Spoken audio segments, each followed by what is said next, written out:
God damn, it's loud as hell. Time to have this conversation. It's good to be with you. So you've come out for regime change in Iran, as distinct just from taking out the nuclear sites. What does regime change look like in Iran? Somebody else in charge. How do you get there? Look, that ultimately has to be a popular uprising from the people. And it's not a complicated question. Is America better off with a country that has a leader who hates us and want to kill us? Ulan Husiler ayağında terlik, ağızda otla dumur etti bu Suudileri. Hala biz daha powerful'uz diyorlar. Amına kodumun Siyonist köpeği. Evet. Doğru. Adamlar çocuk bile öldüremiyorlar İsrail gibi. Deniyorlar ama öldüremiyorlar yeterince. Düşün. Ondan sonra diyor ki biz en büyük, en güçlü ordumuz bizim. Wants to kill us, or to have a country with a leader who likes us and wants to be friends with us. And definitely the latter is better. Of course. Yeah. And so that's not a complicated statement. Look, I believe you look across the world when you have countries that have dictators that are viciously anti-America. Venezuela, Maduro hates us. Would we be better off with Maduro out of power? Absolutely. I want our enemies out of power, and I want our friends in power. I could not agree more. The question is, how do you get there? Of course. And we've been trying to kill Maduro for quite some time. We have troops there. As you know. I don't know that we've been trying to kill Maduro. We have. And I think we know that. And I should know. My dad was in the CIA and is responsible for Voice of America. I'm Tucker Buckley Swanson McNear Carlson. That's his full name. Don't know that. Okay, well, as a statement of fact, we have. So we do have massive sanctions. We tried to pressure him out of office. Yeah, I'm there's all kinds not of aware stuff. of. I'm just saying there's a lot of pressure coming from various parts of the U.S. government on that government, and it's still there. Yeah. Same, the country of our ancestors, Cuba. 1959. We've been working on that. Hasn't worked. So it's. I think we both agree it's hard to do. It absolutely is hard. And look, I think you're reasonable to ask, how do we produce that? And I think there's a distinction between what your objective is and the means to get it. There are all sorts of things I would say we would be better off. We'd be better off in China without Xi there. Should we invade China and topple Xi? Of course not. Better off with no national debt. There are lots of things. Totally. But it's good to. Yeah, we can't. I wonder why. Oh, perhaps it's because they have fucking nukes. And also they're a, superpower that matches our own. Perhaps a lesson should be learned for Iran there. Say, all right, what are our objectives? Right. And so with the Ayatollah in Iran, saying you're for regime change, I don't view as complicated. I mean, the guy literally leads mobs chanting death to America. Mm-hmm. So that's not good. Definitely not good. But the reason I think it's important to get a little more detailed about how that might happen is because there's military action in progress, which we're supporting. And the president has said clearly, including last night, that he is focused on eliminating the capacity of the Iranian government to produce nuclear weapons. You are saying we need to use military force to effect regime change. I have not said that. Oh, I must have. No, I have not said that once. Okay. I don't think we need to use military force to do regime change. I said I support it. I would like to see it happen. You asked me how should it happen? A popular uprising. What I've advocated for. All right, let's step back a second. You and I, we've known each other a long time. I would say we agree on about 80% of the things on Earth. For sure. And there are a lot of things, and we can get into the nitty-gritty of foreign policy as much as you want. There are a lot of things on which you and I agree, not just a little bit, but violently. I totally agree. I was rooting for you in your last campaign, for sure. Well, thank you. Look, you have been heroic on the border. You've been one of the clearest and best voices in the whole country on securing the border and on the absolute crisis we're facing. And in Texas, I see it and live it every day. You know what's funny about this? This is Ted Cruz buttering up Tucker to win over his audience. But this also ends up making Tucker Carlson's retaliations later down the line look way worse from Ted Cruz's position. Because I think he thought that this kind of buttering up would allow Tucker to not be as contentious, not be as adversarial. Tucker Carlson had the knives out. In COVID, in fact, you may recall in the middle of the COVID lockdown, I was out walking my dog when the whole world was shut down and we were living in lunatic times. And I called you and said, Tucker, your nightly monologues are the single best thing on television. Like I watch them like an injection of crack. Okay, I'm mixing my metaphor because you don't inject crack, but you get what I'm trying. Glaze, fucking No, dial it back. You were standing up and speaking. Pop it. Pop his dick out of your mouth. Take it out. Take it out with a pop. What the hell are we doing in a way that we desperately, desperately need it? And so whether it's securing the border, whether it's the insanity of COVID lockdowns. Yeah, this is correct. This chatter is correct, by the way. He's like, we disagree on foreign intervention, but I think we can both agree white nationalism is great. Literally. Also, COVID was phony. It was a hoax, right? Remember the good old days when we were in agreement. Vaccine mandates, whether it is the Second Amendment or the First Amendment. You and I agree on a ton of stuff. The 20% where we disagree, I do think is meaningful. And it's mostly in the foreign policy space. And what I would say, if you'll allow me to get a little theoretical, and then I'm happy to get specific. Yes.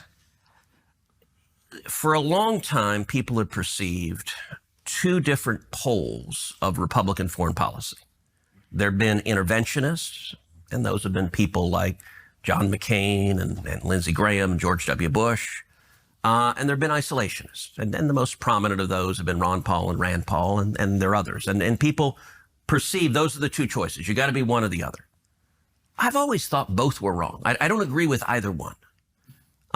The way I view my own foreign policy. I'm with you, by the way, for whatever it's worth. Yeah. I agree with you. Okay, good. I don't know who set up that binary, but there are lots of choices, actually. I mean, people sort of naturally fall into, I think they want to classify people, and they're like, okay, you're one or the other, and you got to be all or nothing. And the interventionists, it seems, have never seen a country they didn't want to invade, and that doesn't make any sense to me. And the isolationists, I think, don't take the threats to America seriously, and I think that's naive, and it doesn't work. And so my view, I consider myself a third point on the triangle. And what I describe that as is that I am a non-interventionist hawk, which sounds a little weird, but what do I mean by that? Oh, my God. I mean the central touch point for U.S. foreign policy and for any question of military intervention is the extraction of natural resources and the complete and utter humiliating domination of the global South so that we can continue abusing and abusing them for cheap and reliable labor. Right? That's what he's going to say, I think. Be the vital national security interest of the United States. By the way, this is the same like liberal speak. This is soy speak for the record. What he's trying to do is basically do what the Democrats do all the time. How does this make America safer? How does this protect Americans? If it does, we should be strong. And actually, another way of conceiving what I'm saying, I'm speaking theoretically, but Reagan referred to it as peace through strength. And actually, I think Donald Trump's foreign policy is very much what I'm describing, a non-interventionist hawk, where... Yeah, famously non-interventionist Ronald Reagan. He understands that, and I think this is historically true, the best way to avoid war is being strong. That weakness and isolationism, I think, encourages war. So going back to regime change, where you started in Iran.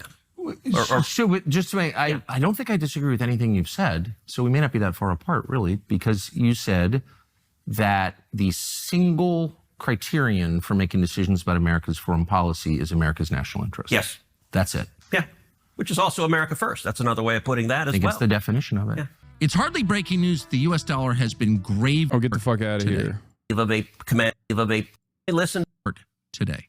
The question is, are we watching that now? So I think we are. And from what you've said publicly, I think on Iran in particular, you and I disagree.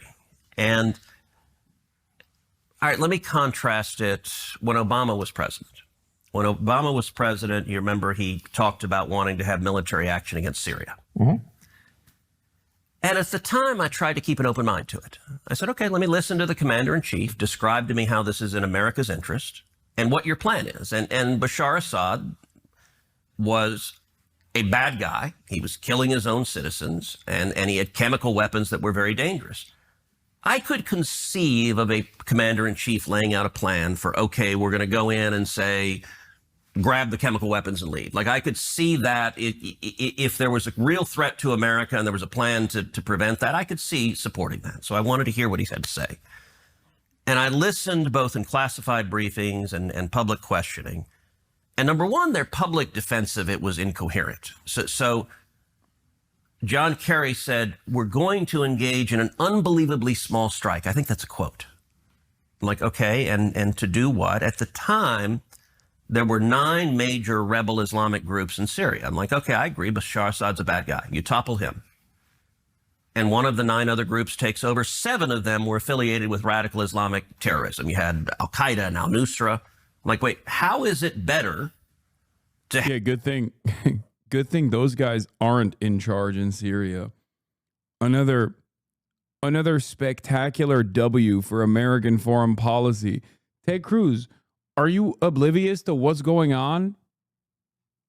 He's like, oh man, it'd be a real shame if al-Nusra took over Syria. I mean, those are radical Islamists. Have lunatics who hate us in charge. Assad's a bad guy, but I don't want worse guys in charge. Yeah, we also were arming every single faction. Obama administration couldn't give an answer to that. And ultimately, when you press them, John Kerry in particular, I pressed, and he would say, well, we need to defend international norms. Like, what the hell's an international norm? I don't know what it is, but I'm not interested in putting U.S. servicemen and women in harm's way to defend one. Amen. So I opposed the Syria attack and opposed it vocally. And it was interesting. Rand and I agreed. Rand's a friend of mine, but we agreed with that position for different reasons. What I was asking is I think the question we should ask, how does this make America safer? The Obama administration couldn't give me an answer, so I opposed it. I think Iran is very different. Let me ask what you think of how Syria wound up, because Bashar al-Assad now lives in Moscow. Yeah. He was taken out by our allies, and he's been replaced by a radical Islamist who was affiliated with ISIS. So is that a win or no? Unclear. Look, Syria's a mess, so I've consistently opposed. But we had a secular leader.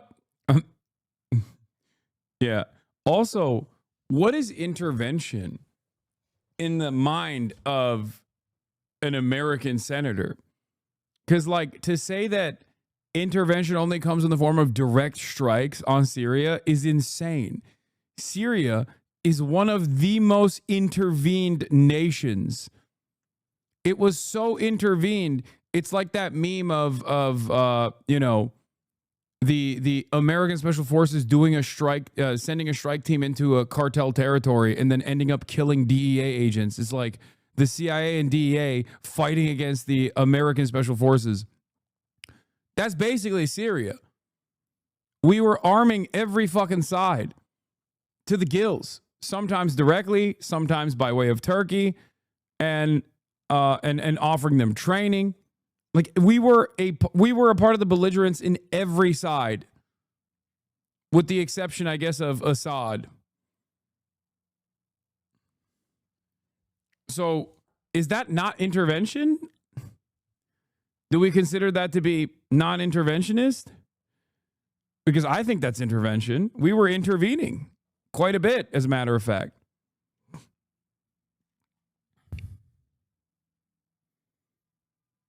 What is this? Why did you send this to me? Pray for us. Lol, no. Leader in a religious and ethnic. When you first sent me that, I freaked out for a second. That was the first time. Normally I say, no, this is not correct, but that looks so much like Noah for a second. It freaked me out. Like, for a brief moment. Brief moment. Okay.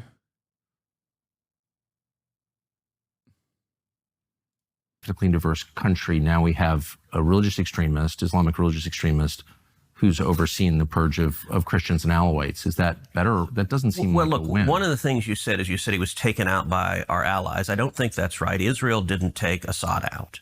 What happened, and I'll tell you. What about Turkey? Turkey didn't take him out. So it was interesting. I had a long... That's bullshit. That's fake.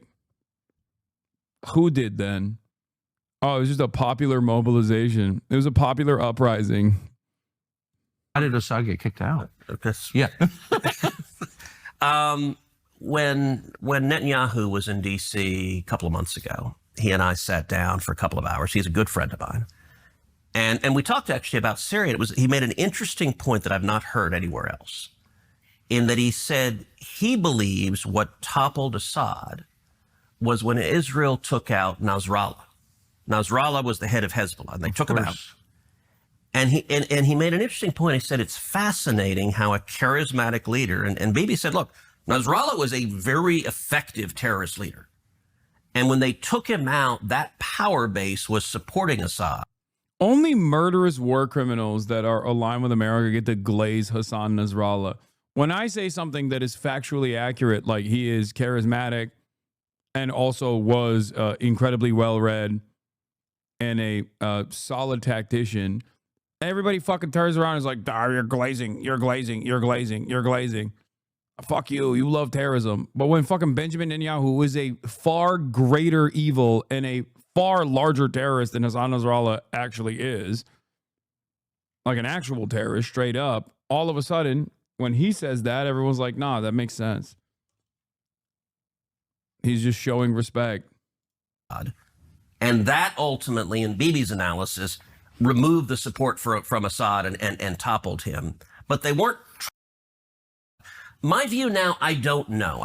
So you don't think that, and I don't, it is very confusing, and I don't know that anyone really knows all the details, but you don't think that Israel or Turkey or NATO ally Turkey? Where's the other way around too? You can praise Trump and no one will bat an eye. Did you just make a comparison to Donald Trump? Are you fucking insane? Do you think you can go to jail if you say, I like Donald Trump as president anywhere around the planet, even in fucking Iran? There are places around the planet where you could literally go to jail for saying you like Hassan Nasrallah. Like saying anything remotely positive about Hassan Nasrallah. He played any role in toppling Assad? I don't know. I don't know that they did. Look, my understanding of that, they clearly took out Nasrallah and Hezbollah. They've decimated. You support terrorists over Israel. Isn't Israel justified to attack Iran? No. And you support terrorists over the arch terrorists is a funny way to say this. Israel is the greatest terrorist in the region. America is the greatest terrorist around the planet. Israel is the second greatest terrorist, you know, in direct correspondence with the greatest terrorist, America. Hezbollah, but Hezbollah was waging war on them. So decimating Hezbollah was very good for Israel and very good for America, too. I mean, Hezbollah hated us. I would put Assad in the category of an unintended consequence, and whether it's good or bad, I don't know. I think time will tell. For the United States. Yeah, for the United States. I think time will tell the new leadership there. You're right to be concerned. Let me step back and let's talk regime change generally. I mentioned Syria. I also Tucker posed hasn't the even Iraq started pushing back, and this motherfucker's still floundering. war. I think the Iraq war was a serious mistake. And we have a pattern, and going back to this binary of the interventionist and the isolationist. The interventionists advocate over and over again, there's a bad guy, there's a dictator who's doing bad things to his people, and they say, let's go topple him. And you have dictators in the Middle East who are killing radical Islamic terrorists. We come in and topple them. The radical Islamic terrorists take over, and they start killing Americans. In my view, how the heck does that help us? Like, Saddam Hussein was a horrible human being. He murdered and tortured people. Unequivocally bad guy. But it got much worse after we toppled him. It's pretty funny to say this because, like, you could point to every American leadership and say the exact same thing. As a matter of fact, if you recognize that, then you understand why people on that side of the world will constantly say death to America. Okay? If you want to understand why people over there say death to America, this is the fucking reason. And you ended up having ISIS rise up. I mean, that was the cause of ISIS, was toppling Saddam Hussein. Same thing in Libya. You had Gaddafi, another horrible guy, that under Obama, we toppled him. And you ended up having radical Islamic warlords taking over. And so and it's the question I asked in Syria. Okay, well, what's the plan? And how is this good or bad for the United States? And so I don't think with Iran, I view Iran as very different from Iraq. But up to that point, you say we disagree. I don't hear really anything. I'm not quite sure what happened in Syria, but I don't know. So, right. But other than that, I don't hear anything I disagree with at all. Yeah. Sounds like we're in a complete agreement. I wonder, though, is there a successful regime change that the United States supported that you're aware of in the last 100 years? Sure. Defeating the Soviet Union and the Soviet Union collapsing, winning the Cold War. That was the most consequential step for U.S. national security interests of our lifetimes. Okay. And so you would classify that as a regime change that we affected? Absolutely. Okay. Look, you and I are in my office. We're sitting next to a painting of Reagan in front of the Brandenburg Gate. And up top are the words, "Tear down this wall," in German, in the style of the graffiti. Right. And I think those are the most important words any leader has said in modern times. And if you look at how Reagan waged the Cold War, and Reagan is very much my model for how to, I actually think how Reagan took on the Soviet Union is exactly how we should take on China. Now, starting from the point, look, Reagan was not an interventionist. In 8 years, the biggest country Reagan ever invaded was Grenada. Bro, he's like, Reagan's interventions took out the USSR and they were fucking awesome. Also, look, Reagan was not an interventionist. So which is it, dude? I understand why Iran hates expats.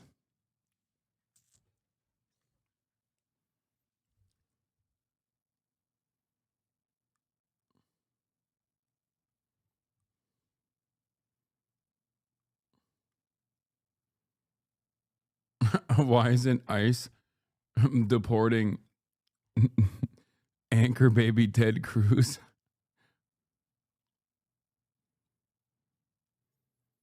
Didn't Reagan do Iran-Contra? He does not consider that to be intervention. What he considers to be intervention is like direct boots on the ground military warfare. That much is clear. Which Reagan did plenty of as well. But also, a lot of covert operations took place under the watchful gaze of George H.W. Bush.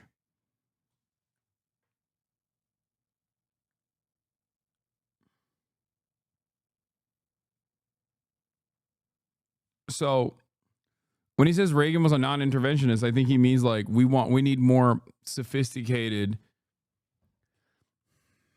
We need more sophisticated ops.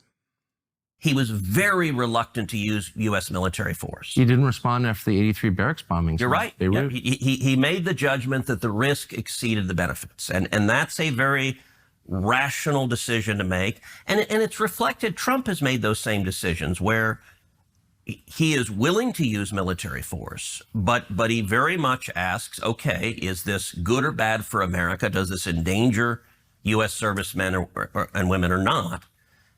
And one of the points about the Cold War, look, nobody in their right mind wanted a shooting war between America and the Soviet Union. The two biggest nuclear powers on Earth firing bullets at each other is really unhealthy for human beings.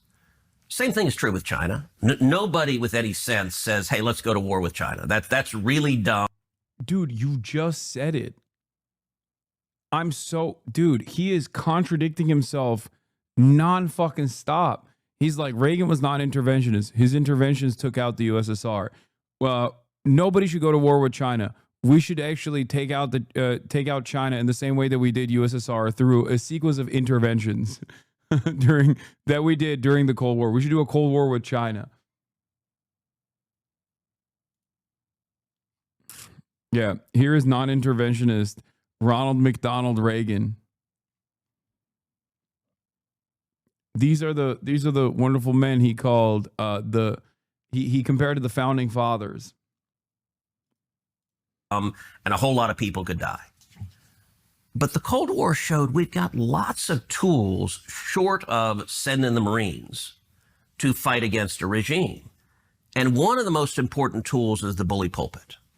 And so when I say I support regime change, I actually think just simply laying out what the Ayatollah does. And so I spend a lot of time, I speak to Iranian dissident groups. I speak out against human rights abuses. I think shining a light on the depravity of leaders is a really powerful tool that America has. Should we limit our activity to that? It depends. Again, because the U.S. government pays opposition groups, militarized opposition groups in Iran to overthrow the government. We've done it in a lot of different places, as you know. I'm not saying it's bad, but that's very different from what you're describing. You're saying we're making a moral case, as we did for 7 years with the Soviets. Our system works, yours doesn't. Yeah. And I think we made a credible case for that, and we beat them over 70 years economically. And that was a huge part of it. Right. I think everyone would agree that was the main part of it. We didn't beat them in Vietnam or North Korea. The main part of it, but it was tied to a military buildup. So I think it was two things.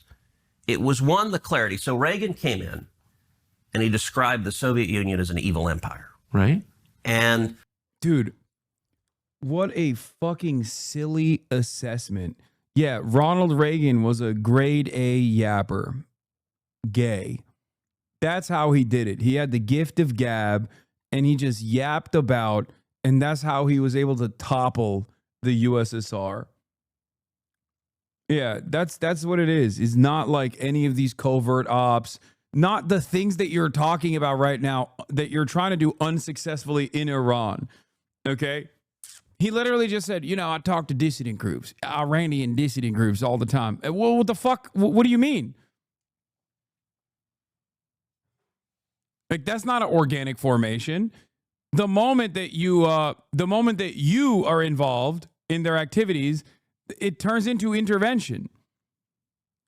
The difference here is, I guess, what Ted Cruz is trying to say is he considers covert operations and like destabilization operations, regime change, arming dissident groups and different factions, beefing up sectarian infighting, things like that are not considered intervention, which I obviously disagree with. That's so fucking stupid. Of course it's intervention.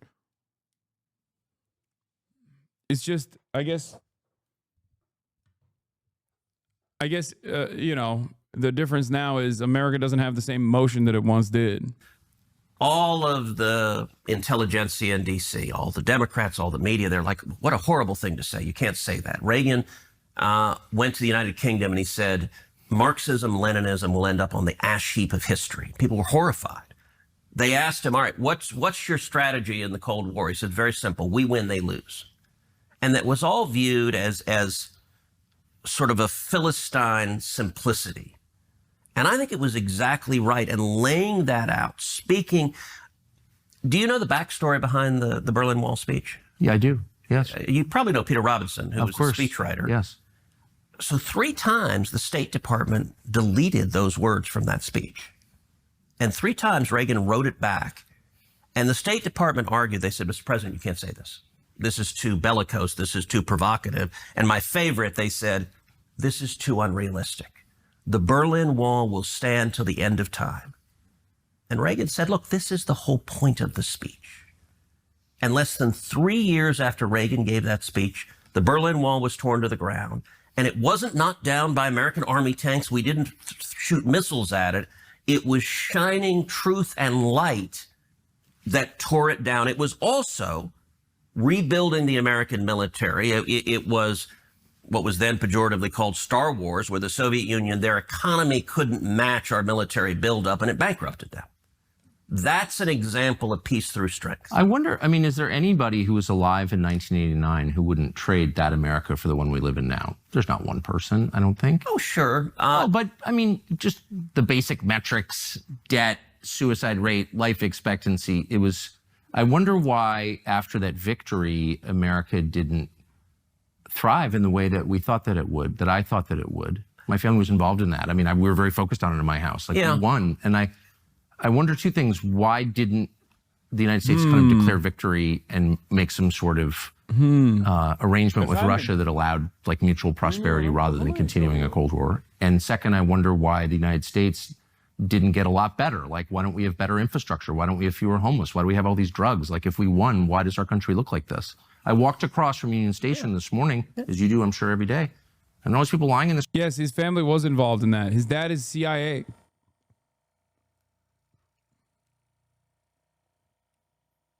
His dad is literally CIA. Baba kapatmayı unutma o şeyi. Duvardakini. The street and sleeping outside. It's like, what is that? We're sorry to say it, but this is not a very safe country. People now.com. Look, there's no doubt there are really dangerous forces in our society. Okay. Some of it is politics and some of it is culture. And one of the mistakes people make in politics is thinking everything is politics. So the political answer, which I happen to believe, is we went much further down the road of liberalism. You look at Bill Clinton, who inherited the peace dividend of the Cold War being over and moved us more to the left, and then Obama accelerated it a lot. So there are lots of bad economic policies, but I also think they're cultural things. You know, the loss of faith, I agree with all of family. That. I know what you're going to say, and I agree 100%. I bet there's not one word that I would disagree with. All I'm saying is, like, I think it's important to step back and ask. But I actually think Russia has very little to do with it.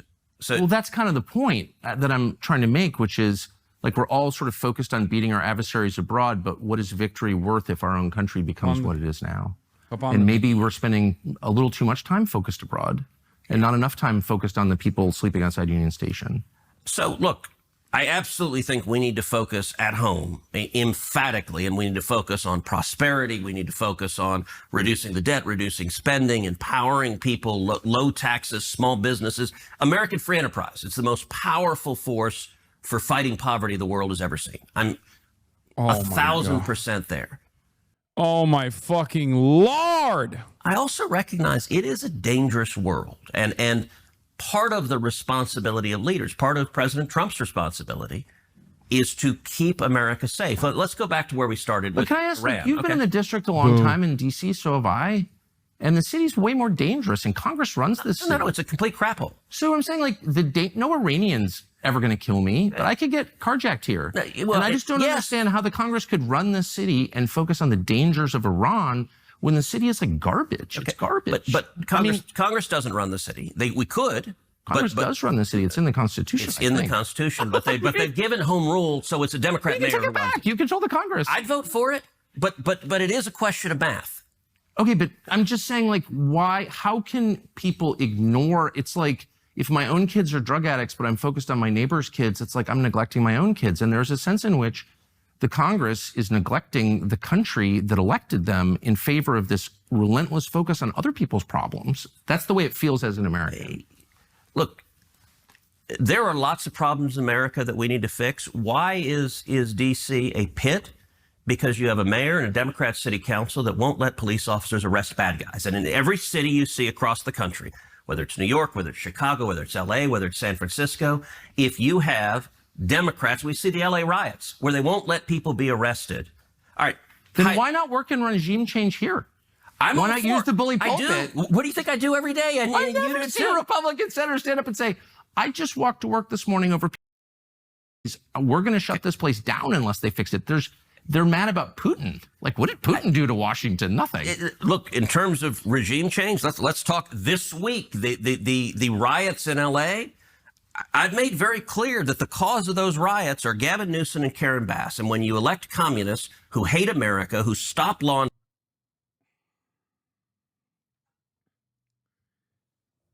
When you elect communists like Karen Bass and Gavin Newsom,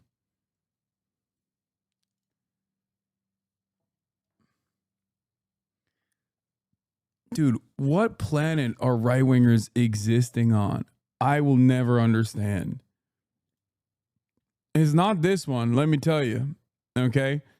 It certainly ain't the one that we're on.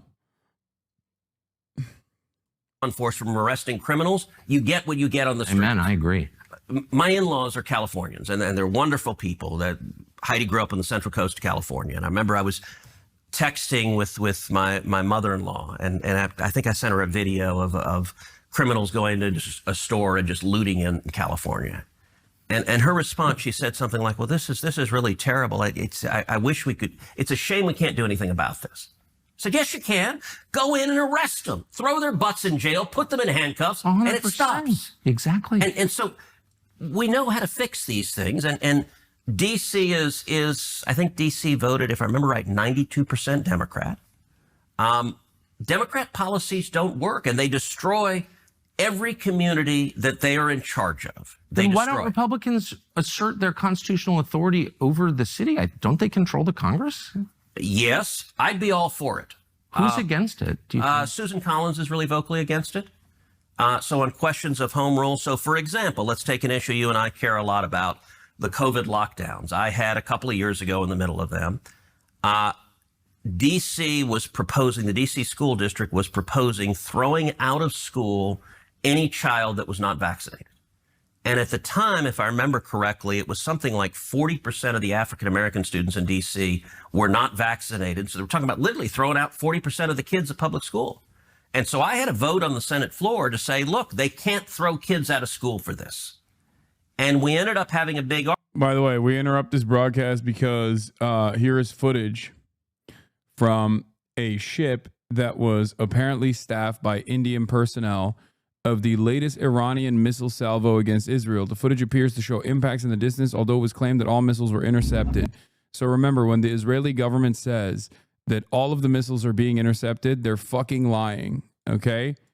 That's one. Oh my God! वो ये क्या हो रहा है भाई? I think that might have been 2, 3, 4.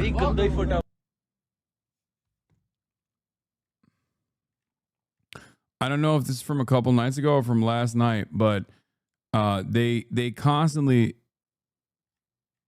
it could be from a couple nights ago. But when Israel says missiles are being intercepted, a fresh angle of the Israel-Iran conflict is surfaced, captured by an Indian merchant navy ship, providing rare and unprecedented visuals from the high seas. This is the same one, I think.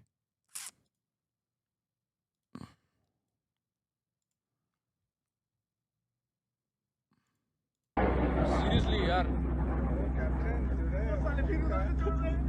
ये क्या हो गया है? ये तो चांद है भाई. चांद है. इधर से भी आ रही है, इधर से भी आ रही है. आज हाइफा पे अटैक है भाई.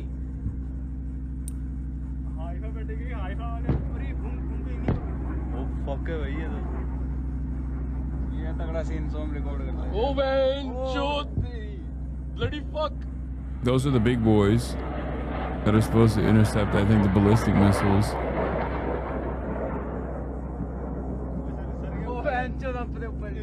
ओ ये सर के ऊपर भी आ सकती है, डिब्रीज गिरती है. ओ फक, अंदर जा रहा है. वो गिरा.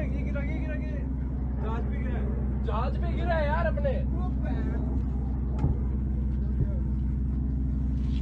जहाज पे गिरा भाई, अपने जहाज पे गिरा. Oh my God. We saw this part.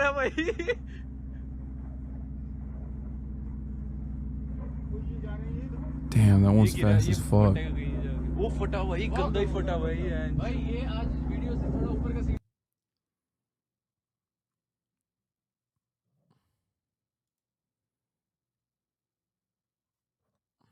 دخل مطار. It's probably old. I think a lot of these strikes are probably old, because I don't think Iran has been lobbing this many missiles at all since the first couple of days. This one is probably even older.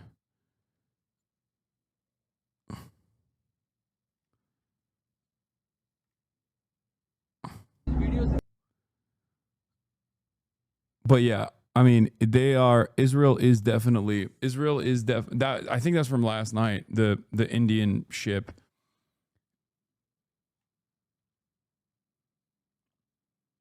They are conscious while manufacturing these lies, or they believe what they're saying. No, when Israel says, "Oh, we're intercepting all the missiles," and when they say, oh, we're intercepting all the missiles and none of them are hitting their targets at all, that you should apply a healthy dose of scrutiny to statements such as that one. The argument, and part of the argument was home rule, where there was, and Susan was the most vocal Republican that's like, no, we have to let DC run. And I'm like, why? Constitution gives us the power to do it. And it ended up, by the way, every single Democrat, all of them, voted in favor of the DC public schools being able to throw out 40% of the black kids from school. And I said, look, you throw a kid out of school, you got a 14, 15-year-old boy, you throw him out of school, you know what's going to happen next. He's going to join a gang. He's going to engage in crimes. He's going to engage in drugs. He could be dead within 5 years if that kid doesn't get an education. And the Democrats were more than happy to say, we don't care. Right now, our religion is get the vaccine or to hell with you. But can you... This is CBS released some new footage of a missile strike on Tel Aviv from a couple days ago. In the heart of Tel Aviv. Oh yeah, that's the big cloud of smoke that we saw as well. It was 2 nights ago. Remember when I said... An Iranian strike deep in the heart of Tel Aviv. For the 5th straight day, the skies above the city lit up as Israel's air defense system intercepted one Iranian missile after another. An Iranian strike...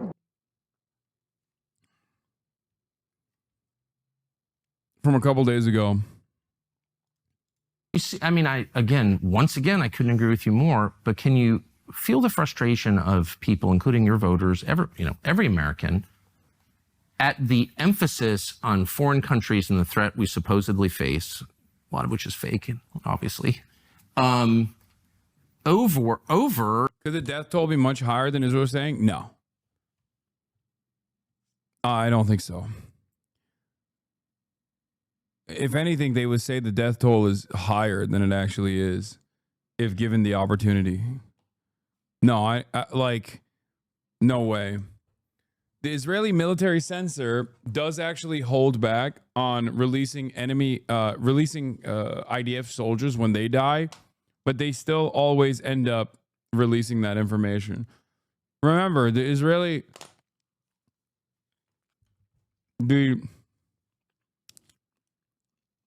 Israeli government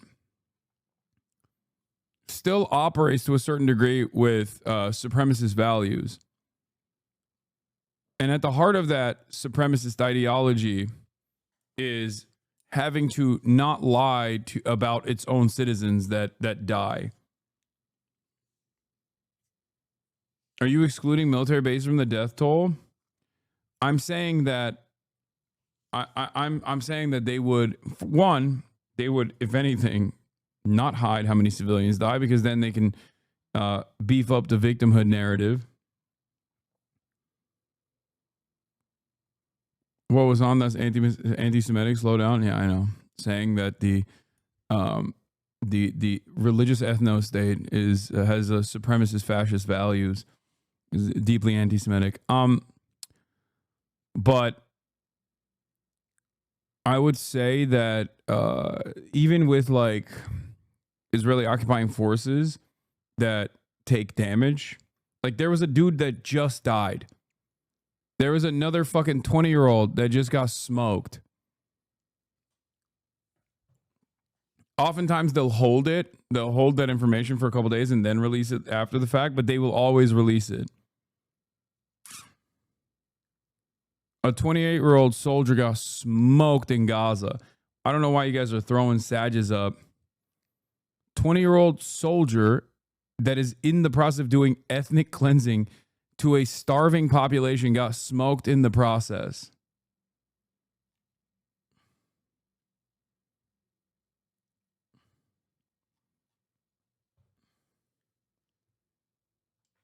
Yeah, 20-year-old brigadier general.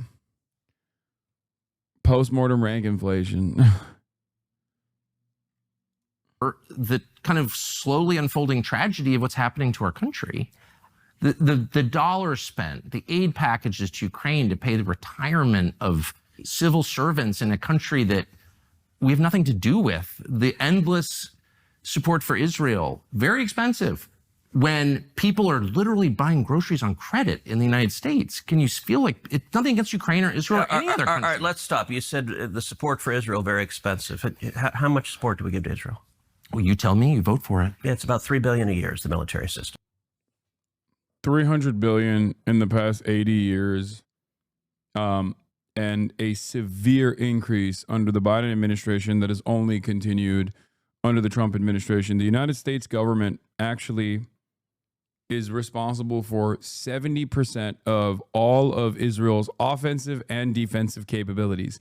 70%.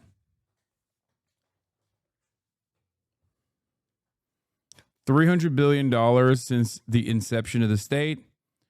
And I think Biden's package was around like 18 billion. And Trump is slated to hit another 18 billion. A huge lie? What do you mean? Disagree. A huge lie. Are you talking to Ted Cruz or me? Israel also has safety nets that Americans don't have. And part of that is because they don't have to fucking waste money on defending themselves and also blowing up everyone else around in the process. It's fantastic. Wonderful that they get to have social safety nets, but fucking we don't. Obama gave a $30 billion defense package to Israel to replenish the Iron Dome and Israeli defenses. That was a 10-year defense contract. It was $3 billion per year. That's probably the reason why Ted Cruz is saying we give him $3 billion a year. Biden, in a matter of 1 year, gave $18 billion since October 7. The idea that we're only giving Israel $3 billion a year, as though that's something to write, as though that's nothing. By the way, he's like, it's just $3 billion. You know how many fucking problems you could solve with $3 billion? You fucking asshole. How many problems you could solve? Yeah, here it is. We aren't asking to fight our war for us, he says, as the U.S. bankrolls the exact war he's talking about. The U.S. has given Israel over $250 billion in military aid. That's why it's such a joke when fucking Elon Musk is like, we're going to cut these, we're going to cut government spending. We're going to cut government spending. Yeah, okay. Stop giving aid to Israel.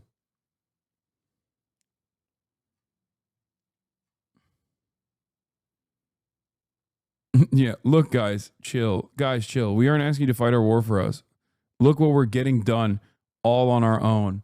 This is why, like, the entitlement and the arrogance from pro-Israel dick riders is so fucking annoying. Here is the, yeah.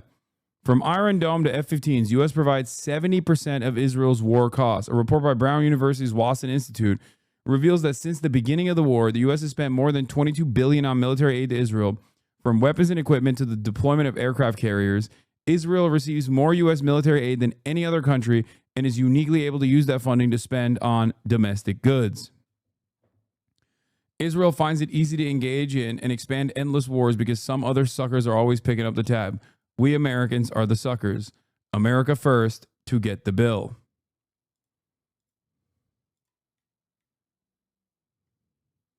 By the way, this article is from 10/27/2024. 10/27/2024, 1 year into the post-October 7 genocide that Israel unleashed.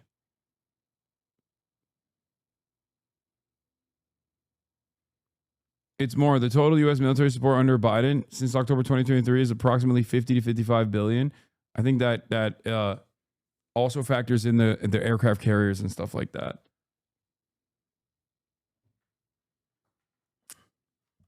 It's quite anti-Semitic that we're not giving them $1 trillion, I think. $1 trillion a year. It's really anti-Semitic that it's not more. Everyone needs to stop being so fucking anti-Semitic right now. Everybody stop being anti-Semitic now. Was that the only assistance? Yeah, we just have military assistance. Israel does not have additional assistance. There's an MOU, a memorandum of understanding, and it's $3 billion a year. So what is it costing to support the bombing campaign to protect Israel right now from Iran? So I don't know right now, but I'll tell you this. Let's.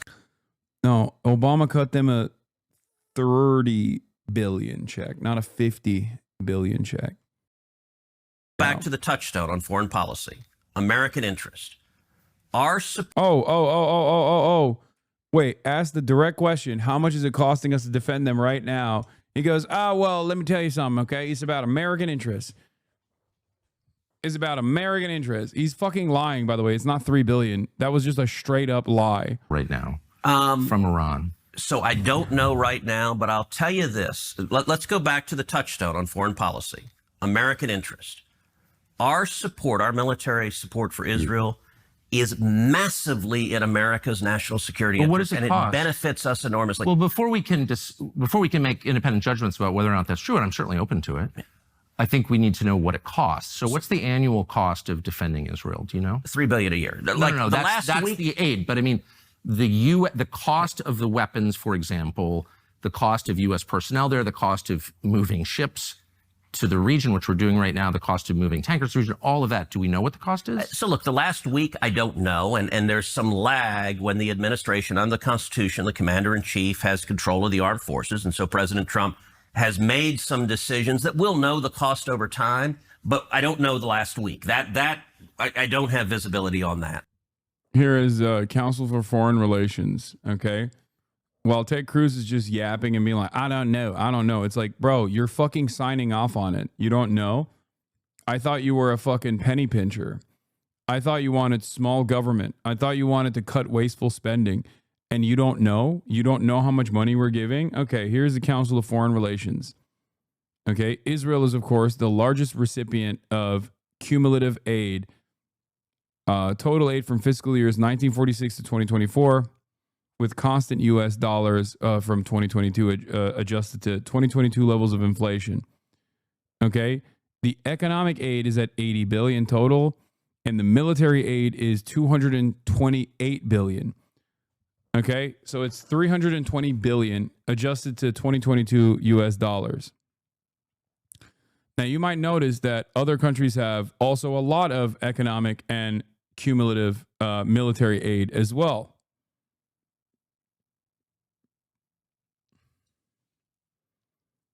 Some of those countries are a part of NATO, like Turkey, 29 billion in economic aid, 52 billion in military aid. The United States provided Israel considerable economic assistance from 1971 to 2007, but nearly all U.S. aid today goes to support Israel's military, the most advanced in the region. The United States has provisionally agreed via a memorandum of understanding, which is what he was talking about, which is $4 billion through 2028. Okay? 3.8 billion per year. So he even lied about that. He was like, oh, it's just 3 billion. We have a memorandum of understanding. Since the start of Israel's war with Hamas on October 7, the United States has enacted legislation providing at least $12.5 billion in direct military aid to Israel, which includes a $3.8 billion from a bill in March 2024 and $8.7 billion from a supplemental appropriations act in April 2024 that was branded. Other analysts, Linda J. Blimes, William D. Hartung, and Stephen Semler from Brown University, have reported that Israel has received $17.9 billion in U.S. military aid during this period, a figure that additionally accounts for the cost of U.S. Defense Department replenishing the stock of weapons provided to Israel. Okay? There are blips in U.S. military aid. 1974, 1976, 1979, and then additional blips in 2000, and then also 2003. But this is a whopping preliminary amount for the fiscal year of 2024. That number increased, by the way. This is an older analysis.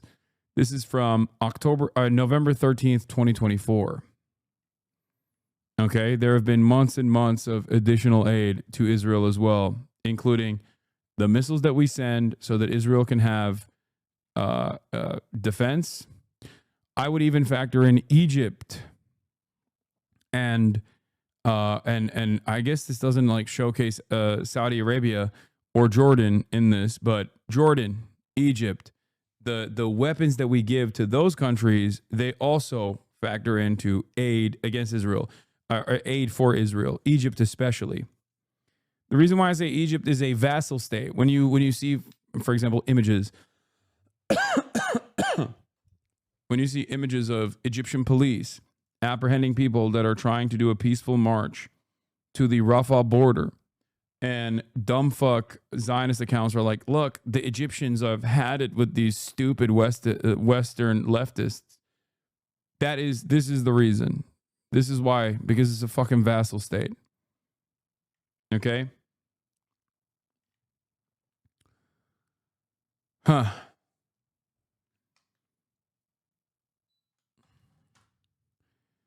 Most of the aid, approximately $3.3 billion a year. Oh, here it is. Saudi Arabia, $164 billion in U.S. arms sales, also in defense of Israel, for the record, just so you understand. Saudi Arabia has been a top recipient of U.S. arms sales to the tune of $164 billion. That is also to defend Israel. Okay? Same with Egypt. One could even make the argument for Qatar, and definitely for UAE. They use it on Yemen. They use it on their, they take some of these weapons and then supply, like with the case of UAE, some of those weapons that we're supplying to the UAE, some of them that we're selling to the UAE, go directly into the hands of the Rapid Support Forces in Sudan. Okay?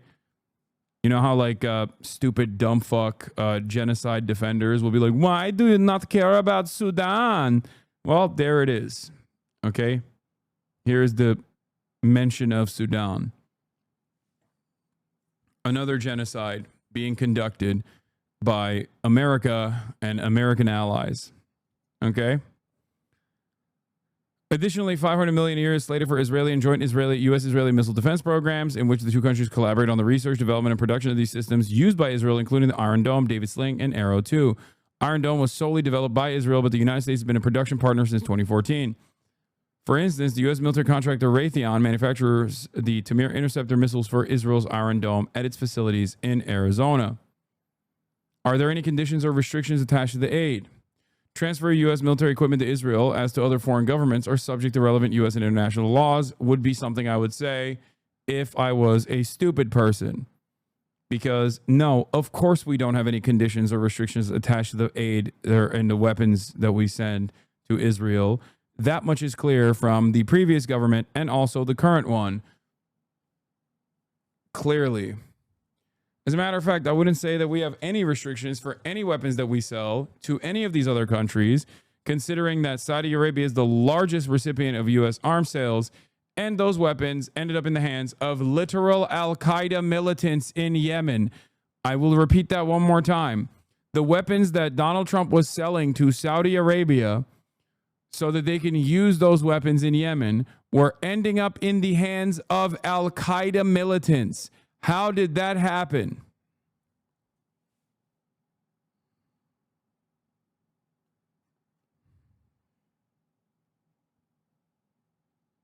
Nicholas Fuentes, Tucker Carlson, and Hasan are coming out of the woodwork for great reporting at the moment. Not a white nationalist or anti-Semite. Are you being for real? You just described a white nationalist anti-Semite and a white nationalist anti-Semite and then me. Is this your way of being like, you're just like Tucker Carlson and Nicholas Fuentes? Is that what you're saying? People can cynically, well, one, people can genuinely arrive at this position on their own as well. Not saying that Nicholas Fuentes or Tucker Carlson did, but people can also cynically showcase the American intervention because they hate Israel, because Israel is a Jewish state. I don't believe Israel is a Jewish state.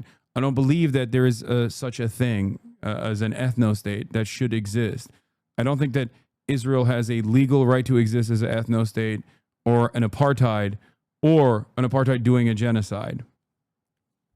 I don't consider them anti-Semitic. You don't consider Nicholas Fuentes, who denies the fucking Holocaust, to be anti-Semitic?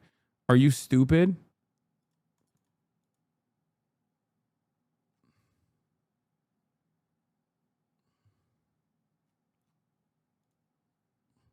He is a Holocaust denier That is like the maximum position of anti-Semitism. I don't know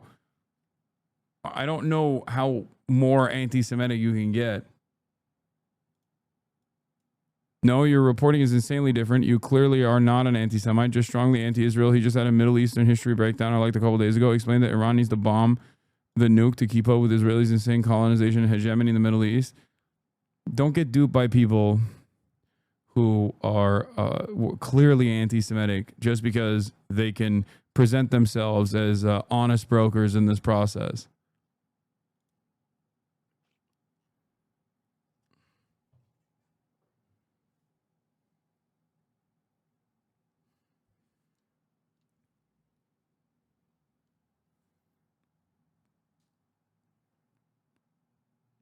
If you hate people who support Israel right now, why the fuck would you ever hand it to people who support Israel-style activities in Nazi Germany against Jews? My hatred for Israel's conduct stems from my anti-fascist position.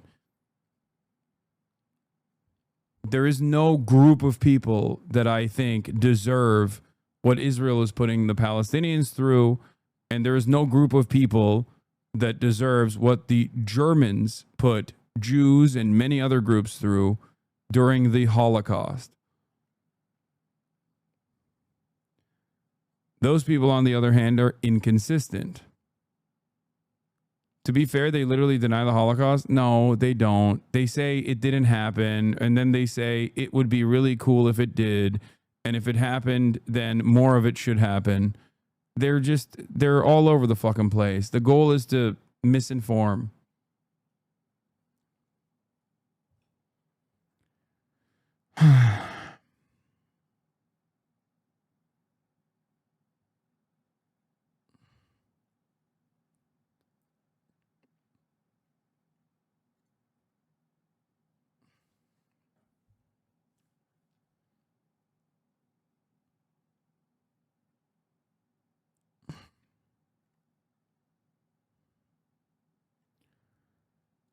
Anyway, let's get back to the interview.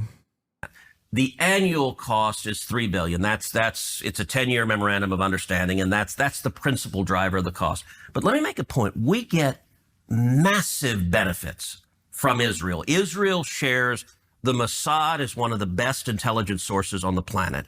The enemies of Israel, the people who hate Israel, they all hate us. It's almost a perfect overlap.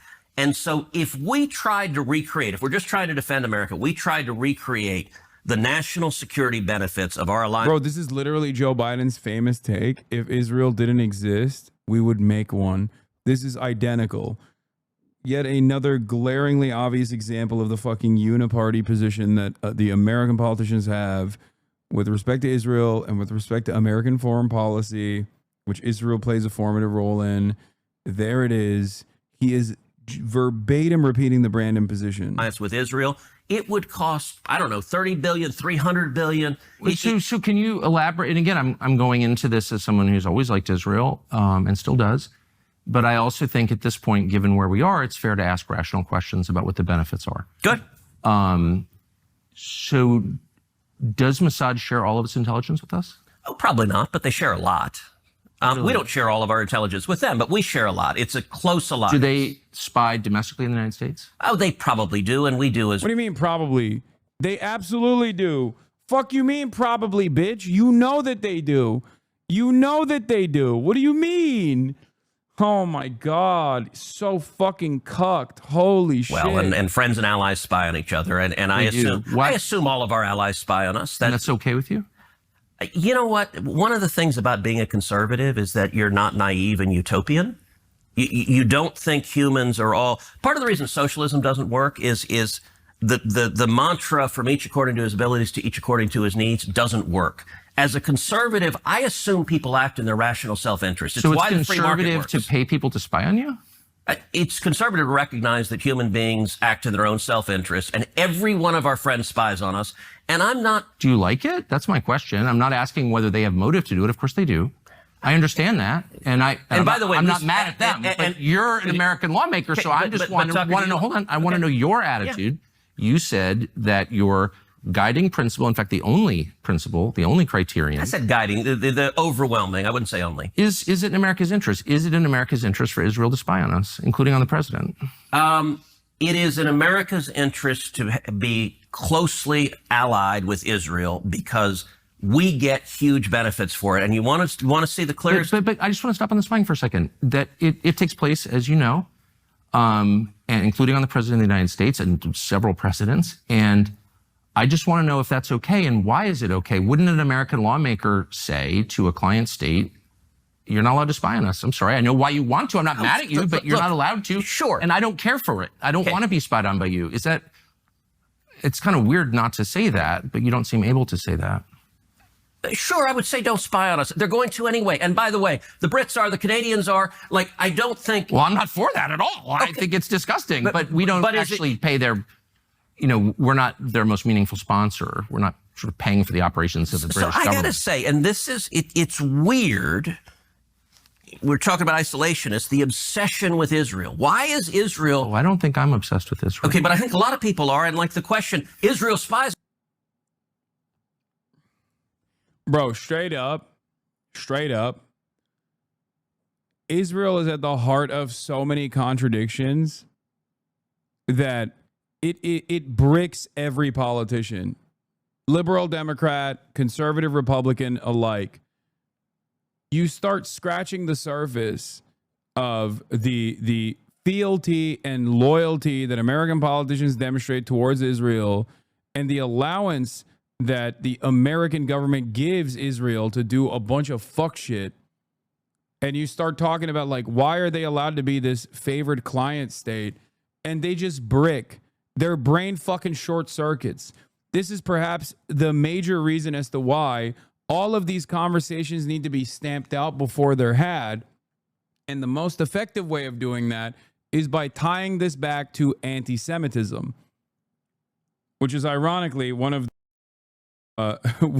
this is ironically the reason why anti-Semitism and combating anti-Semitism has been one of the only real bigotries that is effectively weaponized and defended by both parties. My argument, as always, is not because Americans just have a special status for Jews, for the record, like American politicians or whatever, or they're like legitimately super careful about Jews because they're in positions of power or anything like that, but instead directly as a consequence of what I just mentioned, which is it's the most effective way of stopping that question entirely by associating Israel with Judaism and criticisms of Israel being packaged as anti-Semitic. If there was no Israel, if Israel did not exist in the violent ways that it does, if like Jews were allowed to peacefully migrate and it wasn't about like a violent settler colonial enterprise, the American government would not give a fuck about anti-Semitism at all. If that was not a foothold in this region, if Israel was not a foothold in this region, a unsinkable aircraft carrier with its own espionage facilities, but it was simply a diverse country mixed with Christians, Muslims, and Jews, okay, in the initial commitment that the likes of Albert Einstein had post World War II, American governments, the American government or the institutions would treat anti-Semitism in the same exact way that they would treat like any other form of bigotry, with no care or consideration whatsoever. Okay? Damn, you just gonna drop another hard J, my guy? What do you mean? What is a hard J? Why do you keep saying that? Don't you mean Einstein, you piece of shit? Yeah. The hard J is job.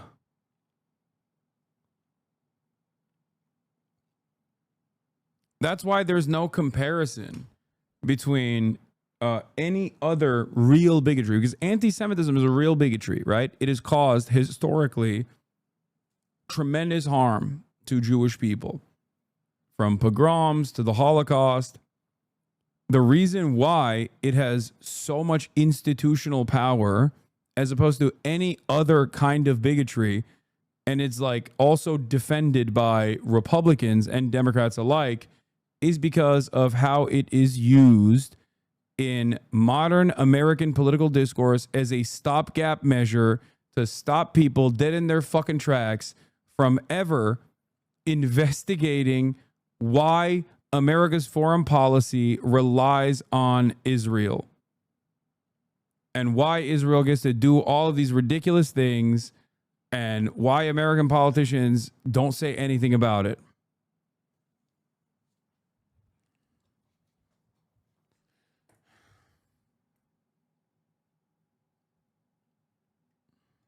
On us. Well, so does every other country. Why are you mad at Israel? I guess. Oh no. I'm hardly the one who's. I've never taken money from the Israel lobby. Have you? Taken money from the Israel from AIPAC? So AIPAC raises a lot of money for me, but it's actually a misnomer because the people who raise money are individuals. Right. So it's not the PAC itself, but they're individual members. Oh shit! My bad, bro. Didn't realize AIPAC wasn't the Israel lobby. What's the I stand for? Istanbul? Is that what the I in AIPAC stands for? The American Istanbul Pact?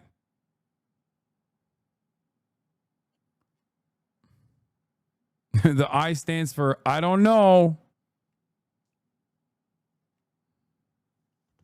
No, it's the I stands for Islam, actually. The I stands for Iran. The American Iranian Pact. Believe in the American-Israeli friendship and relationship. Is AIPAC a foreign lobby? No, it's an American lobby. It's the AIPAC stands. What does the I stand for? For the America-Israeli Political Action Committee. What does it lobby for? So, to be honest, not a whole lot effectively. Listen, Oh. Dude, what? That's crazy. Oh, okay. Thanks, Ted. To be honest, and then saying the most dishonest thing you could say. I'm not Mr. The AIPAC lobby is dominating America, okay? But to say that, but to act as though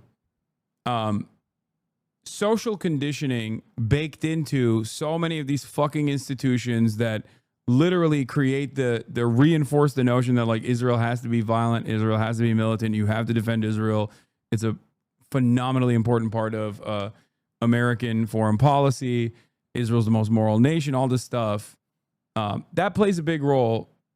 But also the notion that like AIPAC doesn't play a formative role, and they gave Ted Cruz millions of dollars for no reason other than because they thought he was hot, is so stupid.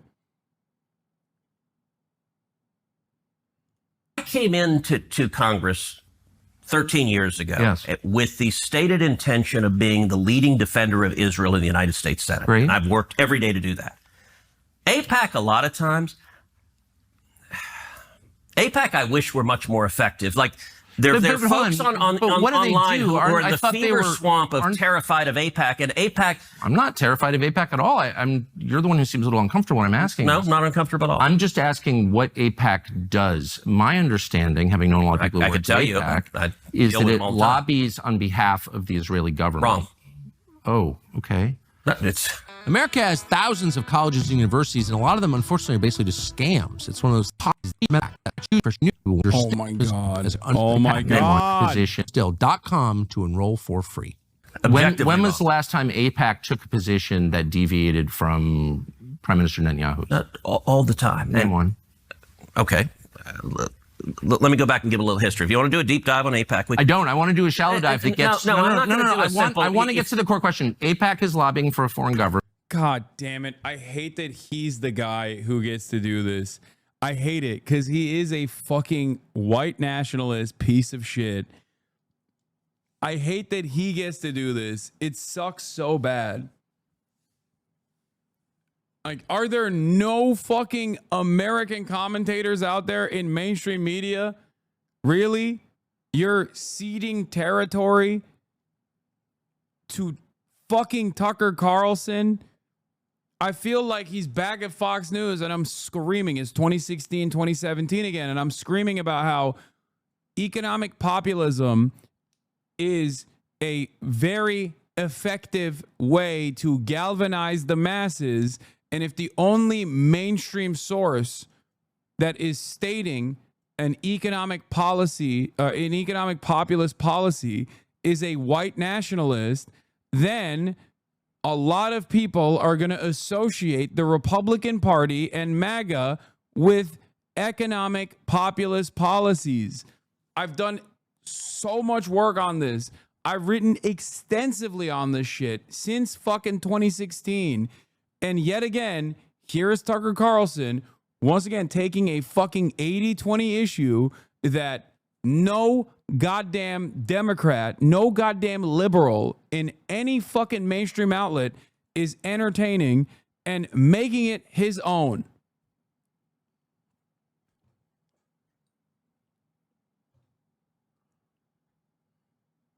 The way Teddy's doing mental gymnastics for his AIPAC money, what about UNRWA and Mahmoud Khalil? What are you talking about? UNRWA is not a fucking... UNRWA is a UN-backed necessary resource for Palestinians to exist. It's basically America saying, don't worry, we're going to fund both sides. We're going to first fund the apartheid state that does the murder, and then we're going to fund the fucking UN-backed group that actually keeps some of these people alive. There's no comparison between fucking AIPAC, which is a lobby for Israel, versus UNRWA. And I don't, it's not. No. It's lobbying for the United States. It is lobbying for a strong U.S.-Israeli relationship. Okay. And It's not, has nothing to do with the foreign government. It wants America and Israel to be closely allied. Okay. But Yeah, in Ted Cruz America, you're not allowed to ask questions about the policies of the Israeli state. Hold on, this is another take. I hate the New York Times so much for being so dogshit and complicit that now Tucker Carlson is laughing them. Just imagine how acquiescent a sit-down interview with Ted Cruz and literally anyone at the New York Times would be. Trump calls for Iran's unconditional surrender and threatens his supreme leader. The decision to launch a full-on attack on Iran would be in the gray area between the president's powers as commander-in-chief and the Constitution's mandate that only Congress can declare war. Why would that be in the gray area? It is quite literally unconstitutional. Fuck. But it's lobbying on behalf of the interests of another country. So that's not true at all. And if It's not true. No. Just say they're American Jews, you dumbass. Oh my God. Be like, no, these are actually backed by American Jews. They happen to also want America to have a important role in Israel's policies. Just say that. That's the did you forget what the defense is? You haven't even, like, how? How are you so ill-equipped that I can do a better job of defending the relationship between AIPAC and why it doesn't have a fucking FARA designation than you do? You're the fucking senator, got $2 million from them. The only thing that the Israel lobby has done for me is hunt me down and try to fucking get me arrested and potentially blackballed from every fucking media outlet and take away my revenue. Fuck! Just say it's American Jews. American Jews are funding it. So that's why it's not foreign. Are you saying that Jews are foreign, Tucker? Are you being anti-Semitic, Tucker? That's what you're supposed to say. You're supposed to say that. You fucking idiot. God damn, he's so fucking stupid. It blows my mind. This guy went to Yale, dude. He went to fucking Yale. He can't even defend why AIPAC exists. Shit. Or not Yale, Princeton and fucking Harvard. How do you go to Princeton and Harvard, wherever school he went to? How is that possible? How can you be this bad at your fucking job? And how much contact do you think AIPAC leaders have for the government of Israel? No idea. I imagine some. I think the government of Israel is often frustrated with AIPAC because AIPAC's not nearly strong enough. Do you think there's any coordination between the government of Israel and AIPAC? Tucker knows the answer to these questions are yes, by the way. He's just asking these questions so he can catch Ted Cruz in a lie, for the record. He is doing, and I hate to admit this, very good journalism. This is how you're supposed to conduct an adversarial interview. Oh my fucking God, why is Tucker Carlson doing good journalism on this issue? Oh my fucking God. I hate everyone so much. I hate the American media apparatus that is so servile, that is so fucking cucked. Oh my Lord. Do they talk? Sure. If you're lobbying for more U.S.-Mexico trade, would you talk to people in the U.S. and Mexico and the government? Sure. Like if... So I'm not mad about that. There are a million countries that lobby Washington. Yeah, Netanyahu has nothing to do with AIPAC, except for when he fucking addresses AIPAC's annual summit, or except when prominent figures within AIPAC that work in the organizational side of AIPAC have also worked for Israeli government positions, for example, which, by the way, is a direct violation and immediately demands that AIPAC be registered as a foreign agent. But of course, God forbid you say that. By the way, being registered as a foreign agent is not even going to fucking stop Israel's influence here. It's just that, you know, there will be some restrictions and better documentation of what kind of lobbying efforts are implemented, but we can't even get that in this goddamn country. Washington, I like a lot of those countries, including Israel. But AIPAC are Americans. They're not Israelis. Hold on. There are tons of Americans who lobby on behalf of foreign governments. I know them. I'm related to some of them. I know how it works. I'm from here. So my question is not, is it outrageous that foreign governments lobby the United States? They all do, okay, including Israel. My only question is, why don't we admit that is what's happening? You're denying it, but it's true. Yeah, and why aren't they registered as a foreign lobby? Because they're not. Tucker's like, I know there's plenty of Americans that lobby for foreign governments. I am one of them. He's like, I'm one of them. Did you not see my interview with Vladimir Putin? There's suspicion that he's also big time changed his attitude since like visiting the UAE, and apparently talks about the United Arab Emirates like all the fucking time. Like he loves the UAE now. They're not a foreign lobby. No, they're not. And this is that there's a fever swamp. Look, it's not a fever swamp. Yeah, Ted Cruz won't say he's funded by Qatar, for the record.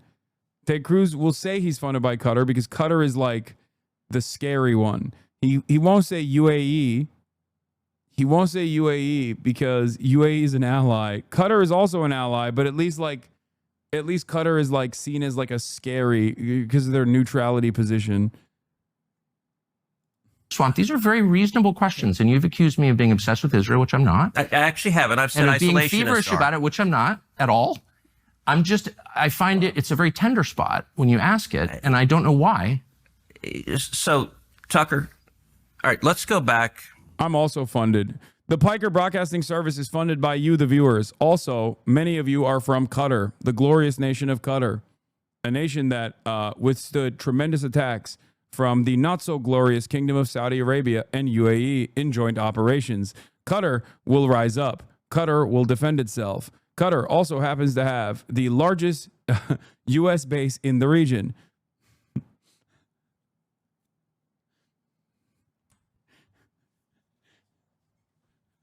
All glory to Qatar. You're overthinking it. He'll deny it just because it sounds scary. Xilax! Thank you for the 100 gifted subs. Please start saying, viewers like you. Yes, the Piker Broadcasting Service is sponsored by viewers like you and your subscriptions. Thank you.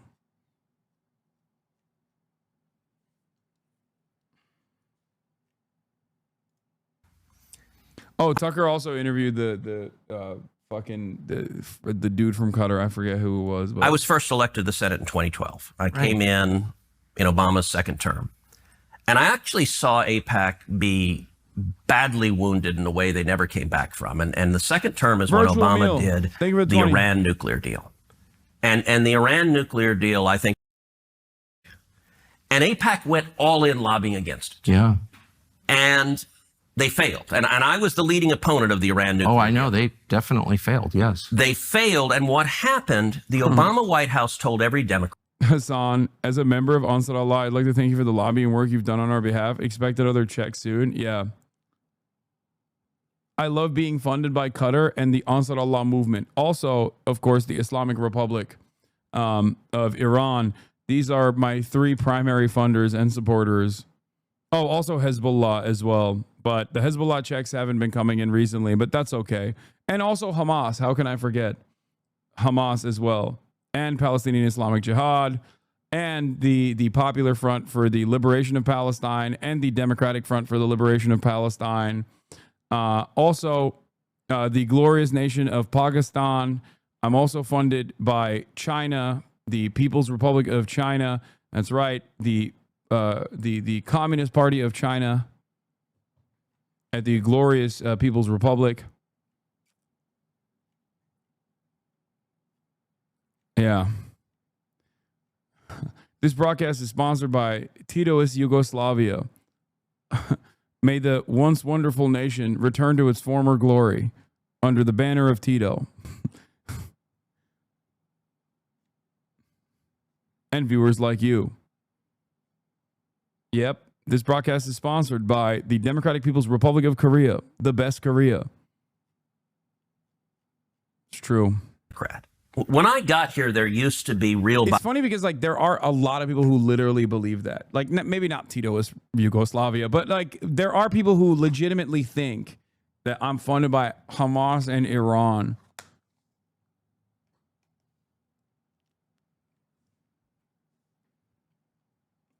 No Houthi shout out L. I did. I gave him a shout out. The Ansar Allah movement. Okay, calm down. I could never forget my boys in Yemen. It's so funny because I say these things as a joke and then it ends up in a fucking Fox News article. Like people still do the people still post that one time when I was like, when the beat drops, the spirit of jihad also is restored in me or something like that. I was saying when I was watching one of the Ansar Allah music videos.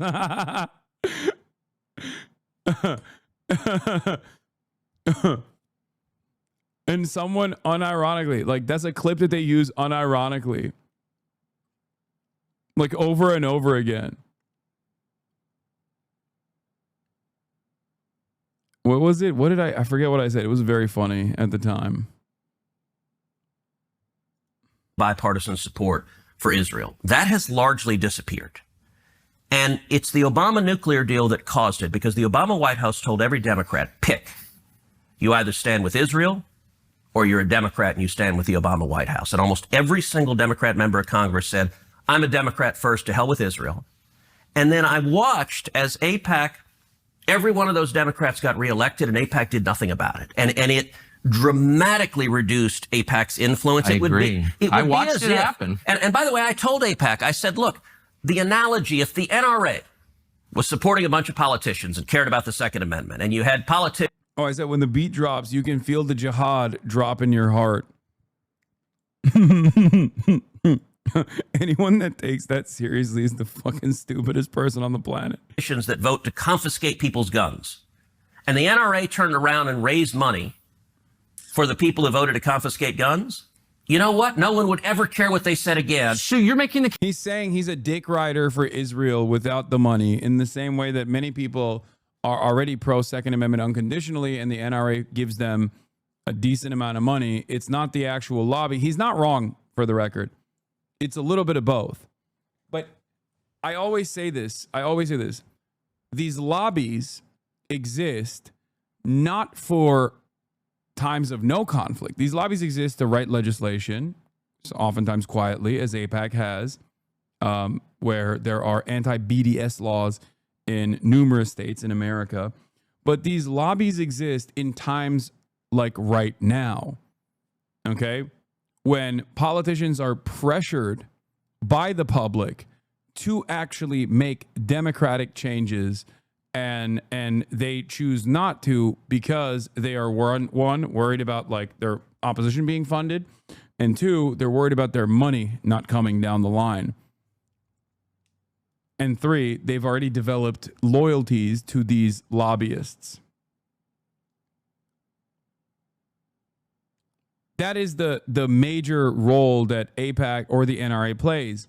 Like, for example, there have been numerous instances where... Do you see what the Zoomers are cooking? Oh, I saw this one, yes. There have been numerous instances where there were people demanding action from their politicians in terms of sensible gun control legislation. Post Sandy Hook is a great example of this, where all of these NRA funded politicians didn't actually respond to the public pressure because they were getting a fuck ton of money from the NRA. That is where the lobbyist groups come into play.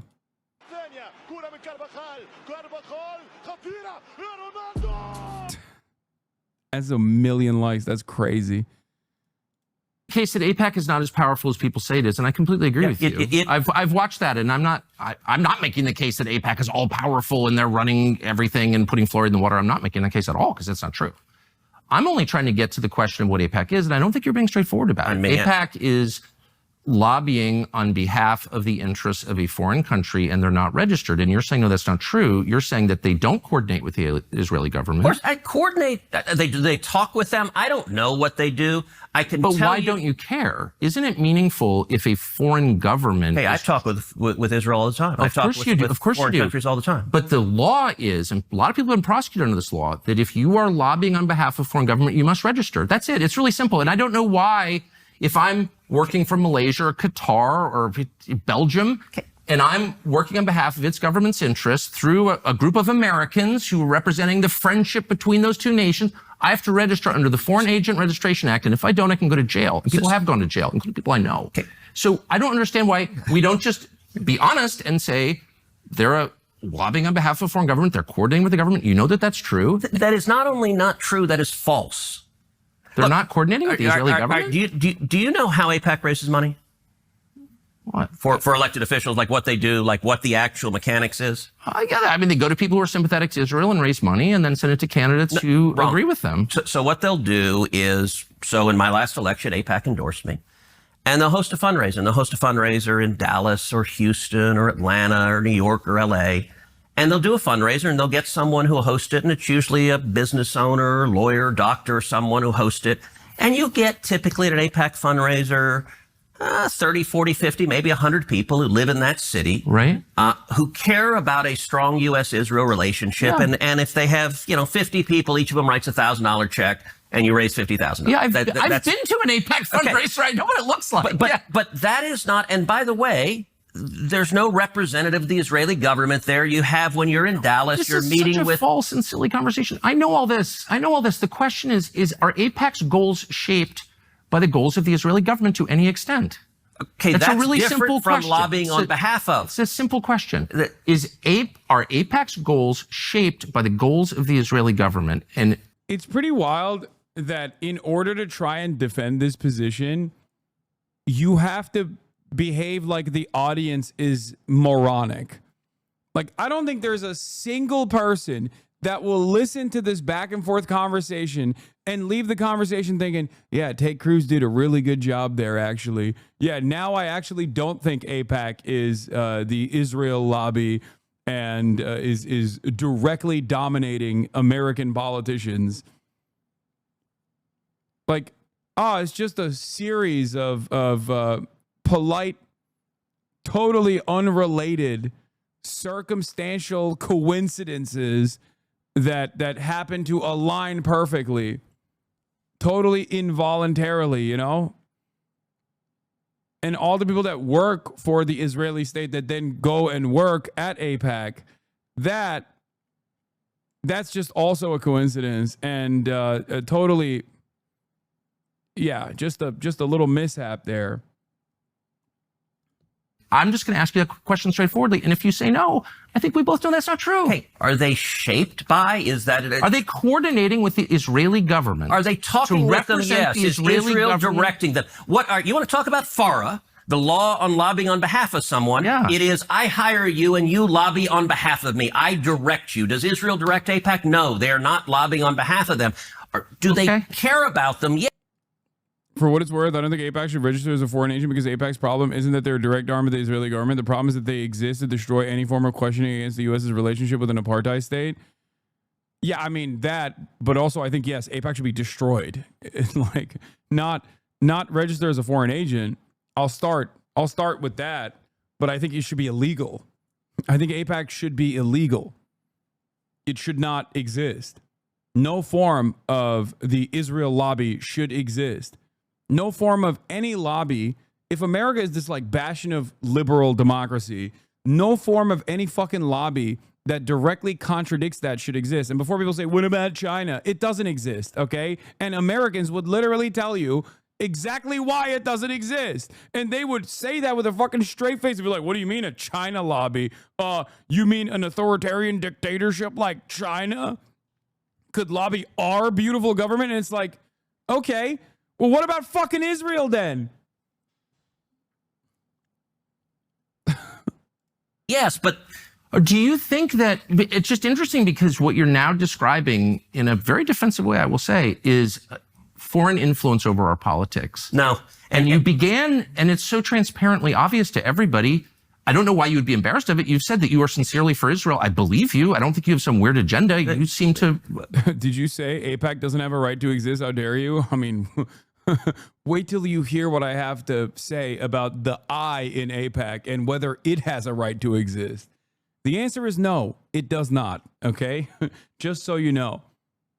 States have to justify their existence by defending its population, okay? And by how it treats other populations. You can't just fucking be a state that occupies an indigenous population and dominates them for 77 fucking years and be like, oh, don't I have a right to exist? Look at me, little old me. How dare you? It's like, no, you don't have a right to exist. Get the fuck out of here. You're an apartheid doing a genocide. Of course you don't have a right to exist. Does Jews have a right to exist? Yes. What kind of stupid fucking question is this? My man said, oh, you don't think Israel has a right to exist as an apartheid state doing ethnic cleansing campaigns? You must want to evaporate all Jews from existence. You have to be an actual psychopath.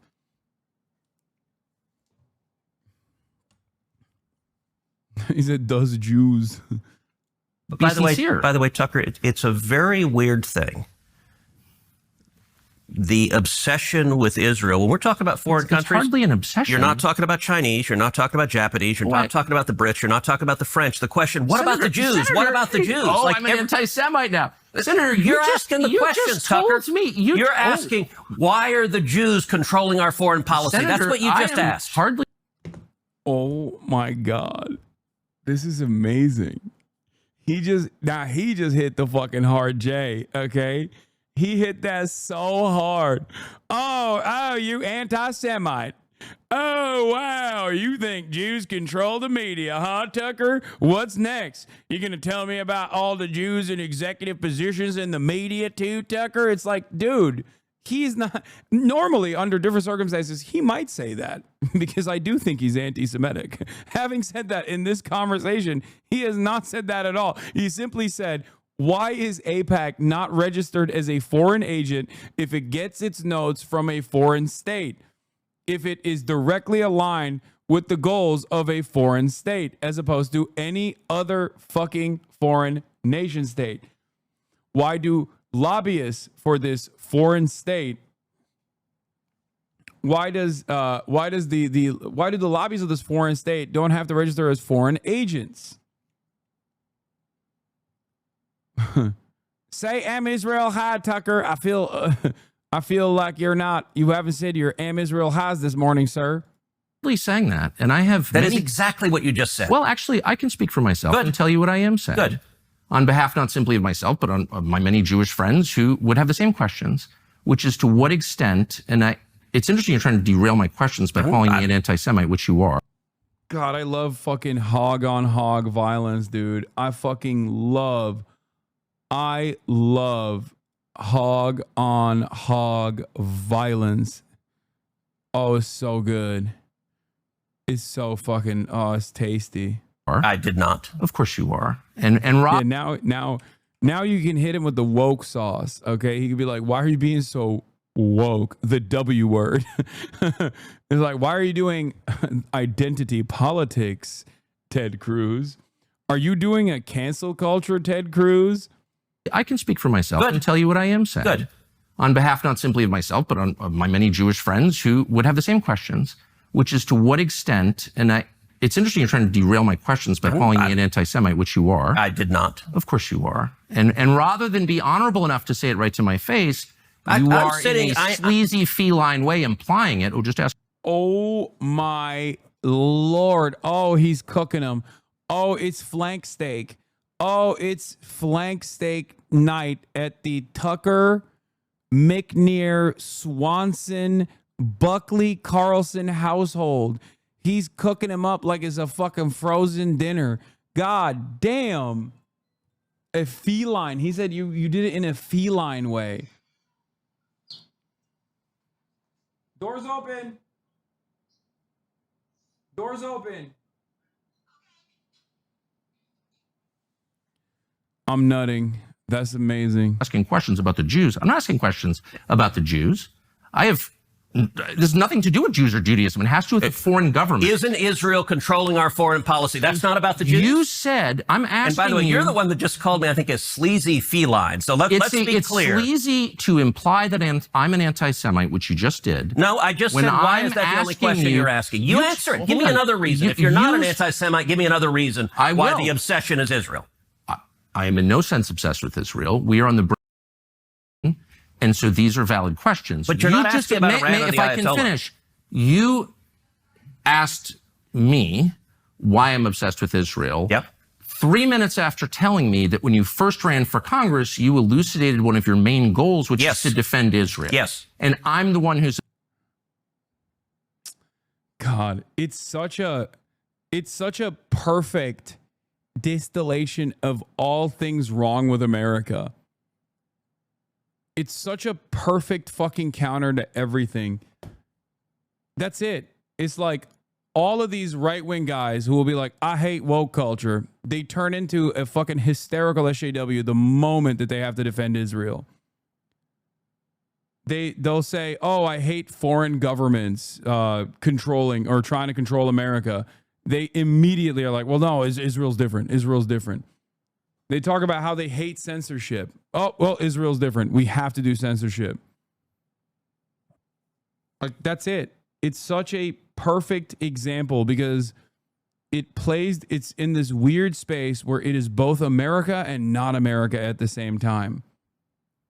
But ironically enough, even if Israel was legally considered a de facto or legally considered a part of the United States, if any politician spent this much time defending its interests, like North Dakota, especially if they're not even from North Dakota, you would look at them like they're fucking psychotic. You'd be like, what do you mean? What? Excuse me, sir. Have you planned on traveling to North Dakota after becoming the mayor of New York? Like any other state. Fuck it. Say it about New Jersey and people will look at you funny. They'll be like, what do you mean? Like, can you imagine? Can you fucking imagine?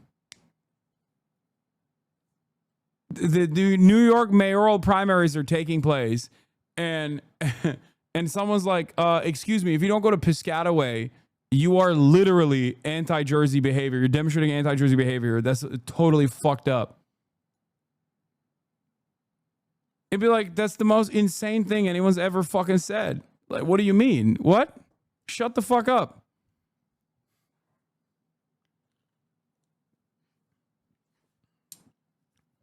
Does New Jersey have a right to exist?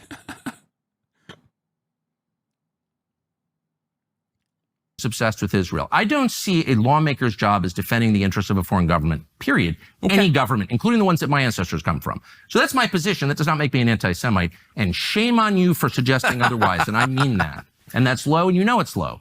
So why don't you just answer my questions I'll answer in a straightforward, rational way? You certainly have the IQ to do it. So, shame on you is cute, by the way, Tucker. It is. It's not cute. I'm offended. I'm obsessed with the Jews. You just told me you just called me a sleazy feline. It is sleazy to imply that I'm an anti-Semite for asking questions about how my government is run. You want to count how many questions you asked about? What about the Jews? What about Israel? What about AIPAC? I never asked about the Jews. Yeah, that's the other side. he ain't never, like, under different circumstances, maybe Tucker does make implications. He's too smart of a propagandist to, like, reveal his true position. This is one of the things that he's always done very well. Okay? That's why I used to consider him one of the most dangerous threats to American future as a very successful fascist propagandist. He is a fucking pro at taking white nationalist, anti-Semitic, anti-black, anti-brown narratives and twisting it in a framework that is fairly defensible. And in this situation, he didn't say Jews at all. He didn't say that at all. Do I think he's anti-Semitic? Probably. I mean, he did do a healthy dose of the Great Replacement theory, and the hidden underlying premise of the Great Replacement is that there's a shadowy group of people that are doing that. Okay? And that shadowy group of people, of course, are the Jews, right?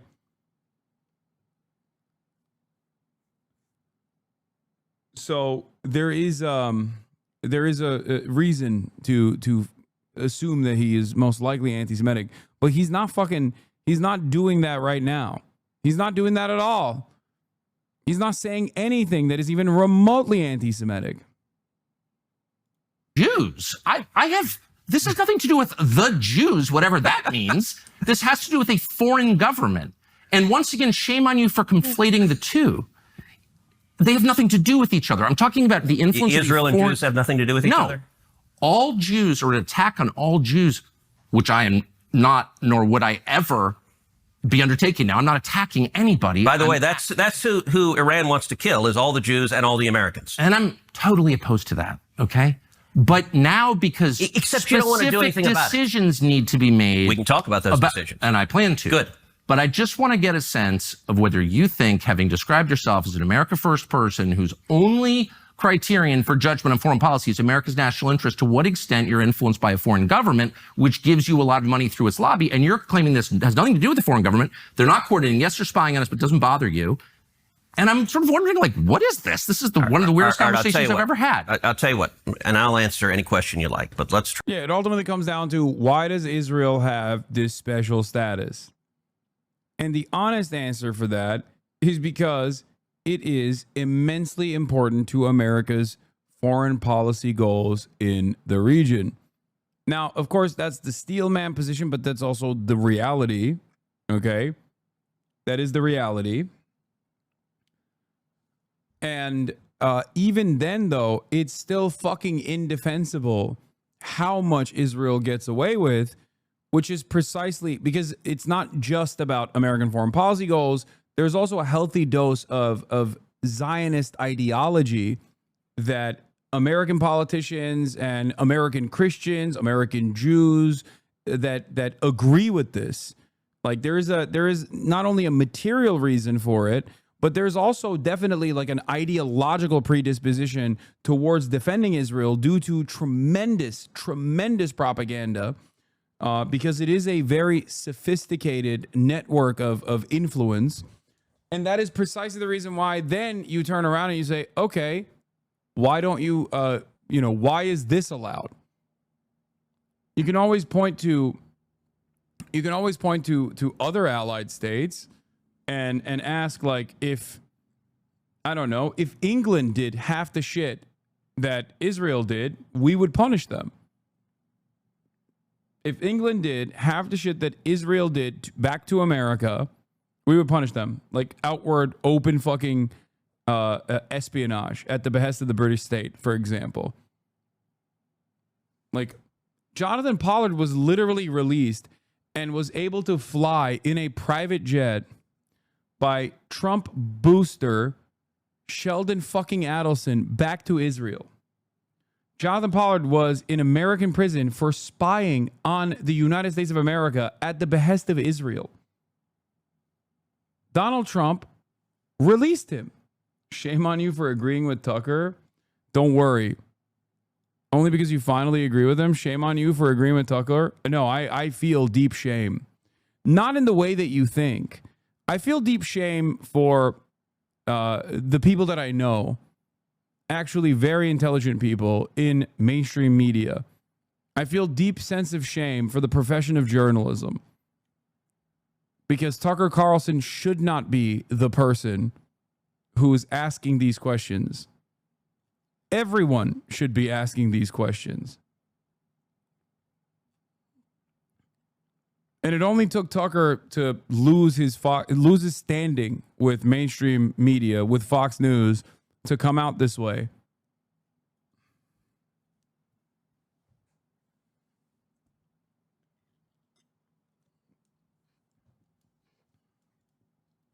Are you going to call me an anti-Semite again or no? Let's try to ratchet down the temperature a little. You're the one who went to motive. I'm asking honest questions. I'm just asking questions. Yes, that's it. That is what I'm doing.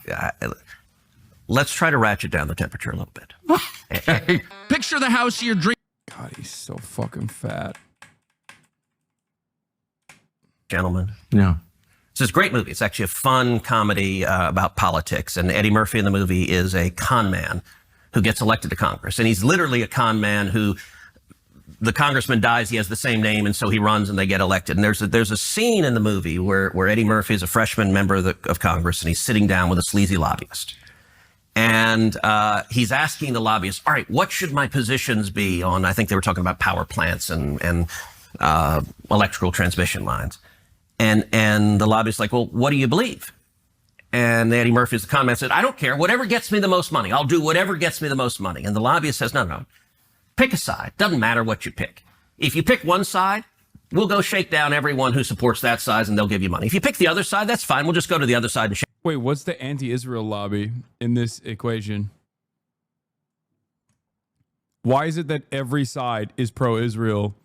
Why is it that there is no anti-Israel lobby? Care? Okay, dude. Yeah, that's a good one. Yeah, the famously powerful Care, which I think is like on the verge of being classified as a fucking terrorist group. That's great. Virtually, like, I would say 99% of Republicans and like 75% of Democrats consider Care to be a fucking terrorist group, like a hostile entity inside of American borders. What kind of legislation has Care actually funded?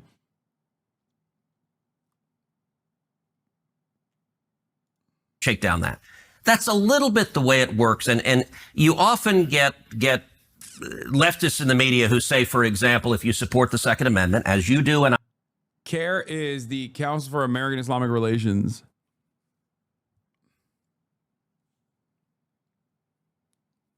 It's basically like a anti-hate group, like a anti-Islamophobia group, basically. J Street. That's funny. Also funny. So you're telling me that the only opposition to AIPAC is yet another Zionist lobby for Israel. A liberal one, but still a Zionist lobby for Israel. Wow. Very diverse range of options here for the anti-Israel lobby, seemingly.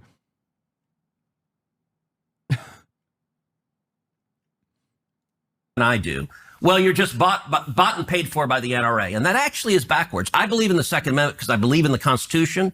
Now, am I proud that the NRA supports me? Sure, because people who care about the Second Amendment want to support leaders who fight for it. But it gets it backward. Look, AIPAC, when I ran for the Senate, AIPAC didn't support me. I supported Israel before they supported me. I'm happy to have their support because they share my objective. No, but you're missing it. I'm not suggesting that you're bought and paid for. I'm not saying that. I want to go back and take sincere. I want to go back and take the transcript because you just said a minute ago, I'm slightly paraphrasing, but are you lobbying for a foreign government because they pay you a lot of money? That's basically what you said. So you are suggesting that. Let me just be clear about what I think. Your views seem totally sincere. Yes. You take money from people who agree with you. Yeah. I believe that. I even take money from people who disagree with me. I'm only trying to get to the question of to what extent is the U.S. government influenced by other governments? And it's a lot. Of course. It's hardly just Israel. It's hardly just Israel. I don't think Israel's the main one. There are lots of governments. China is a massive influence on this city. And it's a huge problem. As you know, I couldn't agree more. And there are lots of others. The UK. China's a huge problem. China lobby is a huge problem. Israel, though, great lobby, best lobby. Love the steaks. Okay. I don't get it. You just said you'd take money from a group that you don't agree with. Would you take money from the China lobby? Which is a truly sinister place, in my opinion. Like, dude, it's so funny to think, like, what influence does the fucking Chinese state have over the United States of America? What lobbying influence does the Chinese government have over the United States of America? Oh my God. TikTok is a service that is owned and operated by the Chinese government that Americans are voluntarily using. It is not the same as moneyed interest. And TikTok is impossible to combat because we fucking love our treats. It's like saying Temu is a Chinese lobby. Okay? It's like saying what's it fucking called? I mean, there is pervasive Chinese lobbying interest in the country.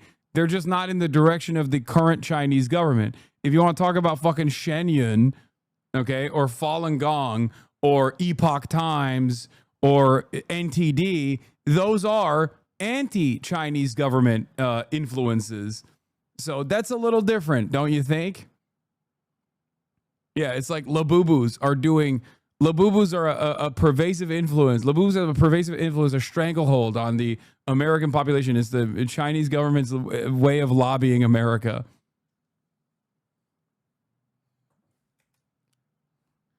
Yeah, Genshin Impact, Chinese lobby. Nick Britt, I can say, I think that's my view.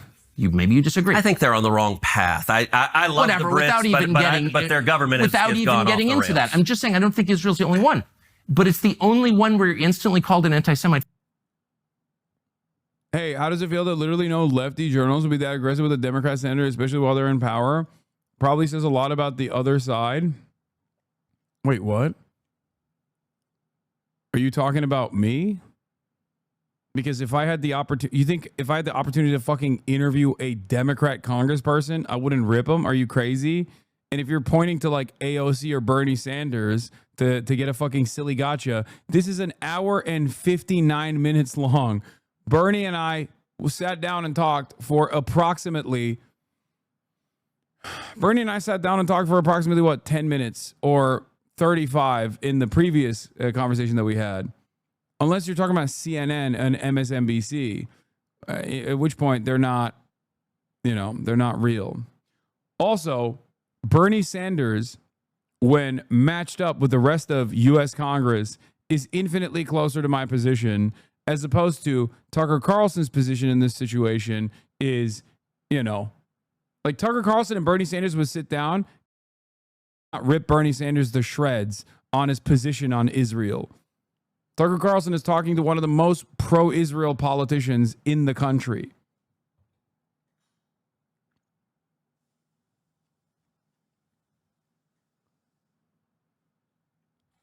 That's funny. Wait, come on, man. That's just a lie. You literally had Greg Kazar on stream multiple times and you have not once ripped him on his fucking awful takes. Wait, hold on. Someone said Ro Khanna as well, which I did. I did. Once again, not a fucking hour-long back-and-forth conversation.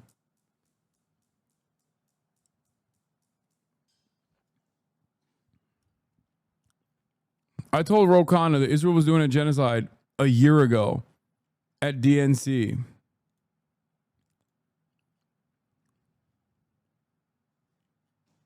I asked him why no Democrat is also openly saying that Israel's doing a genocide that we are participating in at DNC.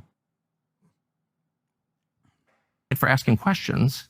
And it's also the only government that no one will ever criticize And I People find that criticize Israel every minute. I also, when I had a conversation with Greg Kazar, I asked him why he didn't endorse Zoran Mamdani and instead endorsed Brad Lander. Every day. Like, the only government that people will not criticize, Rashida Tlaib just tweeted out calling Benjamin Netanyahu a war criminal. Rashida Tlaib? No. You said no one will criticize. No, I'm talking about Republicans that I would vote for, including you. And I'm saying, whatever. I don't even like talking about Israel. What I care about, I never do, because it's not worth being called anti-Semites from AIPAC recipients. But yeah, a better comparison to this would be you pressuring Dems on immigration, something the party was for. You asked every Democratic congressperson you had about immigration, from Ro Khanna to Rashida Tlaib. Exactly. Every single one, including ones who were in agreement with me and said the Democratic Party wasn't doing enough, like AOC and Rashida Tlaib, and also ones like Ro Khanna as well.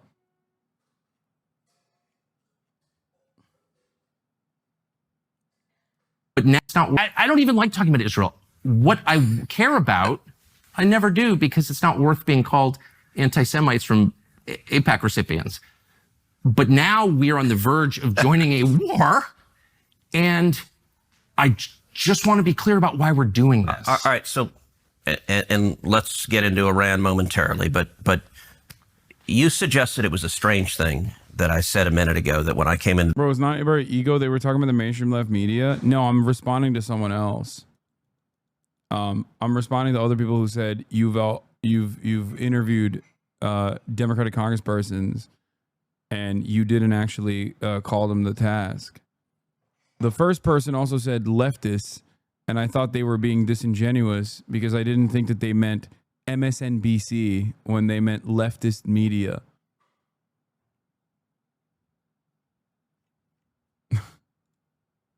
The Senate, I resolved that I was going to be the leading defender of Israel. And what you didn't ask is why. So let me tell you why. No, you said I was obsessed with Israel, and you had just told me that, like, your driving motive to get to the Senate was to defend Israel. I'm like, I don't think I'm the one who's obsessed with Israel. Okay. I don't even think about Israel. Tucker, words matter. Uh-huh. And you know that. I said I resolved to be the leading defender of Israel, and you said your driving motive, the reason you're in the Senate. You want to be the leading defender of Israel. I would think if I ran for Senate, I'd be like, there are people dying of drug ODs on the street. My driving motive is to fight for Texas and America, and to fight for jobs, and to fight for the Constitution. And you played a very, very careful word game of eliding You're the one who said it, not me. So you still haven't asked why, but I'm going to tell you why. Okay. And the reason is twofold. Number one, as a Christian, growing up in Sunday school, I was taught from the Bible, those who bless Israel will be blessed, and those who curse Israel will be cursed. And from my perspective, I want to be on the blessing side of things. Of those who bless the government of Israel? Those who bless Israel is what it says. It doesn't say the government of, it says the nation of Israel. So that's in the Bible. As a Christian, I believe. He had to hit the Bible, dude. Someone had a really funny response on Twitter where it was like, if I name my son Jesus, will you have to worship him like he's the son of God? Lest you be damned to hell. I'm like, you don't understand. It's in the Bible. Tucker, I'll have you know the Bible. Okay? That's my answer. Asked and answered.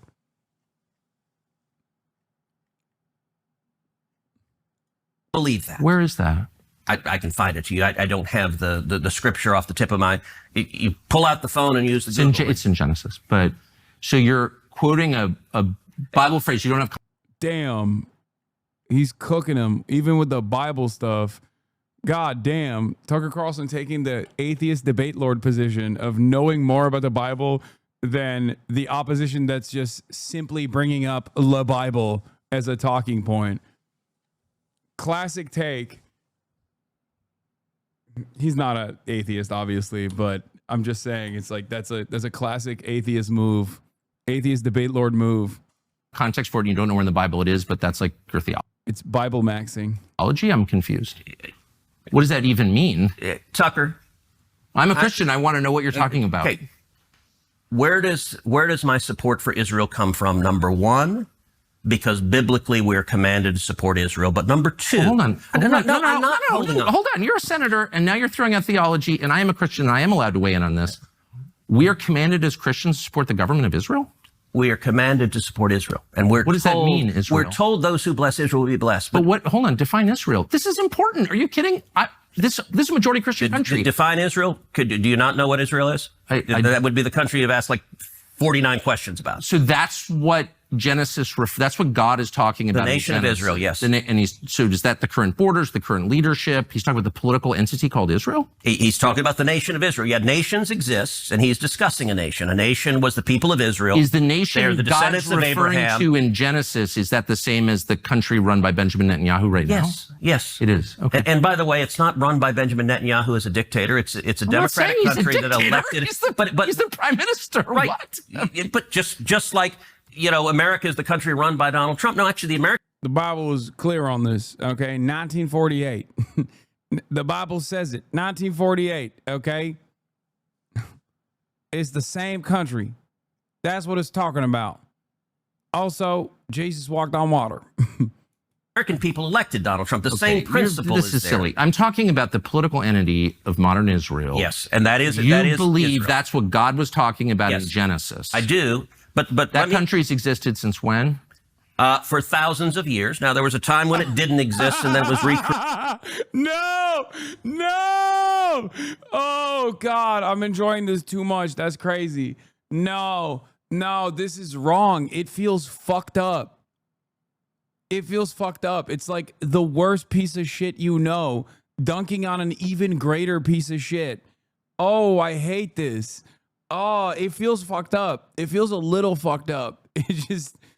I should not be deriving this much satisfaction because I know like both of these guys are evil. You know what I mean? I feel so dirty enjoying this process so much. God damn, Tucker is twisting him like a fucking pretzel. Oh, God.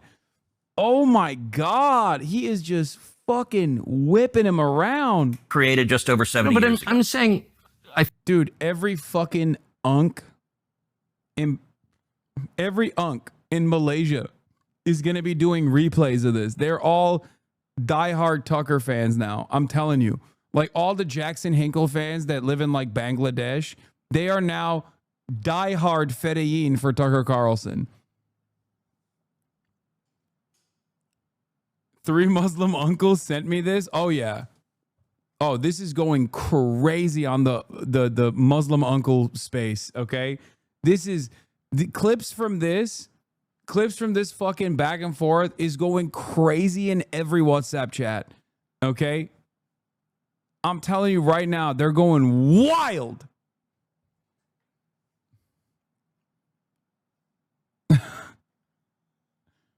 This is going to do unk numbers for sure.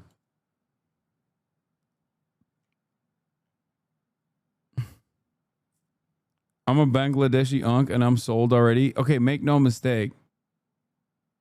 Make no fucking mistake.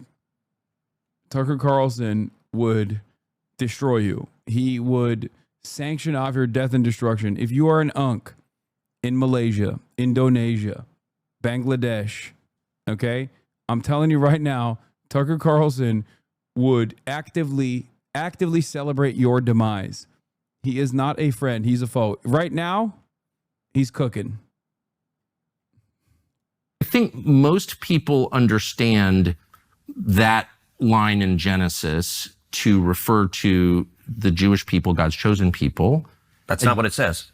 Okay, Israel, but you don't even know where in the Bible it is. So I don't know if we can... I don't remember the scriptural citation. But, okay, It's like Genesis 16 or something like that. But yes, it's in the earlier part of the book. But the point is... All right, Tucker, you keep interrupting me before I finish my sentence. It's just important to know what you're talking about. Okay. I don't know what you're... So you're saying as a Christian, if I believe in Jesus, I have to support the modern state of Israel? No, I'm not saying that. I'm explaining for me what my motivation is. But okay, so I'm just trying to understand. You said God tells you to support the modern state of Israel in the Bible, in some place in the Bible that you heard about, but you don't know where it is. That's your theology? You're going back, am I a sleazy feline again? I mean, if you accuse me of anti-Semitism again, I will say that, but I don't think you will. Try to be a little less condescending. I'm trying to have a conversation. Condescending. You're throwing this stuff out, and it's my job to figure out what you're talking about, but I don't understand. But you're not letting me... Okay. I'm sorry. I want to be polite. Jew here, when the Bible refers to his people Israel, we were taught that this is referring to the Jewish people, not a political entity established in the 1940s. Thank you for your time. Yeah, tell that to Ted Cruz. He's like, no, you don't understand. The Bible said Israel has to be in apartheid. The Bible said they have to be there and they have to have nukes. The Bible also said, it's crazy, and I'm not even paraphrasing, okay? Genesis 18:47. Let me tell you, okay? Genesis 1963. In both passages, the Bible says America must do a first strike on Iran alongside the modern Israeli nation state on the Fordow nuclear facility that the Islamic Republic of Iran has built on the side of a fucking mountain. I didn't make it up. It's in the Bible. It says in the fine print. It's crazy. The Bible has it all.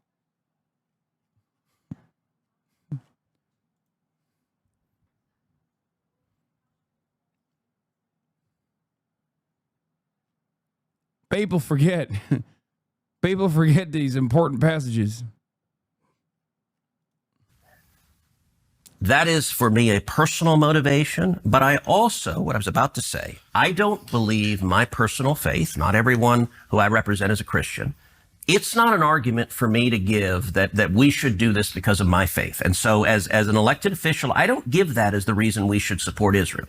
That is a personal motivation for me, but I don't think it is the reason we should. The reason that I am the leading defender of Israel is because Israel is our strongest ally in the Middle East, an incredibly troubled part of the world, and supporting Israel benefits America.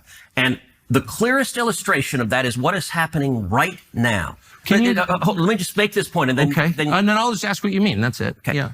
Look, Iran, I think the most acute national security threat facing America right now is the threat of a nuclear Iran. I think China is the biggest long-term threat, but acute and near-term is a nuclear.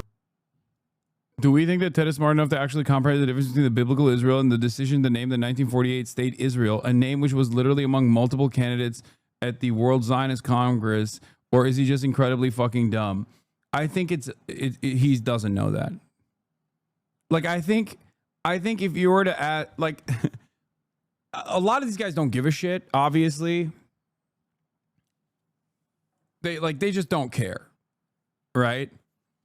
But if you dig into the history of Zionism and its inception, all of the, ironically enough, all of the religious seasoning added as a justification for the nation state was put there by secular Jews who do not give a fuck about Judaism, and did it so that they could potentially bring in support from religious Jews who were directly opposed to the development of a state that was for the Jews.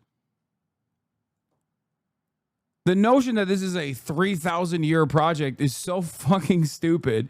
There were, and perhaps always throughout history, a far larger number of Christians who believed in the Zionist project than there were Jews who believed in the Zionist project. There has never been a moment throughout history where there were more Jews than Christians that believed in Zionism.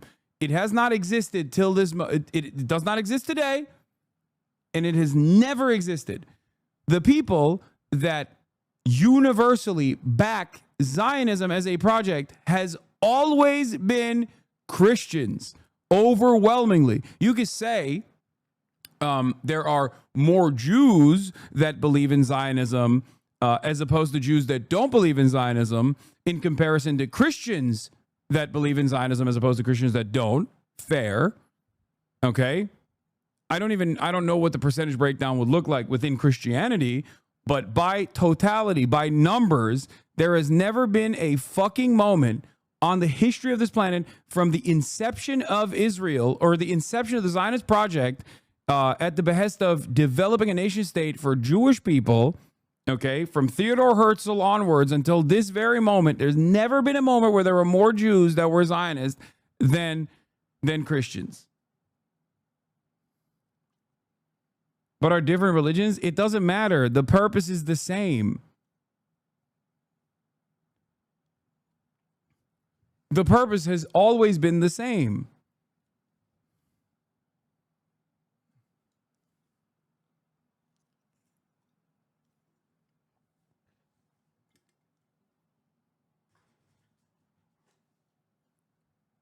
Zionism in and of itself, with all of the religious associations, was completely concocted by motherfuckers who don't believe in that shit at all. There's no, like, Theodore Herzl is secular and was not a religious Jew at all. The myth making associated with the modern Israeli state is designed that way so that dumb fucks in 2025, like 100 years later, okay, will turn around and act as though there was a 3,000 year history here. It's fucking bullshit. The Uganda scheme was proposed by British Colonial Secretary Joseph Chamberlain to create a Jewish homeland in the portion of British East Africa. It was presented at the Sixth World Zionist Congress in Basel in 1903 by Theodore Herzl, the founder of modern Zionist movement. He presented it as a temporary refuge for Jews to escape rising anti-Semitism in Europe. The proposal faced opposition from both within the Zionist movement and the British colony. Burden or a gift? Thank you for the 10 gifted subs.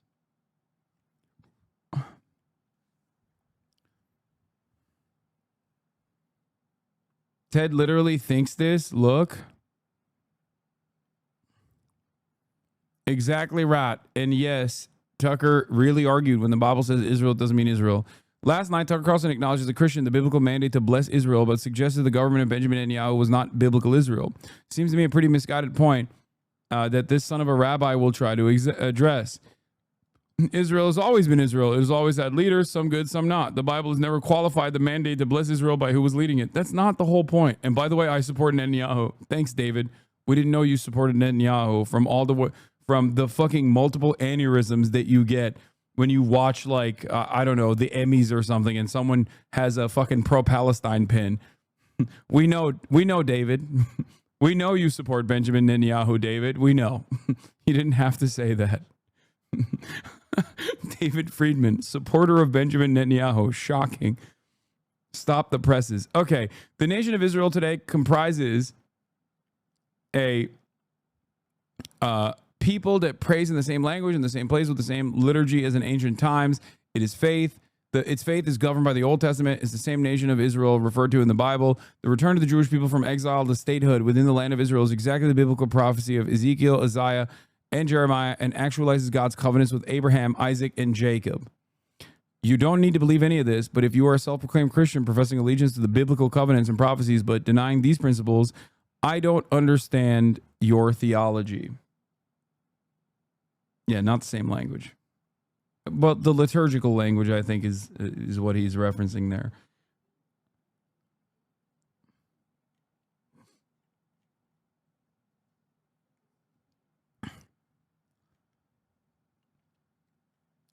Zionism was wildly unpopular among the secular Jews of Europe. It was literally a part of their political identity.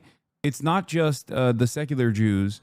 There were also a fuck ton of religious Jews that also, through a theological framework, thought that it was heretical or entirely against the, I don't know, the Jews don't do heresy, right? Whatever the fucking Jewish equivalent is, but thought it was against the religion to develop a Jewish nation state by force rather than allowing it to happen with the Messiah.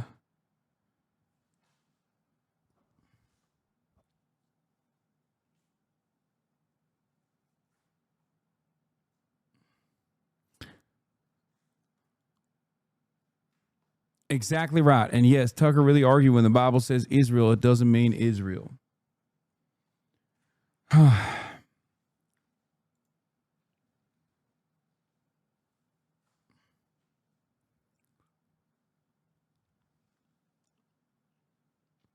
like that this conversation surrounding the Bible has led us down this path of trying to justify the existence of a modern nation state by pointing to just something that's made up. Okay? It is mind-boggling to me.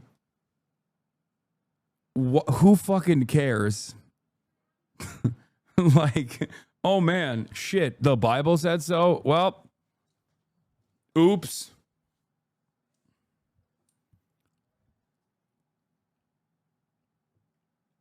Okay, Atheist Andy. No, it's fucking idiotic. As I've said before, as I've said before many times, don't care what people believe in. Okay? You can believe whatever the fuck you want.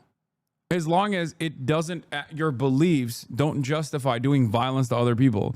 At which point, I'm out. You can't take away someone else's liberties. You can't take away someone else's rights.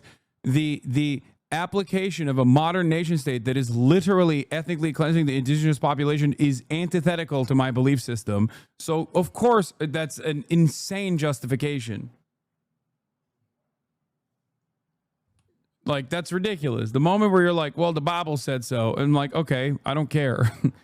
Then you should probably also perish. The Bible says a lot of stuff that you're doing, you know, mixing and matching cottons and eating shellfish. You should probably be stoned to death for those things, right? Like, who gives a fuck? Now I'm turning into a fucking Reddit debate lord. Do you see what I mean?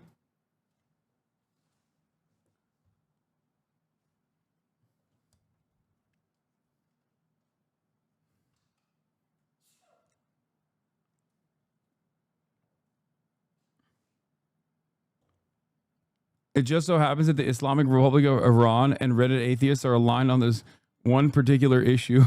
Yeah, get ready to be mauled by 35 bears if you make fun of a bald person. Iran. Okay.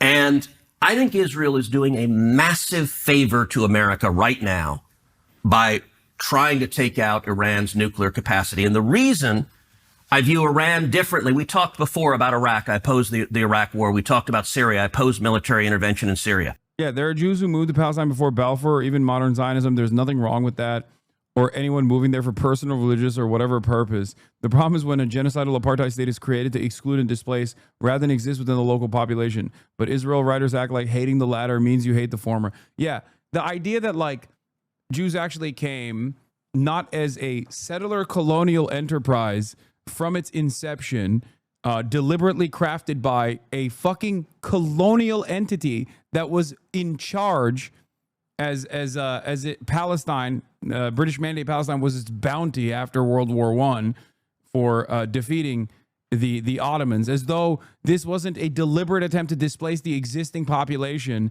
and then continue its domination, do ethnic cleansing, planned ethnic cleansing in an effort to develop a nation state. Like, all of this is completely unjustifiable. It wasn't like people were just like, oh yeah, I want to move here. This seems great. And then people were like, nah, fuck you. That's not how this works. That's not the function. If that was the case, there wouldn't be a nation state called Israel right now. It would be still called Palestine. A diverse, most likely secular nation state that has equal rights and representation for all Jews, Christians, and Muslims alike living inside of its boundaries. And that'd be fantastic. I am in favor of that, of course, obviously.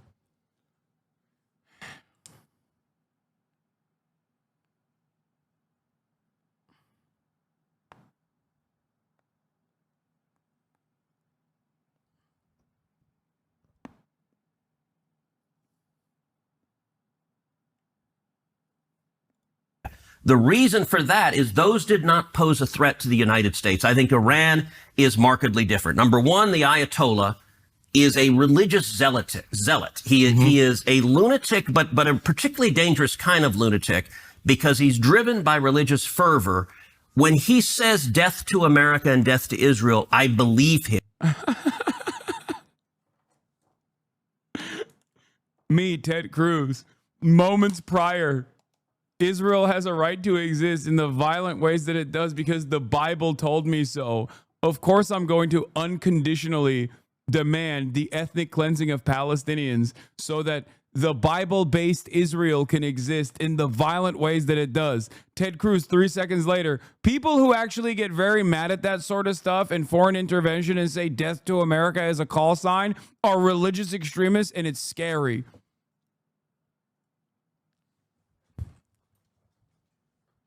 This is chauvinism through and through. The notion that like you can be a Christian nationalist and a fucking straightforward fascist, back religious extremists, religious fundamentalist countries that are doing an ethnic cleansing, and in the process of like talking about other nation states that also are run by religious fundamentalists but are morally in a more correct position, a position of self-defense in this process, those are the bad guys. Well, okay, it feels like your argument is just on very shaky moral foundations here.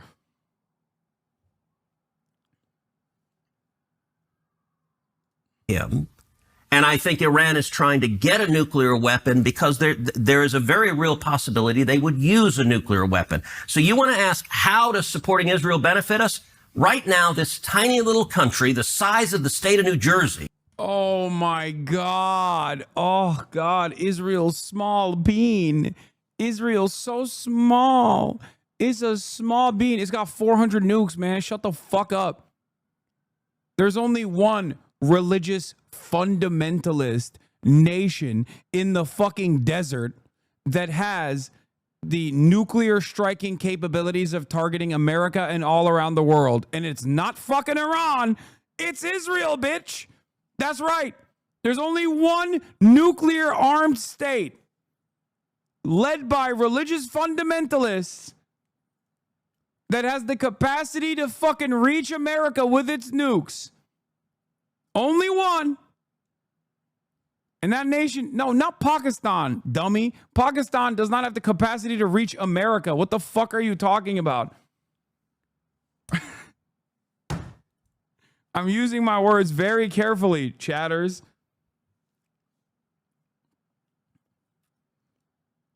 Also, wouldn't be considered a desert anyway. They do have nukes.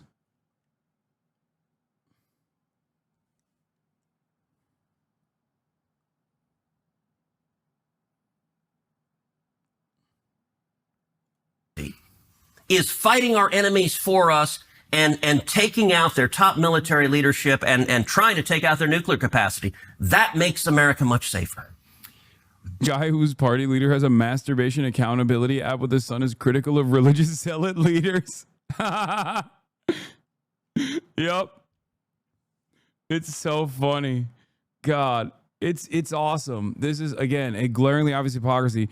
Glenn Greenwald joked to us at Breaking Points yesterday that it rings a bit hollow when we call Iran a theocracy when lawmakers like Ted Cruz and our former ambassador are citing biblical and rabbinical doctrine to justify supporting striking Iran.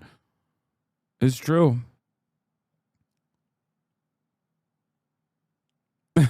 Pakistan can reach Israel hard. True. True.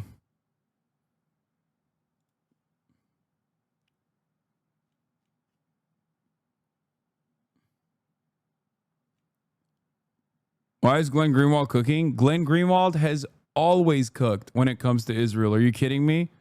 He cooked so hard they leaked his fucking sexual blackmail material. Allegedly, Israel leaked it.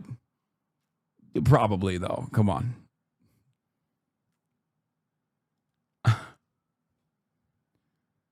I've seen things. I've seen things that I should have never seen. So the president has said repeatedly Iran cannot have a nuclear weapon, yes, and he will do whatever it takes to stop Iran from getting a nuclear weapon. He said that like 100 times. He clearly means it. I think he will use force to effect that if he feels he has to. I think he's been really clear about that. I don't know, but it seems that way. Do you feel that? Do you think that's correct? Whether he would use force to stop a nuclear weapon, I think he has put that option on the table. He certainly suggested. I mean, I have literally no idea what's going to happen, but just reading his statements, he's made that really clear. So what he has been very clear about, and I spoke with the president on Sunday, is he has been very clear to Iran that if they attack U.S. servicemen and women, there will be real consequences and I think very serious military response. By the way, this is a sidebar, but I just can't resist. The Prime Minister of Israel said that Iran tried to assassinate Donald Trump twice. Yeah, I read your newsletter this morning, But do you believe that's true? Again, I think it was sort of a word game. What is true is Iran is trying to assassinate Donald J. Trump, and they have hired hitmen. Now, you pointed out... No, he said that they have tried twice to kill him, and I don't know that, I don't have any evidence that's true, but I sort of wonder if that is true. Why aren't we at war with them already? Okay. And I read your newsletter this morning, and I thought it was playing word games to draw a political point. How's that a word game? It's my president. And can I tell you? Yeah, please. Okay. You rightly pointed out there's no evidence that Ryan Ruth, agent of Iran, and whatever the fucking ugly dude's name was, I forgot. I can't believe I forgot. And he actually did fucking strike Trump. What was it? Thomas Matthew Crooks, the IRGC's most loyal servant. This clown in Butler, Pennsylvania, who shot the president was working for the Iranians. I don't think he was. There's no evidence of that. Although I would like to know more about who he was and what's going on. But I don't find it plausible that he was working for the Iranians. So was that caused by the Iranians? No. But what is true, and what your newsletter didn't acknowledge, is it true or false that Iran is currently trying to murder Donald J. Trump and has paid hitmen to do so? Well, that's the question, and I don't know the Butler, Pennsylvania thing. Butler, Pennsylvania. Let's just put that aside. I don't know. So Netanyahu misspoke when he said those two assassinations were because of Iran. But what he was saying that is right is they're actively trying to murder Donald J. Trump. Is there? Okay, so you're aware of a plot to kill Trump? Yes, that Iran is paying for. And by the way, when? It has been over the last, I'd say, 18 months to 2 years. In the United States? In the United States, yes. And let me point out. Has anyone been arrested? For the Trump attempted assassination, no. But they are also actively paying Iranian hitmen to murder Mike Pompeo when he was President Trump's first Secretary of State, the first term, rather. John Bolton, when John Bolton was National Security Advisor to President Trump, and a guy named Brian Hook, who was Assistant Secretary of State. Right. During the Biden administration. Wait, but hold on. Can we go back to Donald Trump because he's the president? No, it's a big deal. What do you mean? When no one has been arrested for these assassination attempts on Trump. Yes. They've hired hitmen. How do we know that? All right, let me break it down. People have been arrested. So the reason I brought up Pompeo, Bolton, and Hook, who are under active assassination attempts because of their service in the first Trump administration, under the Biden administration. Well, they say that. I've never seen any evidence of it. Can I give you the evidence? No, because these are interrelated. So let me make a bloody point. Under the Biden administration, the State Department was spending $2 million a month providing security for Pompeo, Bolton, and Hook. And they did arrest Iranian hitmen at John Bolton's apartment complex who rented, I think, the apartment next to him and were actively trying to assassinate him. And they went and arrested them. So, yes, they caught Iranian hitmen. Now, it so happens Iran's not very good at it. And so they are actively trying. And in fact, during what about Trump? He's the president. If there's a plot to kill Trump by the Iranians. Okay, so you dispute that the Iranians are trying to kill Trump? Of course. I mean, that's the most important question. The Prime Minister of Israel just said there have been 2 assassination attempts against Donald Trump by the Iranians. And I think it's a very fair question, maybe you disagree, to ask, what are you talking about? Okay. And I agree with you that he misspoke. So there weren't those 2 attempts? There were 2 attempts, but the clown in Butler, Pennsylvania, and the other guy on the golf course were not connected to the Iranians. That's the part that he misspoke. But by the Wait, he just misspoke. Shit, my bad. I thought he was fucking lying like he does all the time. I guess he misspoke on numerous occasions and he just keeps misspeaking. You know, Israel and Israeli envoys, they misspeak all the time. Have I told you that Israel was in the Bible and also is the size of New Jersey? Bet you feel stupid now, don't you?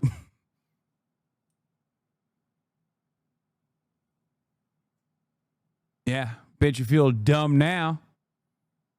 as soon as I told you that this nuclear armed violent state that's conducting a 7-front war with unlimited munitions coming from the United States of America is the size of the state of New Jersey. If you don't immediately redirect your line of questioning, I will call you an anti-Semite. Okay? Come on, it was a misspoken assassination accusation. Oh, shit, yeah. Fuck. By the way, when you speak all the time, occasionally, what he said that was accurate is that Iran is actively trying to murder Donald J. Trump and has paid hitmen. Okay, but right. Okay, that's fine. And he was conflating it with the two attempts. I understand. But I just want to pull that thread because it's so important. I voted for Donald Trump. I campaigned for Donald Trump. Yeah. He's our president.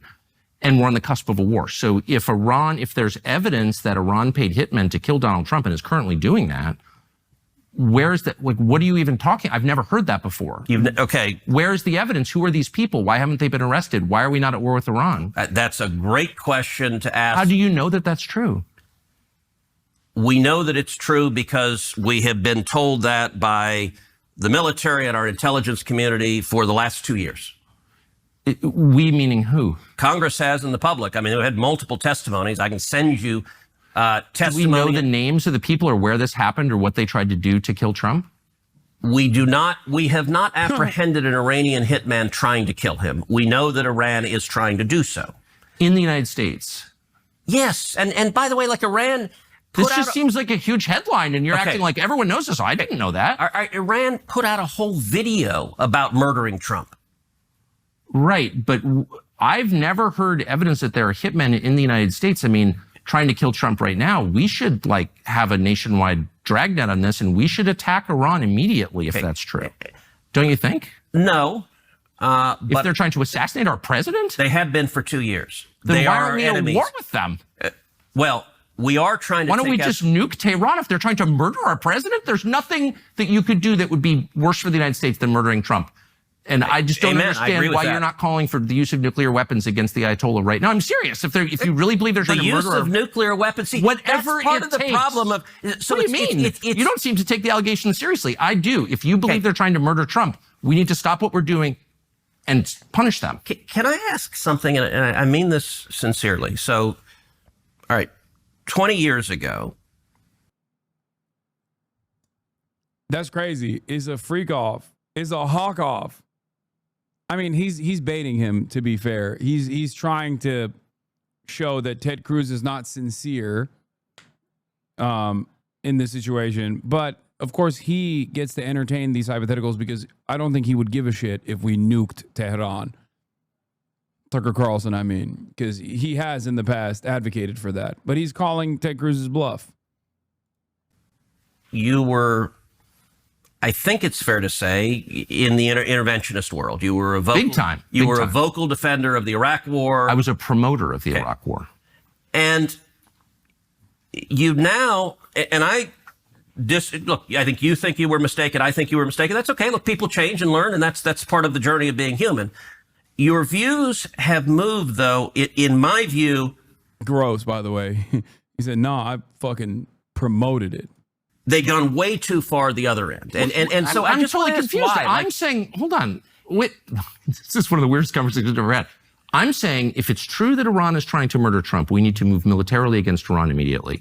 That's not isolationism. That's that's a call to violence, which I am calling for. If we believe that Iran is trying to murder our president, we need to strike Iran. Okay, but isolationists say things like, well, then just nuke them, which is what you just said, which is kind of a weird... Because I'm upset, because I'm taking you seriously. You don't take your own statements seriously. I take my statements very seriously. So I've asked you, where's the evidence this is true? And you said, well, they're trying to assassinate Brian Hook or something, which I'm against, by the way. I'm against hurting any American, period, no matter... So do you dispute that they're trying to murder I'm not disputing it at all. and Bolton? I'm not disputing it at all. They literally arrested the hitman with Bolton. I don't know why that's even relevant. I'm asking about the president of the United States. Wait, it's not relevant that Iran hired hitmen to murder cabinet members in Trump's administration? That doesn't go to I've already how credible said is it that they're willing to spend money to do that? I'm totally opposed to that.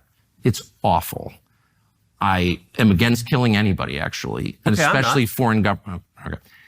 I'm asking about your allegation and the Prime Minister of Israel's allegation that is and let me be that clear, Iran I'm is trying to emphatically for murder the killing our enemies. president. Killing terrorists is a good thing. Killing people who are trying to murder Americans is a good thing, because if you're America first, you want to protect America, and so killing Osama bin Laden was a fantastic But you don't day really for the believe world. that they're trying to murder Trump, or you? Yes, I do.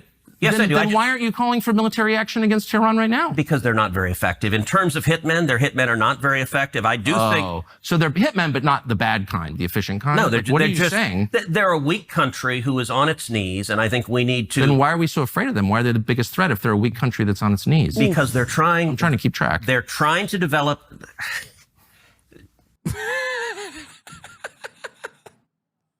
I gotta run it back. The pause is so bad. He's so mad. Because they're trying... I'm trying to keep track. They're trying to develop...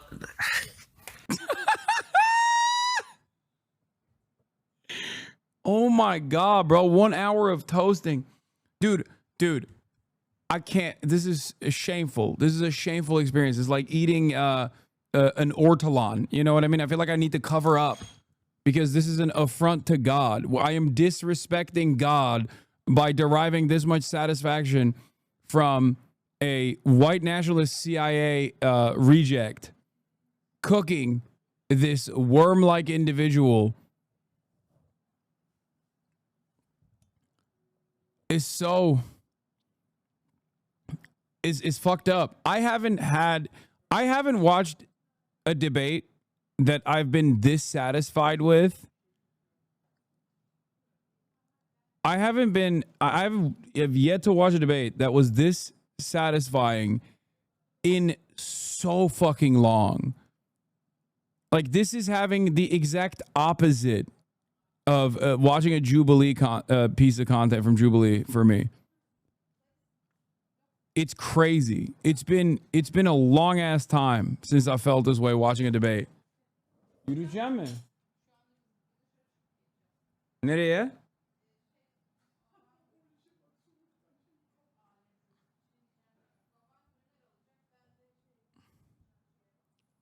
Eyvallah peki.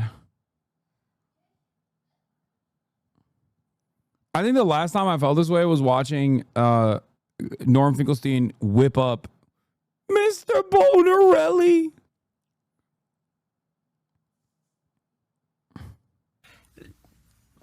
Be a little less snarky. I know, you're right. That is a problem that I have. I'm sorry.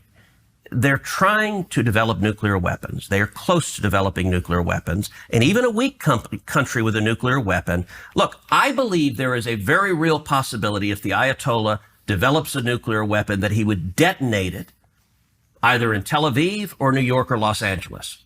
And that would be utterly catastrophic. And I don't know what the chances are of that. Let me compare and contrast Iran to North Korea. Wait, can I just ask one last question about trying to kill the president? You sincerely believe, you promise, that right now the Iranian government is trying to murder our president? Yes. You sincerely believe right now? Absolutely. And yet you are not calling for military action against the government that's trying to murder our president. Can you explain that? I don't think they're very effective. I do think we should, by the way, America is You're willing to take that risk? I think we should protect the president and we should take out our enemies. Oh, Israel is doing that right now. But aren't they? Why would we outsource it to Israel if they're trying to? Your first question was, why are you for regime change? That's a pretty good example of why I'm for regime change. Okay, so you're saying we should just go in and take out the government of Iran. Why would we outsource it to Israel if they're trying to murder our president? Okay, you sound like the isolationist.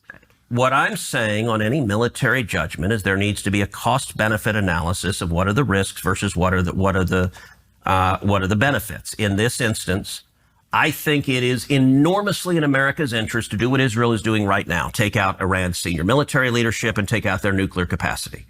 That is benefiting America, and it is... It's crazy because these guys believe 100, like not 100, obviously, 99% of the same shit.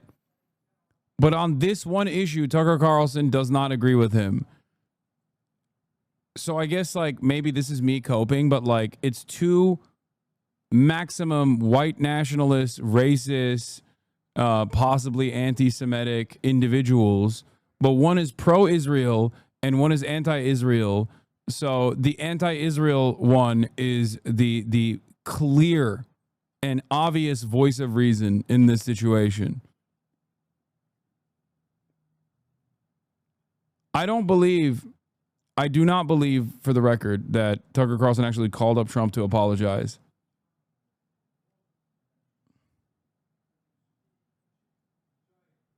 Dude, is Trump threatening to Iran to scare Putin out of Ukraine? He's not anti-Israel. He's just less pro. No. Tucker Carlson's anti-Israel. Chatter. I think he's definitely anti-Israel. I don't think he's pro-Israel. I'm gonna be honest. There are foreign nations that Tucker Carlson is in favor of. Russia, for example. He's definitely pro-Russia. He's not pro-Israel. A good risk reward. I would oppose invading Iran and putting boots on the ground to topple the government. If the risk got severe enough, I would support that, but I think the relative risk is not severe enough to justify that step at this time. What I would absolutely oppose under any circumstances is invading Iran and then staying and trying to turn them into a democracy. And part of where Iraq really went off the rails is not only did we topple someone who was fighting radical Islamic terrorists, who was a bad guy, but then we tried the vision of interventionists. It actually overlaps with the vision of a lot of Democrats. Let's go promote democracy in the world. I agree. And it is our military's job to kill the bad guys, to defend America. It's not their job to defend international norms. It's not their job. So I have zero desire for the U.S. military to turn Iran into Switzerland. Look, would it be nice if they suddenly became Switzerland? Sure. If I could wave a magic wand, great. But I'm not going to send your kids or my kids to be in front of guns to go make that happen. Well, bless you for that. I think that is the lesson that I learned from Iraq. I promoted that war. Apparently, unlike you, I was dumber. And I think that you just articulated the main lesson of it, which is it's hard to do that, and we're not good at it. But I will, and so we are agreeing on that. I will say as a corollary, vehemently agreeing. As a corollary, that doesn't mean that horrible, evil dictators are okay. And going back to Reagan and the Cold War, we have lots of weapons. I am happy to highlight the brutality, the oppression, the human rights abuses of regimes, even though I don't want to invade them, because I think the bully pulpit of American leadership is really powerful. And I think dictatorships are terrified. So I've spent 13 years in the Senate. One of the things I do frequently is highlight dissidents in Iran and North Korea and China. In Venezuela, people are being tortured.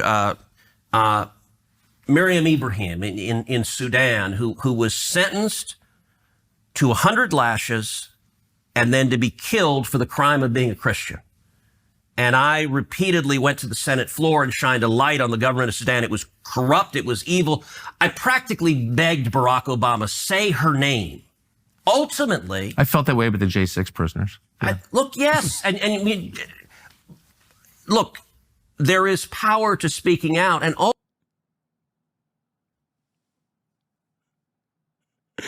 that's such an insane insertion.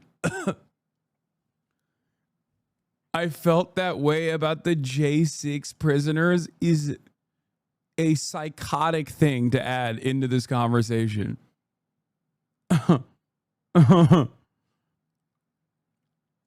Yeah. 200 lashes is what all the J6 prisoners were getting. It was really fucked up.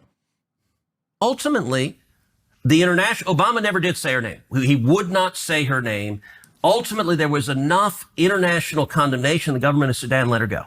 And so she was not executed. And I met her. So she had a 2-year-old son, Martin, and she gave birth to a little girl named Maya. And she was in leg irons in prison waiting for the death sentence. They were not going to kill her until she gave birth. And they told her, we will not kill you if you will renounce Jesus. And she refused. And I met her. She was in D.C. speaking at a conference after she was released, obviously. And I asked her, she's a tiny woman, very small woman. I asked her, I said, when you were in that prison cell with your kids, how did you have the strength not to just give in to despair? I mean, I've never been threatened with murder unless I renounce my faith. And she just said to me with a real peacefulness, she said, Jesus was with me. And thankfully, you and I have not faced that circumstance. But I do think there is a responsibility. There's still time.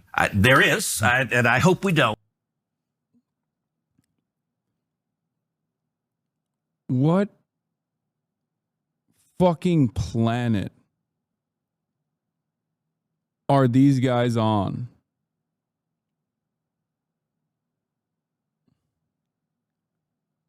What the fuck are they talking? Okay, is the rest of this even... Okay, oh, there's more. Wait, are there Iranian assassins trying to kill Trump? More? Okay, can we move away from this fucking stupid ass story? Like Ted Cruz talking about how like Christians are under attack in America and alongside Tucker Carlson is not even remotely in the realm of interest for me. I'm in there, but yeah. Okay, man, you're right. When I first got here, McCain hated my guts, and he actually referred to me and Rand as wacko birds. I remember. I have up on the shelf, which I happen next in Iran and what should happen next. So you've called for regime change. You said you don't favor the U.S. military participating in any kind of regime change. You said you don't think, and bless you for saying this, that the U.S. military should try and turn it into Belgium. Yeah. Thank God. But there is a third option where it turns into Syria, where it's this open wound and it causes massive migration and further destroys Europe, as Syria has. Yeah. And that's a huge cost, and where lots of people die and religious minorities get murdered in Syria again. Are you worried about that? Sure. And listen, that lots of bad things can happen. But going back to what we talked about, the principle of defending America, I agree with President Trump that Iran with a nuclear weapon is an unacceptable risk to America, and we need to stop it. I agree with President Trump, and I'll make a point. But he's not for regime change. He's not. So he and I disagree. Yeah, look, I think he thinks it would be better. He has not said he's for it. And you know what? Look, it is consequential when the President of the United States says, I'm for regime change. So I understand why he hasn't.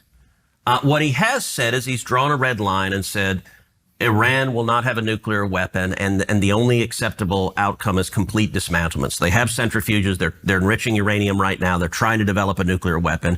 He said they must have complete dismantlement. I led 52 senators, Republican senators, in a letter where we said we agree with President Trump. That's the red line, complete dismantlement. I agree with President Trump. I agree with him supporting Israel, taking out Iran's military leadership, taking out their nuclear capability. And I'll point out, look, if you look the first term, I am hard-pressed to think of a single foreign policy decision Donald Trump made the first term that I disagree with. And that's not entirely accidental, because I spent a lot of time the first term in the Oval Office with him. And what happened in the first term often is you would have in the administration, you had interventionists in the administration, you had isolationists, and they disagreed. They would fight within the administration. And often what it would give is an opportunity for me to come in and say, hey, there's a middle path here that President Trump agreed with frequently. And it's worth noting, in the first term, he most assuredly was not an isolationist. Look, he took out General Soleimani, which I emphatically agree with. And in fact, I introduced a resolution that we voted on the Senate floor commending him for taking out General Soleimani, who was the leader of the IRGC and who was responsible for killing over 600 American servicemen and women. When Trump came in, ISIS had a caliphate that had grown up under Obama that was about the size of the state of Indiana. And Trump came in and utterly decimated them. He killed the terrorists, took away their caliphate, and defeated them. And he also took out Baghdadi, the head of ISIS. Famously. I mean, those are not the actions of an isolationist. But at the same time, I don't even know what isolationist is. It's just a slur designed to control. I mean, I've never met an isolationist. I don't even know what that means. Okay, Rand Paul is my colleague. Rand is an isolationist. Okay, and Tucker, you've become one, and I don't mean it as a slur. Of course I've not. You consistently say, you have said, actually, I want to read from your newsletter, because if you ask what an isolationist is, your newsletter a couple of days ago, you wrote, Iran cannot have a nuclear bomb, and we're hoping to get back to the negotiating table. We will see. There are several people in leadership in Iran that will not be coming back, Trump said, following the strikes. Right. It's worth taking a step back and wondering how any of this helps the United States. We can't think of a single way. Okay, that to me... No, that's I can't believe I'm saying this, but Tucker Carlson actually put forth a fairly strong case, I suspect, that he makes in the rest of this argument.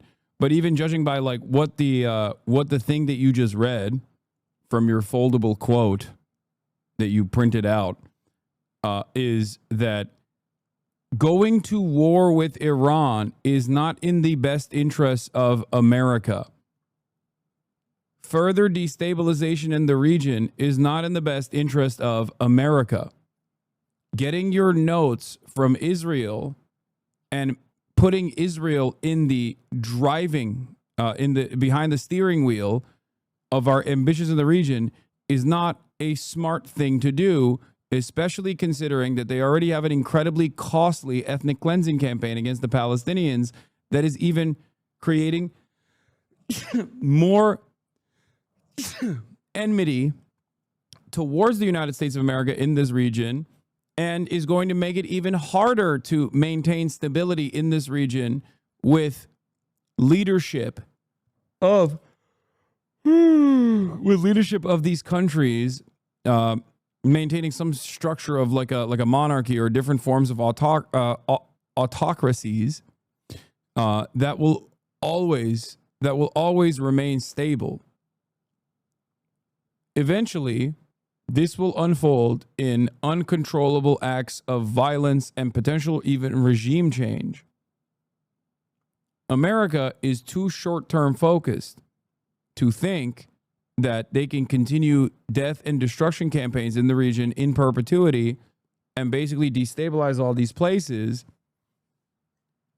and without considering the potential for blowback, even though it is a country that has experienced blowback in the form of 9/11. Pretty sure agreeing with Tucker Carlson is the first sign of an apocalypse. I think his major reason for isolationism, I assume, is because he doesn't want immigrants to come to the country. Like he's taking like an Oregonian abolitionist framework. Like Oregon as a state was developed to be an anti-slavery state because they didn't want black people to be in the state. You know, it's kind of like that. It's the old attitude of like not invading Mexico when America had the capacity to do so because too many Mexicans. They don't want to live with all these Mexicans.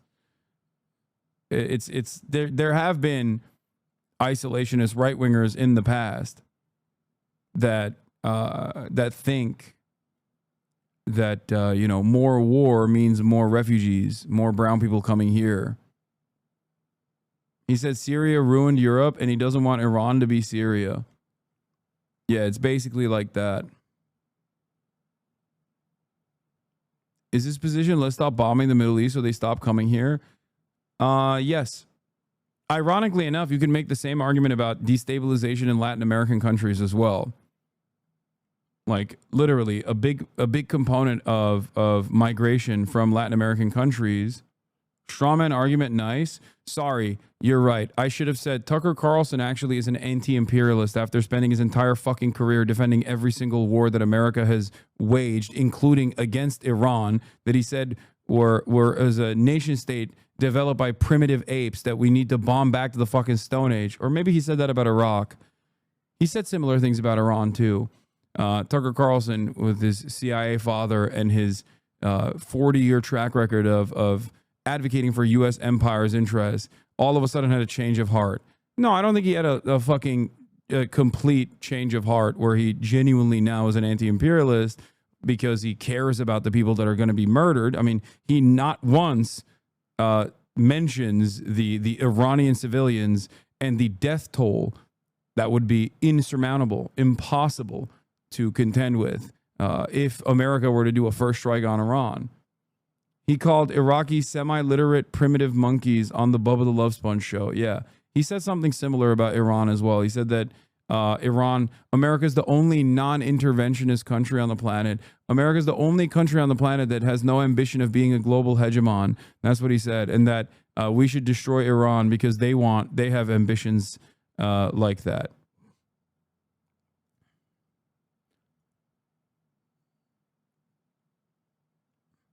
Here's the thing.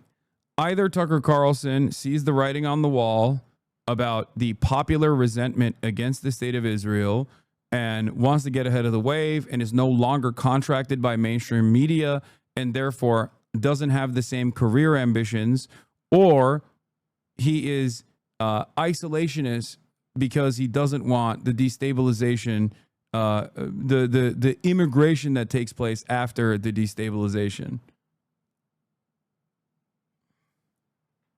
Is the essence of isolationism. And let me just ask you, when the Ayatollah chants death to America, I believe him. Do you not believe him?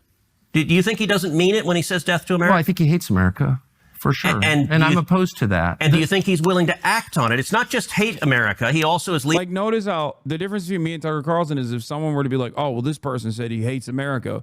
Do you love that? I'd be like, I think there's pretty valid reasons for this, for anyone over there to hate America. You hate Iran, and Iran has done significantly less to America than vice versa. It's weirder that you fucking hate Iran than the average Iranian hating America. That's what I would say. What the fuck has Iran done to you, dumbass? Nothing. Literally nothing. Iran literally held vigils after 9/11. Iran has routinely fought against Salafist brigades in the fucking region. The brigades that also, the militancy that we concocted, by the way, we did. The Western superpowers did.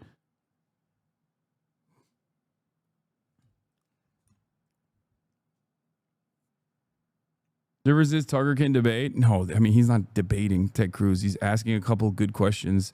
That isn't a debate, chatter. If you think this is a debate, you are a donkey. It's not a debate when the person is so ill-equipped that a couple questions makes them break everything. Leading a country and trying to develop a nuclear weapon. Under certain circumstances, for sure. So the question is, do you act in a way that makes that more or less likely? And that's a tough call. It's something that you can debate. One of the ways you shut down debate is by calling people names like isolationists, pretending they're like pro-Nazi or something. I did call it a debate. Yes, I know. But it's more, this is adversarial journalism. That's what it is. More so than a debate. I feel like it can be consumed as a debate. But what Tucker Carlson is doing more so is adversarial journalism, where a couple questions basically breaks down the entire worldview of someone like Ted Cruz. Or as you did, claiming I'm an anti-Semite. All right, that's not a way to get to a solution or have a rational conversation. That's a way to make people be quiet. And I'm against that. And okay, I so if you don't like the label questions. isolationist, how would you...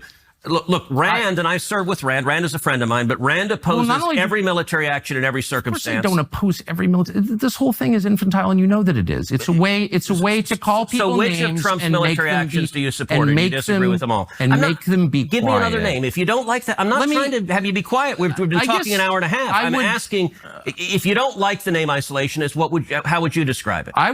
I would describe myself in the same way you falsely described yourself in this conversation. Falsely? Yes, so falsely. What did I say false? You said that the only thing that matters in a foreign policy decision is whether it helps the United States. I didn't say the only, I said the predominant. That's what I understood. Okay. So let me revise what you said and apply it to myself and say the only thing that matters is whether or not it serves the United States. And I feel very stung by what happened in Iraq, if I'm being honest. Possibly because, unlike you, I guess, I supported it. And I saw us get drawn into it in a way that nobody anticipated. And I saw the cost, just $3 trillion. And the cost on so many levels to the United States was just so profound. And it was clearly a mistake. Gosh, it reminds me of Kaiser Wilhelm in 1914 saying, my men will be back by the time the leaves turn. And of course, that destroyed Christian Europe. So it's like you don't really know where these things are going once the shooting. Holy shit. What a way to frame that. What now? In 1914 saying my men will be back by the time the leaves turn. And of course, that destroyed Christian Europe. So it's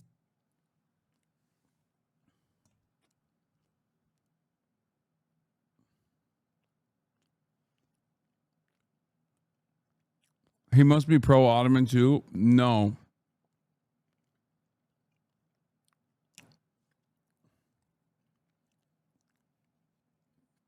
Bro, he's such a fucking psycho supremacist.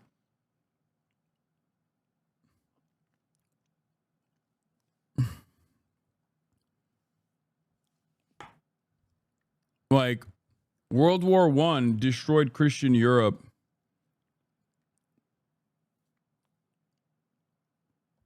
And led to the further destruction of Christian Europe because of World War II, where countries that are supposed to be unified are at war with one another.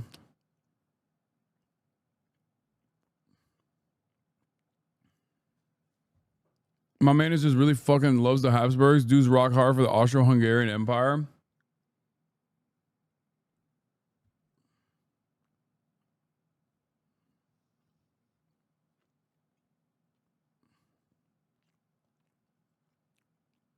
He's saying that in the absence of these wars, that Europe would have maintained its like Christian supremacist attitude.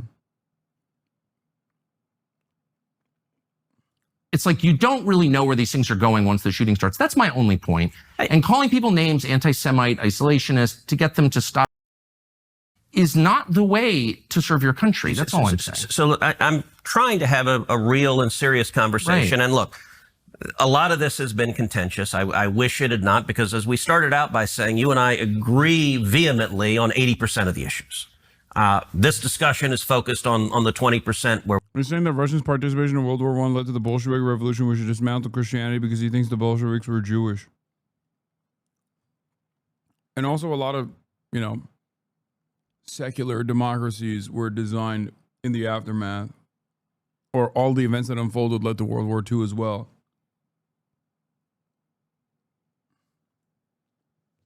Basically, his preference is Christian monarchs existing would be a better form of Europe, as opposed to what Europe looks like now. where we don't. You know, I will say, look, on Iraq, you look at the 2016 presidential campaign where you had 17 Republicans running. If you set Rand aside, and his views are on one side, there were only two candidates on that stage that opposed the Iraq war. Me and Donald Trump were the only two. Everyone else thought the Iraq war was a great thing. I think it was a disaster. So you and I agree on that as well. In my view, I think your foreign policy has gone too far. So, I mean, let me ask you, is there a military action on that as well? In my view, I think your foreign policy has gone too far. So, I mean, let me ask you, is there a military action Trump has undertaken that you agree with? Because I've not heard anything. A military, look, I would say it's really simple. I believe in self-defense. That's why I keep firearms at home. I think it's morally justified to defend yourself, your family, your property, your nation. And so to the extent that you can deter a threat through violence, violence always being the least appealing choice, violence always being, if I can finish, always being a tragedy, I think you can justify the use of violence in self-defense. That is my personal view, and that applies to... Did I miss the part? Did Ted Cruz actually imply that he's anti-Iraq war? Did he try to like sneak that in? Is that even the case?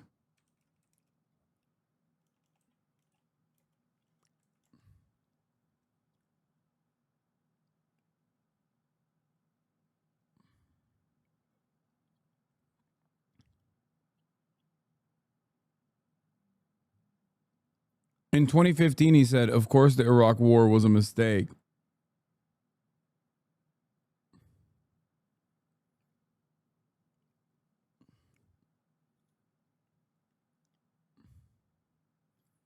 Ted Cruz broke his relative silence on Iraq on Wednesday evening, urging the U.S. to prepare to evacuate its citizens and warning against any deal with Iran.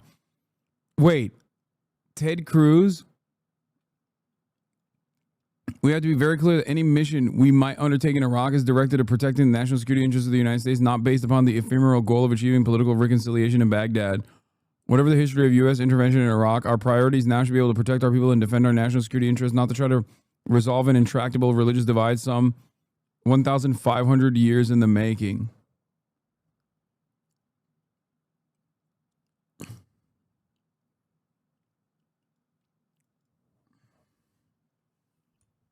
This was 11 years ago. Yeah, I know. I'm trying to figure out what he has said earlier than this very moment right here, where he said he was anti-Iraq war.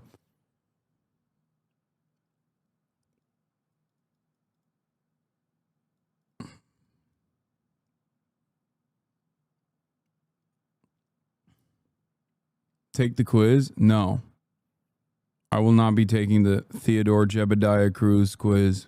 To me and to the country that I live in. Those are my views. That's not an isolationist view. It's not an anti-Israel view. It's not an anti-Semitic view, with apologies. It is, I think, a pretty common sense view. But my problem is that lawmakers in Washington are light on detail with these things, and they speak, as you do, entirely in moral terms. These people are bad. These people are... I'm not speaking entirely in moral terms. I'm not interested in killing bad guys. I'm interested in killing people who are trying to kill us. If we had... That's different. I'm not engaged in morality. Are you now? Because you told me that the government of Iran is presently trying to assassinate Donald Trump. And then you that said... is undisputed. There's literally nobody who disputes that fact. Then why don't you support military action right now against Iran? We are engaged in military action right now. Then why don't you support offensive military action? We're bombing the crap out of them. Israel is, and we're supporting them. Israel is. Okay. So why shouldn't the U.S. military defend its own president? I don't understand that. Look. And it goes back to... Because you don't really believe it's true, that's why. Everyone...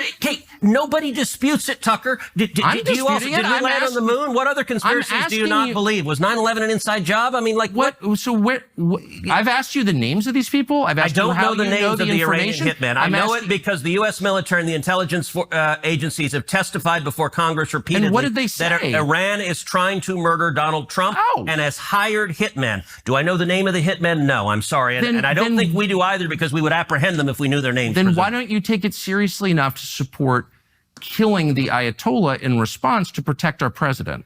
But you don't. This doesn't even make any sense. And you're calling me an isolationist. If I believed that was true, I would support military action against the government of Iran. Okay, that's interesting because... I think that's insane, for the record.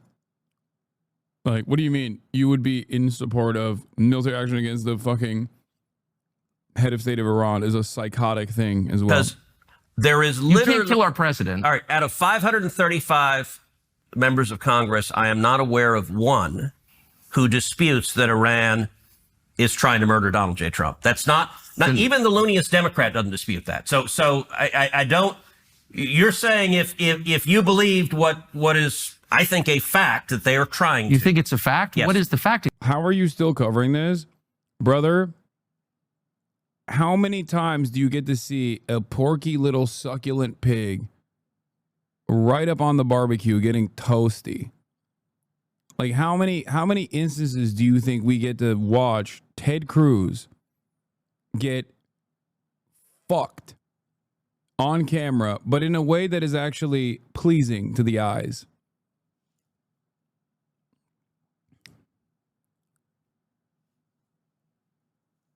Are you kidding me? I'm gonna fucking savor this, because Ted Cruz right here, from my perspective, is also a representative of all politicians that agree with him. Because he is not just speaking for Ted Cruz here. He's speaking for virtually every Republican, with the exception of Thomas Massie, and like 80% of the Democratic Party. This is like sitting there watching the fucking Jacobins guillotine, I don't know, royal family members, okay, in the fucking city hall. Like, I assume that there was a lot of satisfaction that was derived from that.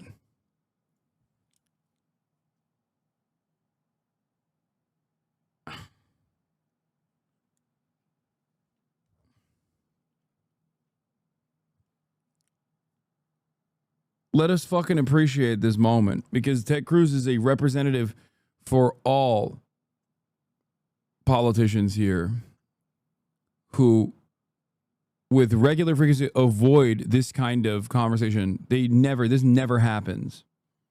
The only reason why this happened is because Ted Cruz thought he was going into a non-hostile territory. Exactly. That they've hired hitmen. In the United States? Yes. Americans? Yeah, he's not in Iran. So they haven't hired hitmen. No, but in are Iran. the hitmen American? I don't know. Oh, okay.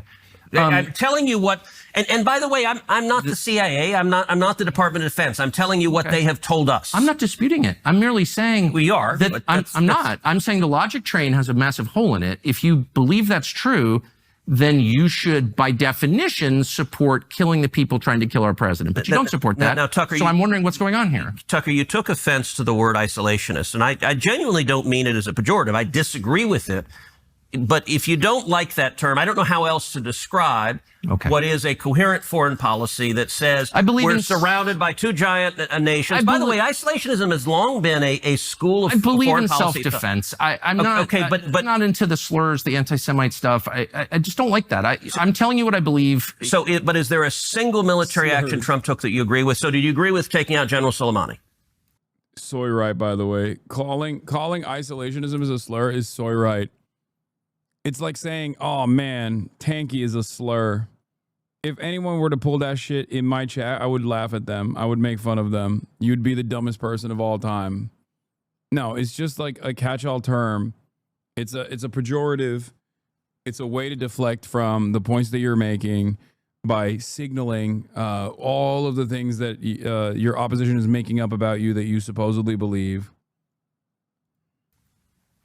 Oh, I don't know. It turned out better than I thought, I guess. I mean, you said at the time it would lead us to World War III. I was worried about it. I've seen that happen. But that proved not the case. I was wrong, as I have been many times. Did you agree with taking out the ISIS caliphate? Well, if we took out the ISIS caliphate, why are they? No, Mark Levin brought it back. Mark Levin was straight up saying neocon is a pejorative for Jewish the other day. No way. That's old school, dude. That's like Bush era. That's Bush era conservatism. Oh my God, we're back in teacot days, baby. That's awesome. Yeah, claiming neocon is a slur, is a way to say Jew and is like a slur is so funny. Because like the overwhelming amount of neocons are Christian nationalists. That's awesome. Yeah. Nowadays people just talk about fucking Zionist as a substitute term for Jew. Zionist. If you say Zionist, you mean Jew. Please don't look at the overwhelming number of Christian Zionists. You just mean Jew. Which regime do you like? The People's Republic of China, led by the General Secretary Xi Jinping.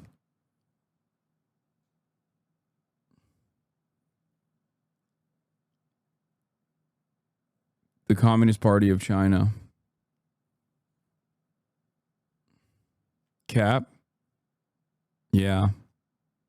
They running Syria right now, and you're for that. Why is that? What do you mean? I didn't say I'm for that. You don't seem to have a problem with it. I didn't say ISIS that is now running Syria. You're like, we'll see. No, I did. Look, I mean, I know why. But by the way, I didn't push Assad out. Assad toppled.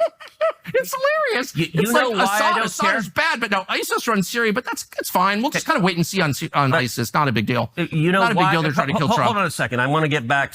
You know why I don't care, and why? And you do your like trademark smirky laugh. I know why you don't care. What are you even talking about? What? Why don't I care? I don't know why. You tell me. Because you think it's okay because they're not making angry noises or something. But by your own standards, ISIS is so immoral that they must die. But now they're running Syria, and you don't think that we should take military action against the government of Syria? Because why? They're ISIS. What I said is I don't know how good or bad it'll be. Look, I wasn't pushing Assad out. He fell. He fell on his own, in part because he was heavily supported by Hezbollah. And when Israel took out the Hezbollah leadership, he lost his base of support. But the current ISIS leadership, you don't think is bad? You can't say it's terrible that ISIS runs a country? I am concerned about it. Concerned? Aren't you horrified? I want to see what they do. Oh, so you got a wait and see attitude on ISIS now? On the government of Syria, they are not actively, that I am aware of, trying to murder Americans. And that's a real dividing line. Are you trying to murder Americans or not? I'm just saying it's a little weird that we waged this war against ISIS and now they're running a country in the Mediterranean. I think that people would be very, very upset about that, but you don't seem very upset about that. Did you agree with Trump taking out al-Baghdadi, the head of ISIS? I'm totally opposed to ISIS, and what I care about is results, actually, and if taking out the head of ISIS ends ISIS, I guess I'm for it, but now ISIS runs Syria, okay, so I'm wondering how does this work? I mean, my point is... At the time, I mean, I've taken so many different positions over the years, some of which have been wrong. I really do my best to be honest and correct if they are, and admit that I was wrong. I'm not one of these people who's like, I've always been consistent. No, my views change all the time because the facts change all the time. You're not going to get consistency from me. You're only going to get sincerity. Well, I will say this, and look, I believe you're sincere. Yeah. But I'm not God. I'm just some guy watching, trying to figure out the right thing for America. And I think because you believe you were mistaken, and I agree previously, I think you've overcorrected. What do you mean overcorrected? I'm worried about turning this mess in Iran into a much larger mess. That's the concern. And by the way, that's a reasonable worry. Look, I know it's reasonable. It was funny when he said facts change over time, for the record. No, they didn't. Facts didn't change. Your career ambitions did. I get why so many people watch Tucker on Fox. Yes, he is an incredibly successful propagandist. I used to rip my fucking hair out every night.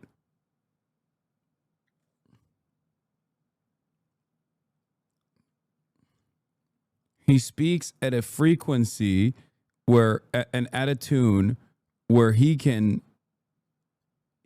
so perfectly craft a narrative with plausible deniability that is inherently white supremacist, incredibly white supremacist, but with like just the right tweaking of the words.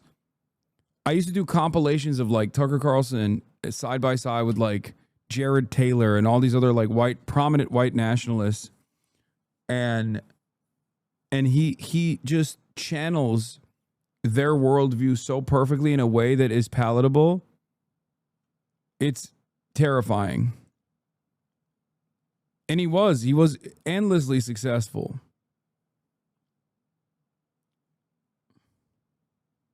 Reasonable. And I know you've been like, you're like ready to call me all these names for asking.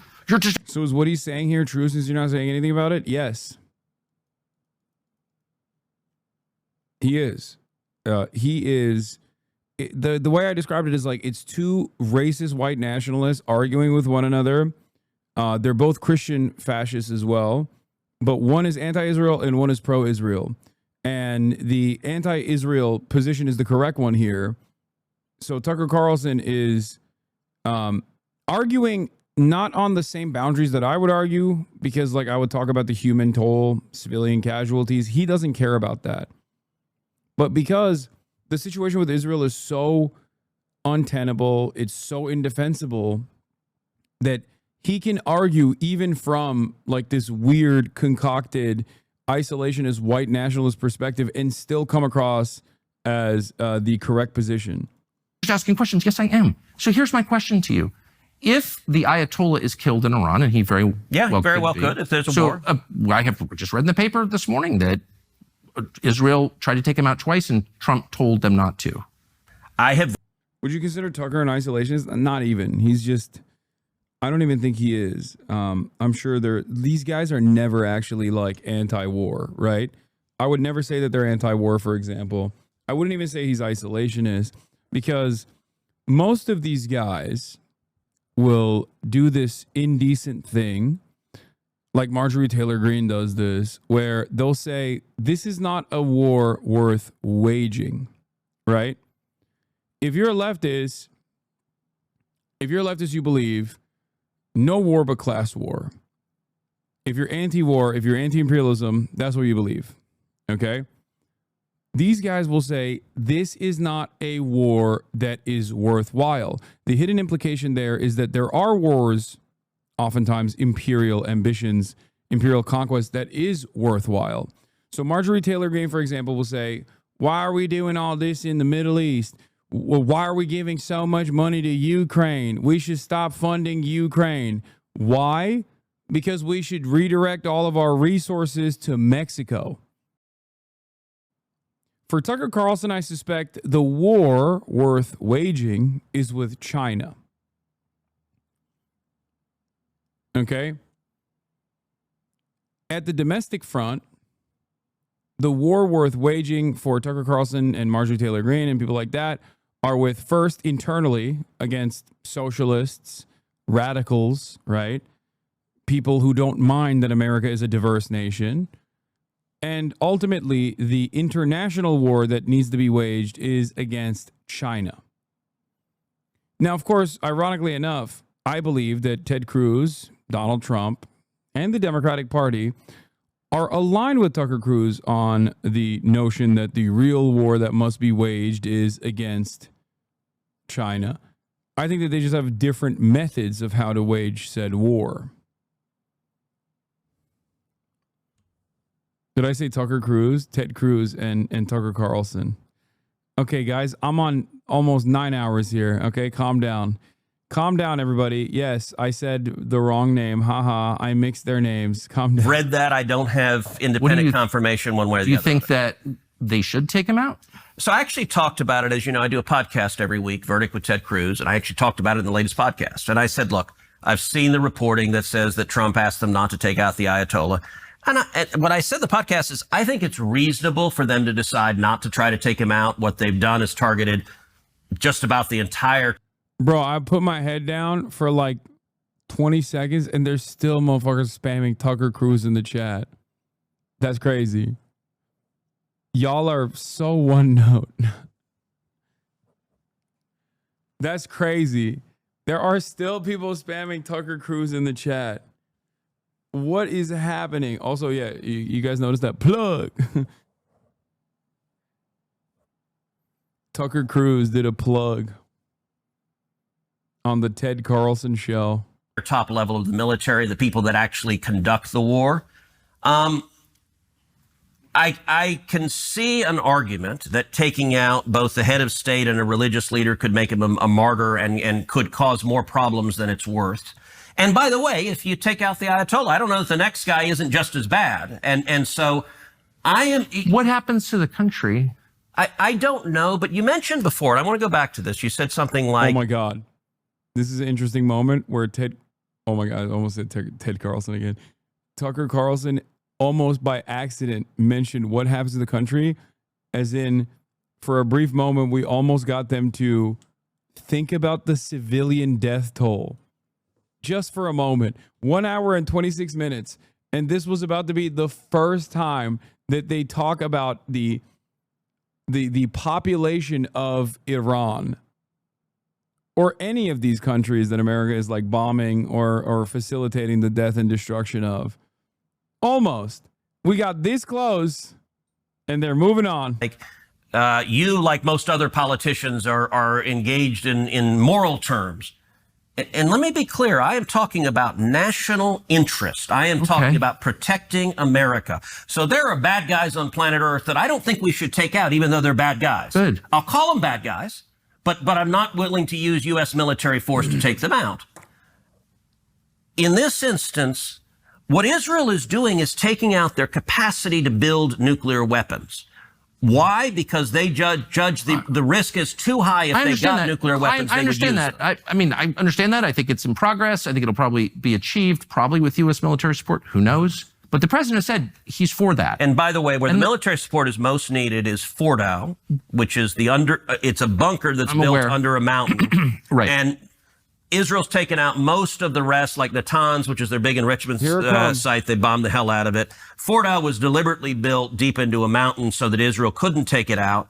And there's an active discussion because the U.S. has bunker buster bombs that are big enough to take out Fort 30,000 pounds. Yeah, Yes. and Israel doesn't. So the one military piece nor the aircraft to fly them. Correct. Right. But here's, I guess, what bothers me is that I said 2 weeks ago the real goal here is regime change in Iran. It's not. I don't think that's Trump's goal. Well, it's your goal. It's Israel's goal. I'm not attacking anyone. I'm just saying it's important to be honest and not lie and not attack people for telling the truth. So I believe I've been assiduously honest in this, but words matter. You said the real goal here is regime change, and it's your goal. And I want to be clear. Well, you said it was your goal. I want to be clear because words matter. Do I support regime change, and would I like a government that doesn't hate America and isn't trying to kill us in Iran? Yes, that's a good outcome.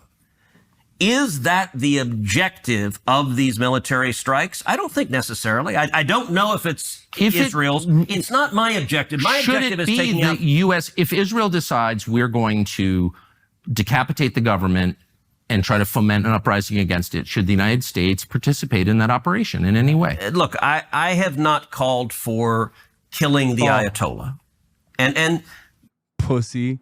He can't say he would stand in opposition to Israel. He can't. He can't say that. God forbid. There is nations in war. Tucker should ask him, is there anything that you disagree with the Israeli government on? Has the Israeli government done anything so far that you disagree with? Has there ever been a thing that you've disagreed with the Israeli government on throughout the history of Israel?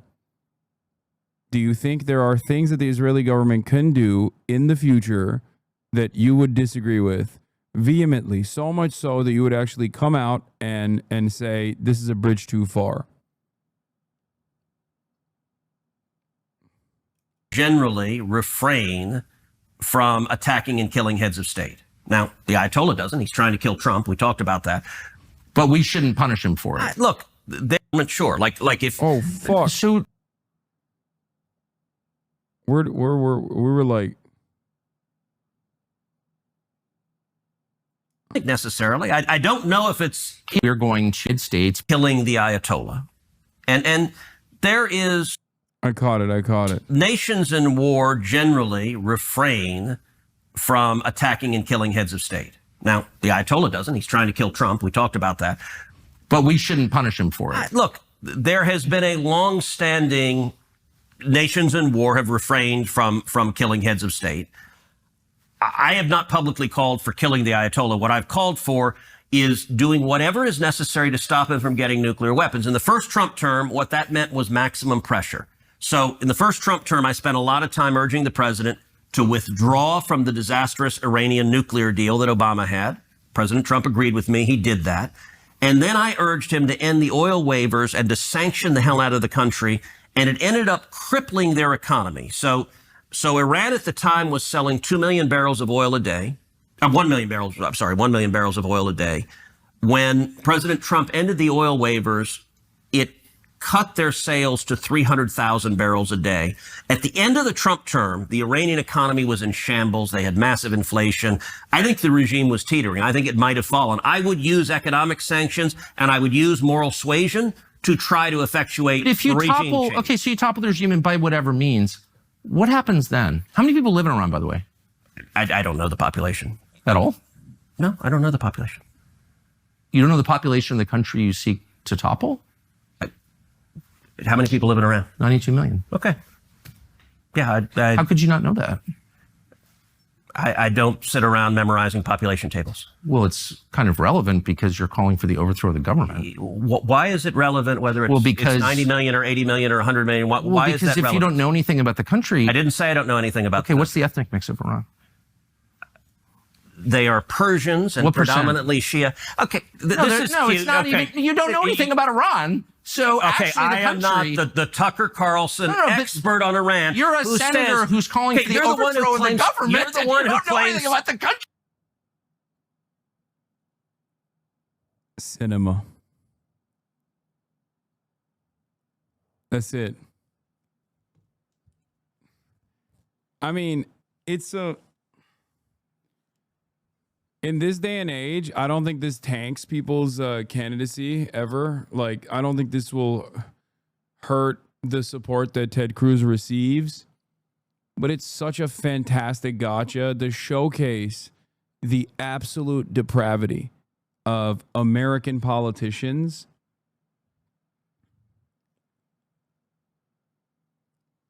that basically talk about death and destruction over there without even knowing basic facts about the people whose death sentence that they're signing off on.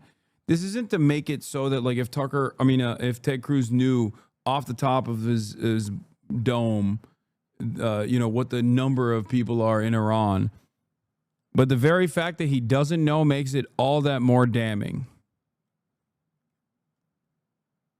You know what I mean?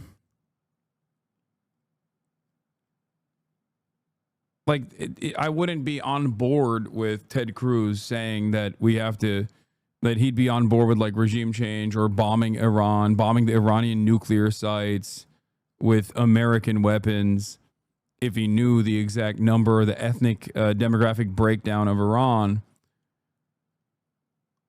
But the fact that he doesn't know makes it so much worse. Right. No, you don't know anything about the country. You're the one who claims they're not trying to murder Donald Trump. You're the I'm one not saying that. who can't figure out if it was a good idea to kill General Soleimani, and you said it was bad. You don't believe they're trying to murder Trump. Yes, I do. Because you're not calling for military strikes against them in retaliation. And if you really believe that... We're carrying out military strikes today. You said Israel was. Right, with our help.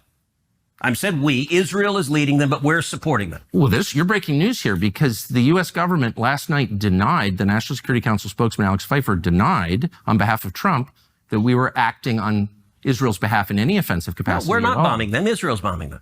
You just said we were. We are supporting this is Israel. High stakes. You're a senator. If you're saying the United States government is at war with Iran right now, people are listening. Okay, we are not bombing them. Oh, okay. Israel is bombing them. And why do you do the snide, okay? What do you mean? Because this is super high stakes stuff. This is a huge country that borders a lot of other important countries. A lot of the world's energy comes from there. So let me you ask don't want another disaster. You don't want to be Tucker, reckless. the Ayatollah refers to Israel as the little Satan and America as the great Satan. Do you believe him when he says it's the great Satan? Do you think if the Ayatollah could murder both of us right now that he would? I do. I believe him. Okay, I assume no good faith on the part of the Ayatollah. No, not and good if your faith. implication is like I'm pro-Ayatollah or something. No, it's not good faith. It's that just saying you're a lawmaker. You're a powerful person. And like, the answer here is a lot of people would want us dead. Do you think we should do targeted first strikes on a nation of 92 million people as punishment? Like Nazis want me dead. I wouldn't advocate to kill them and their families. You know what I mean? As a matter of fact, I do the opposite. I advocate for them to have health care regardless.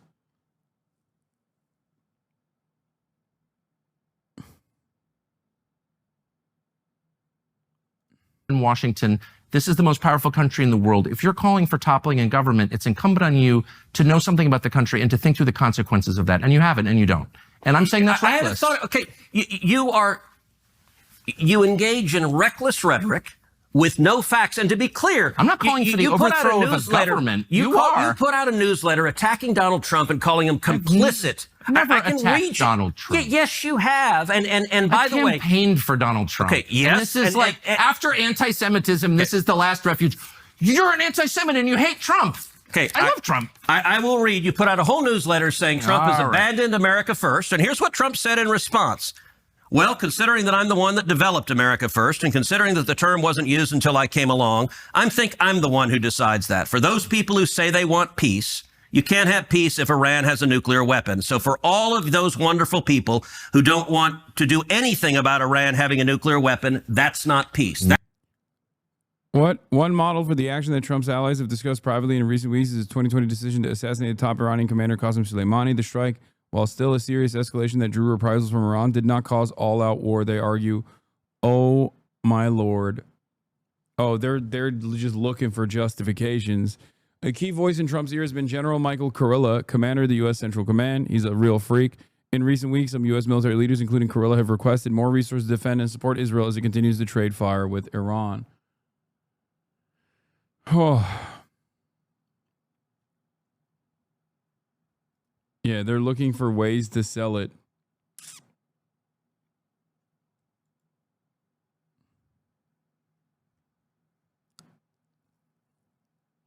He had better information about what Israel was up to than anyone else in our government. Eric Kurilla, a U.S. general close to Israel who helped craft its post-October 7 wars, is wielding major influence on Trump's decision-making over a U.S. war with Iran. Some say Kurilla is extremely close to Israel, even by the standards of other U.S. officials, and is empowered, emboldened. As Hexeth is dominated by scandal, Trump fires diplomats and fealty drives others. He described Israel's tactics as a model and is seen as focused on his legacy ahead of his looming retirement. Many U.S. officials under Biden and Trump have bought the narrative pushed by Bibi and U.S. hawks that they can be seen as historic successes for bolstering Israel in the region. It's also a way to distract from the human and strategic toll of their policies. Kurilla is hawkish but reasonable, per former U.S. official. He has previously told Israel Trump did not want to hit Iran. His outsized influence and clear viewpoint raised questions about civil-military balance. However, particularly given Trump's worship over the military, with admin dynamics suggesting Trump will join Israel in striking Iran, Congress is seeking to exert pressure. Ro Khanna predicted big support from D's, even R's. Challenging hawks remains an uphill battle in D.C., however, and will entail a reckoning for both parties.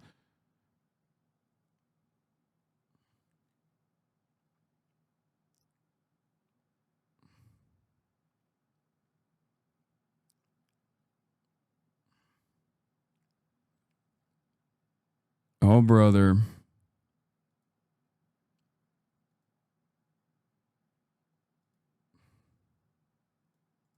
That was directed at you. Man, you got me. Busted. No, I'm just saying. Look, my views. Look, I like Trump. I campaigned for Trump. I know Trump. I talked to him last night. I'm not against Trump, and you know that. But you're against his foreign policy. I think that we should be very careful about entering into more foreign wars that don't help us when our country is dying. When you say and our don't country help is us, dying. Look, yes, focus on our country. I'm all for it. But the naivete. You don't even know how much money this costs. Hey. You don't know anything about the country whose government you want to overthrow, and you're calling me reckless. He's right. I can't believe I'm saying this once again. A thing that I've mentioned so many times now, more than I ever care to admit once this process is over. But Tucker Carlson is right. The American senator, the average American senator is so fucking morally repugnant and so stupid that they make a propagandist white like Tucker Carlson look like a beacon of morality and consideration in comparison. How is that even fucking possible? Like, Tucker's position here being like, Tucker's position there is basically a restructured format of something that I always say, which is all of the money that we spend is the Eisenhower statement, right? All the money that we spend over there, all the money that we spend overseas on bombing other countries could be spent here domestically building schools. Every dollar spent on making rockets is a dollar that could be spent on making roads, right? And this is a major issue with the way that our government is organized nowadays, especially because, like, the military industrial complex is the most powerful force in this country. It's the most powerful industry in this country, and the entire economy and our entire political economy, the entire realm of politics is geared towards an endless continued effort to dominate the rest of the planet. So Tucker Carlson is basically saying, you don't know how much money we're spending on Israel. You don't know anything about the country that you are choosing to bomb. This country is dying. When Tucker says this country is dying, I think he means like there's too many Mexicans. When I say this country is dying, I'm talking about, of course, the shitty infrastructure, the lack of adequate health care for average Americans, the lack of adequate education for Americans. That's a major difference between, me and Tucker Carlson here. But the point still stands. I want to stop a lunatic who wants to murder us from getting nuclear weapons that could kill millions of Americans. Fair. You say, I can't see how that benefits America in any way. That is bizarre. And by the way, bizarre. Isolationism, your foreign policy is the foreign policy of Jimmy Carter and Barack Obama. Oh, absolutely. And it doesn't. Why do you assume his thoughts? Bro, Tucker, have hope in people. I know more about him than you do.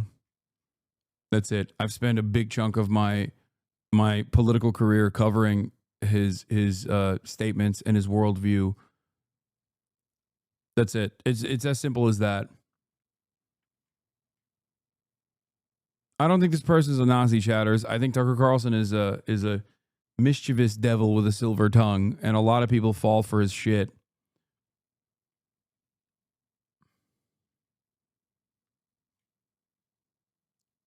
I know more about Tucker Carlson's background, his personal history, his motivations, and the things that he believes than most people do, than the average person does, for sure.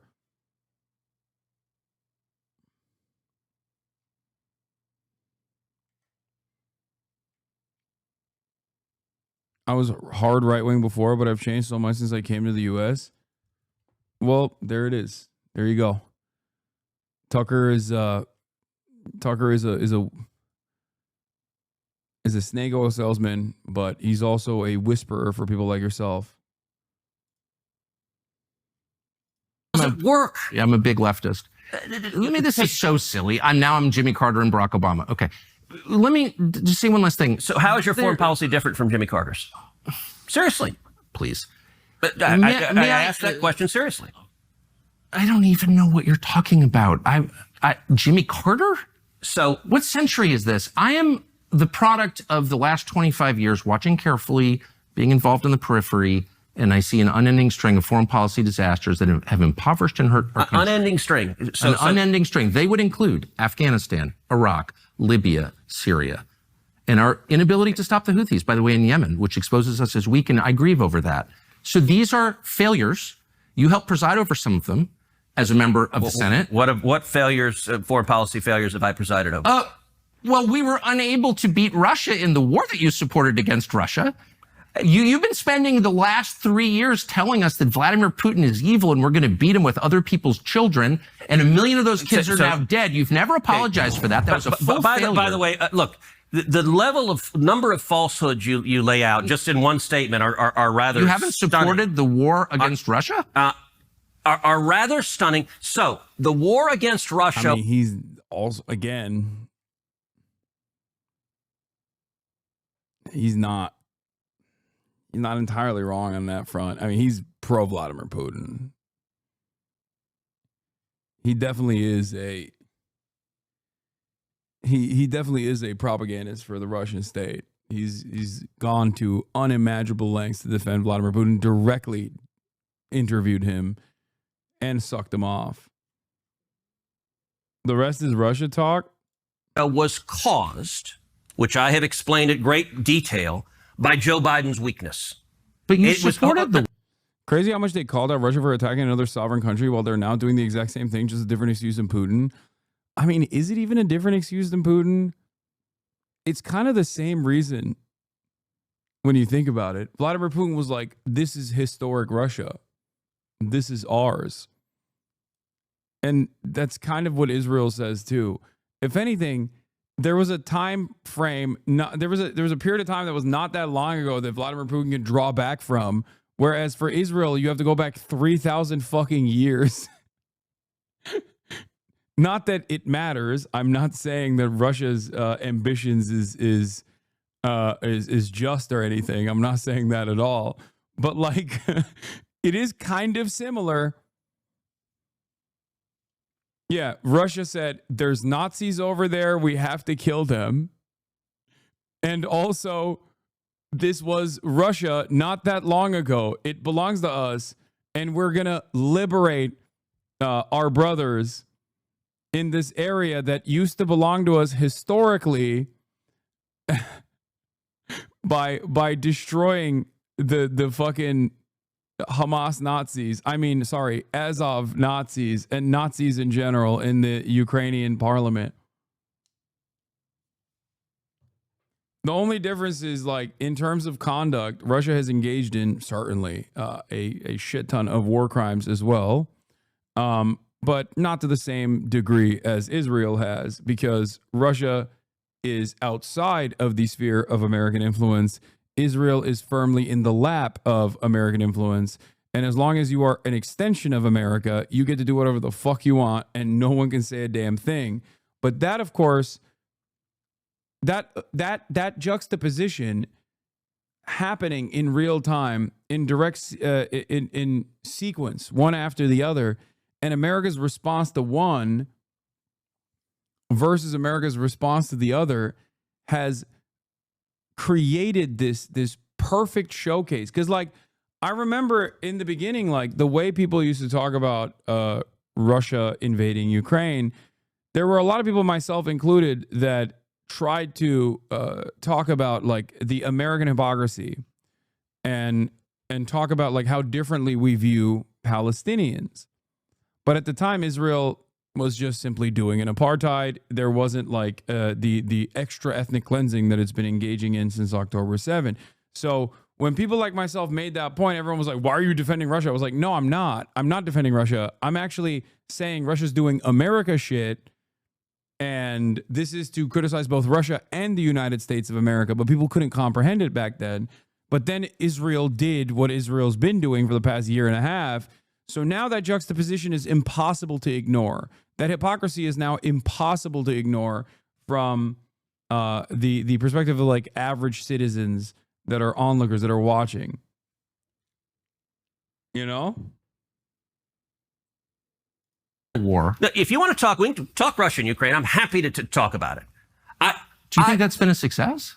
No, it's been an absolute disaster. Okay, but you supported it. Shouldn't you apologize? No, you should apologize. I'm not going to engage in the demanding of apologies. So I'm like, that's my point. Is all these failures and no one ever says I'm sorry. Matter, or do you just throw out like you? If you want to talk, we can talk. Okay, I do. I want to know why that seems like a true disaster for the United States.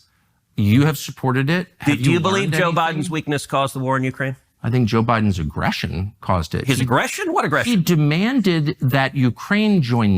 Monkey D. Houthi, I honestly don't think the position that Russia's actions are irredentism are true. Initially, unread leftists said it was imperialism. It's not. I didn't say that. I said it was irredentism from the start. Like literally, the day of the invasion, I said, this is Russia's irredentist actions against Ukraine. I mean, it's a direct blow to Western imperial ambitions, if you want to think about it from that perspective, but it doesn't matter. It's still ultimately an incredibly violent and unjustifiable sequence of events that Russia engaged in.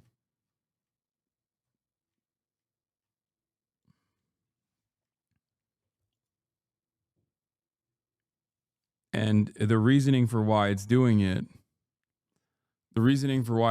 changes. I mean, obviously, he'll sometimes talk about how we're like Ukraine is actually historically a part of Russia. Liberation arguments, things of that nature, but ultimately, it's still an unjustifiable conquest. NATO. How does that help the United States? It is a terrible idea, and I have vigorously opposed Ukraine joining NATO. Okay, so that's what caused the war. No, it's not. Okay. All right. Do you want to know what caused the war? Look, you do the dismissive. You're not actually interested in facts. You're like, okay. Okay, tell me. It seems super obvious. You're absolutely right, and I'm sorry. That is a tick of mine that is wrong, and I mean this with sincerity. I'm sorry to do. In what way has Ukraine been a disaster for the United States? By the way, weapons manufacturers got rich and the U.S. weakened a historic enemy while making Europe reliant on American energy. It's been a total win for the rulers. Yeah, I don't think that that's good because I care about all the dead children and the civilians and the complete destruction of a fucking 40 million strong state that wasn't really doing great economically before this war either, but it's certainly doing a lot worse and will probably never recover. I don't think, but I do think that when Tucker Carlson talks about that, he doesn't actually mean it. Like when Tucker Carlson says like so many millions of people died, like I don't think he gives a shit. I'll be honest with you.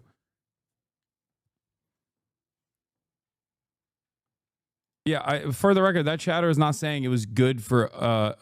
No, neither do I. I mean, from the perspective of these fucking freaks. Yeah, you're not wrong. Someone like Tucker Carlson, who normally would justify American empire, would love Ukraine. He would have, under normal circumstances, the Lindsey Graham position. 5% of our military budget, not a single active duty service member dead, and we've taken out 50% of our foreign adversaries' military. I'd say that's a good bargain. That's the Lindsey Graham position. And that's the honest position. That is literally the position of the American state, both under the Biden administration and most likely, well, I don't know what the fuck Trump is doing with Russia. I'm gonna be honest. It's a little tricky to truly comprehend. where Trump is going with Russia, because he does legitimately have a sexual interest in Vladimir Putin, which transcends above all of the interests of American foreign policy. Vladimir, stop. Do that to you. I just think it seems so obvious that sending Kamala Harris to the NATO Security Conference to say you're going to join NATO is what triggered the invasion days later. Okay, so can I, this will take a few minutes to lay out because it's complicated, but I think the facts matter. I think two things caused the war in Ukraine. Number one, I think Biden's incredible weakness and the disastrous withdrawal from Afghanistan. Biden's incredible weakness in following through on Trump's Afghanistan withdrawal policy. Okay. And then also simultaneously, I agree with him in defense of Ukraine until now, because now Donald Trump doesn't agree with that. So now I have to act like I wasn't fucking, cheering it on while simultaneously trying to find ways of criticizing Biden. Afghanistan. Now, I believe we need to leave Afghanistan, but not with the incompetence that led to 13 servicemen and women being murdered by terrorists there. The way Biden did that was disastrous, and I think our enemies looked to the commander in chief and said, this president is weak. And when that withdrawal was so disastrous, I said publicly at the time, the chances of Putin invading Ukraine have just risen tenfold. Right. But secondly, and this is critically important. Well, I agree. That was awful, the withdrawal. And it was a major cause of our enemies all said, hey, this president is weak. And so was Biden as bad as everyone says? No, he's worse, because they never fucking criticize him for the appropriate shit. They criticize him for the one good thing he did in his goddamn administration in terms of foreign policy, which is the Afghan withdrawal. Ironically enough, it wasn't even his own fucking personal policy. It was literally the continuation of the Trump plan. And everybody shit on him for it. That's the one thing, as far as his foreign policy decisions, that I unconditionally 10 toes down defended. Okay? Every other aspect of his foreign policy has been a fucking disaster. Whether it be refusing to try and immediately pack up the Ukraine situation to the best of his goddamn ability, or even if he was going to warmonger, slow rolling fucking weapons, sending dusty ass equipment, like not even doing the warmongering aspect of it correctly, saber rattling against Vladimir Putin, thinking that like bringing in Finland and Sweden into NATO is somehow going to be a big prize for him. Continuing along with Trump's demands that European countries offer more of a higher percentage of their GDP for NATO, which when Trump did it, liberal media thought it was disastrous, for the record, even though it was an Obama-era policy that Trump actually forced European countries to commit to. Obviously, there's also the whole genocide situation. I mean, that is an unimaginable, cruel, singular legacy tarnishing act. I mean, fuck his legacy, obviously, but like, I think Biden will be forever remembered as Genocide Joe, who oversaw the ethnic cleansing of Palestinians.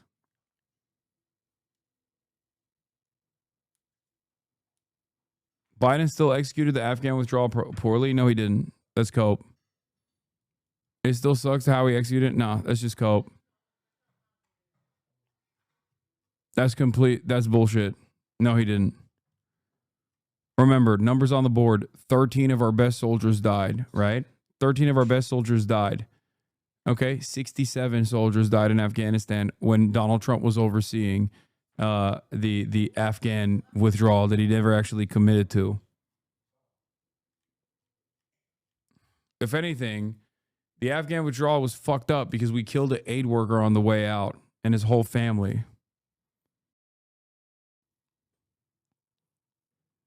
It invited, and by the way, look, I despise war. Bad? All the people on the planes going crazy. I mean, yes. Oh, sorry. I thought I was talking to someone who doesn't give a shit about the civilian population of Afghanistan and only cares about Americans, yes, on that front, it was disastrous. And things that came after were also disastrous, like freezing the assets of the Afghan government and refusing to give back the newly constructed Taliban-run Afghan government the billions of dollars that the previous Afghan government had. Also shutting off any opportunity from NGOs from working with the Taliban government in Afghanistan and making things infinitely worse. There was a fuck ton of things that the Biden administration did that were disastrous for the population of Afghanistan. But these guys don't give a fuck about that. They're talking about how like 13 soldiers died. That's all they care. That's all they care about. So even from that perspective, it's stupid.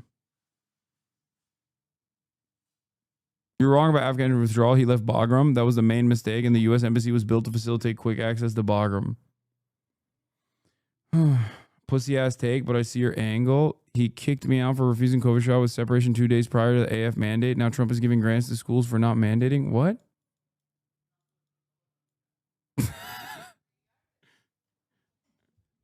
I'm giving a pussy-ass take? You're talking about refusing the COVID shot, dude.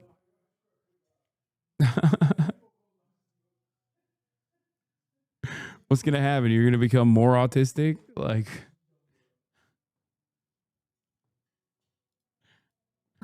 and I think weakness and isolationism produces war because it invites aggression from our bad guys. It's why I agree with Ronald Reagan. Motherfucker, when you joined the Air Force, how many shots did they force on you?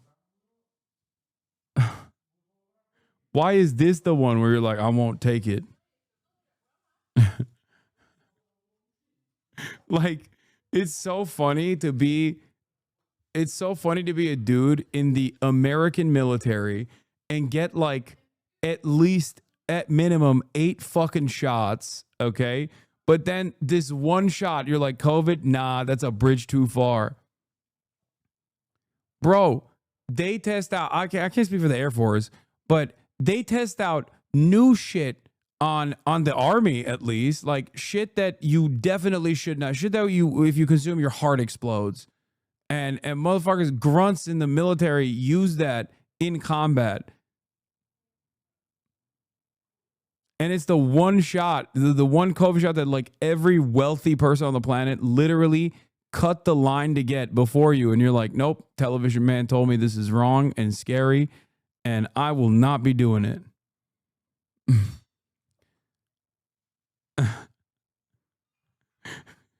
You are a property of the state, brother. Okay?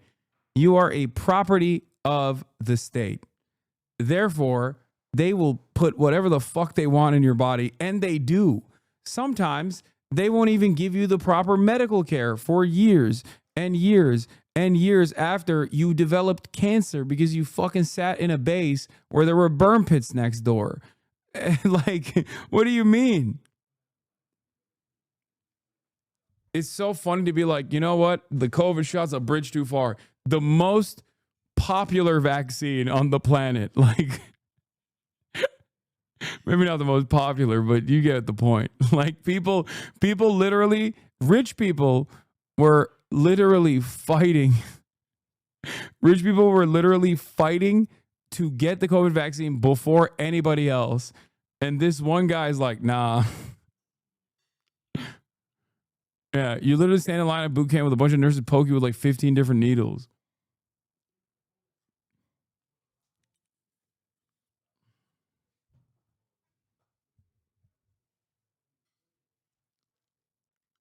It's peace through strength. The best way you avoid war is being strong enough that your enemies don't want to mess with you. But let's get back to Ukraine and Russia. Look, Putin didn't wake up 2 years ago and decided he wanted to invade Ukraine. He's wanted to invade Ukraine for decades. Putin has referred to the collapse of the Soviet Union as, quote, the greatest geopolitical disaster of the 20th century. And Putin has long been explicit. His desire is to reassemble the old Soviet Union and, in fact, reassemble the Russian Empire that was even bigger than that. If you want to reassemble the Soviet Union, the natural place to start is Ukraine. Do you really believe that Putin has territorial designs on Eastern Europe? Yes. What countries? He has said that you can go and read his speech. Hold on. I don't want to lose the narrative of what happened, so we can go back and do that, but I don't want to lose telling the story first. So let me explain this, and then if you want to go back, we can take all sorts of digressions, but just give me a couple of minutes to lay out the facts of what happened. He has wanted to invade Ukraine a long time, and he's done it before. In 2014, he invaded Ukraine, invaded Crimea. When Barack Obama was president, he invaded the southern portion. He did not invade the rest of the country. Why? And the reason is the principal source of revenue for Russia is oil and gas, and the natural gas pipelines run right through the country of Ukraine, and he didn't want to jeopardize his ability to get gas to Europe. Right. So in 2015, Putin started a project called Nord Stream 2. Did anything happen in 2014? In terms of what? Wasn't there a coup in Ukraine run by the Obama administration? Let me finish telling. I told you we'll take lots of digressions in a second.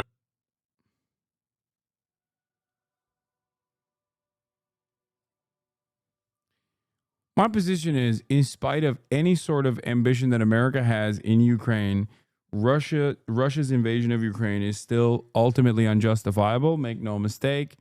Okay.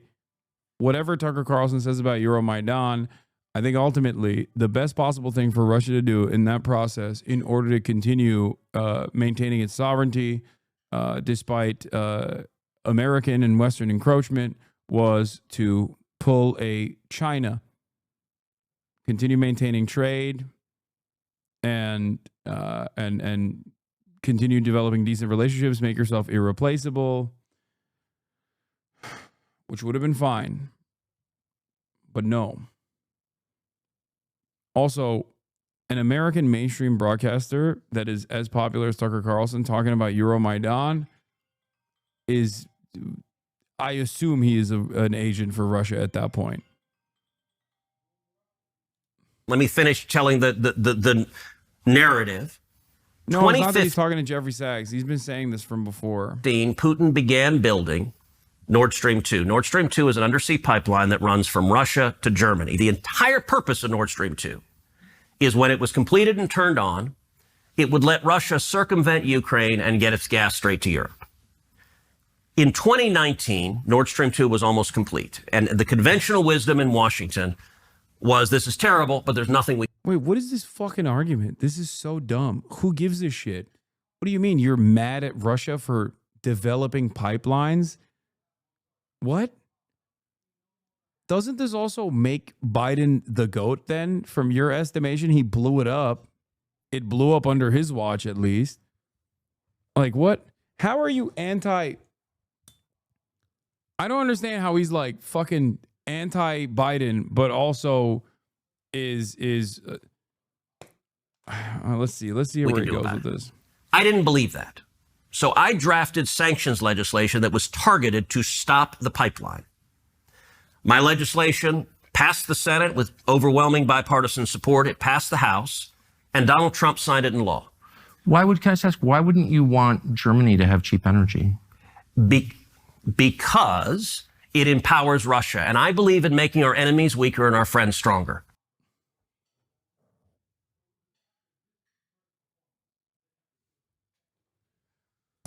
Oh my God, brother, what? Dude, what are you saying? Oh my God, oh my Lord. First of all, Germany is our friend from this equation.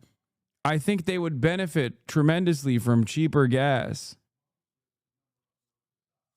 Go so hard if you're addicted to eating Legos. There is no real justification for trying to cut fucking the pipeline. There's just, unless you're an environmentalist, I guess. That's the one group of people I will say is justified in their anger and resentment for more pipelines. Okay. Has blowing up Nord Stream made Germany stronger? Not being dependent on Russia has made Germany stronger. So you think Germany is stronger now than it was 4 years ago? I think not being dependent on Russia. Germany has all sorts of problems, and many of them are domestic to their own politics. Hold on, let me finish. I'm trying to. No, but what you're saying, it doesn't. Germany seems so much weaker now that its energy costs have spiked and the manufacturing sector is collapsing because of that. Let me finish. I'm focused on America's interest. I don't. Germany did not want Nord Stream 2 anymore. Stop. Stop. Stop. Stop. Come on. Yeah, famously, countries hate cheaper energy. That's the one thing that sovereign states despise. Please stop.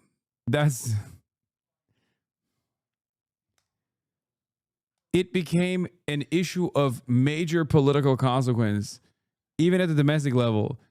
While Germans certainly, plenty of Germans certainly fucking despise Russia, are afraid of Russian encroachment.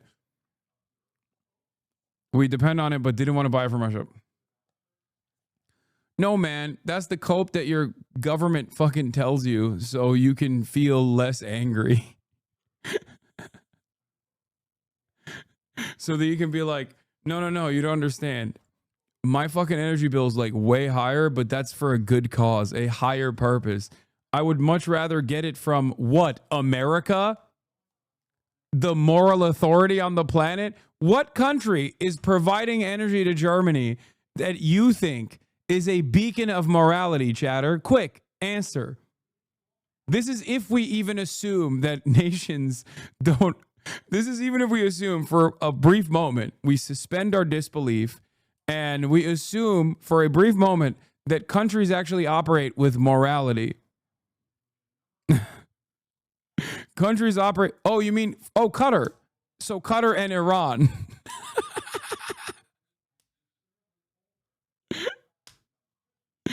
It's like, I mean, look, I don't got a problem, but I don't think the German government would have the same fucking attitude.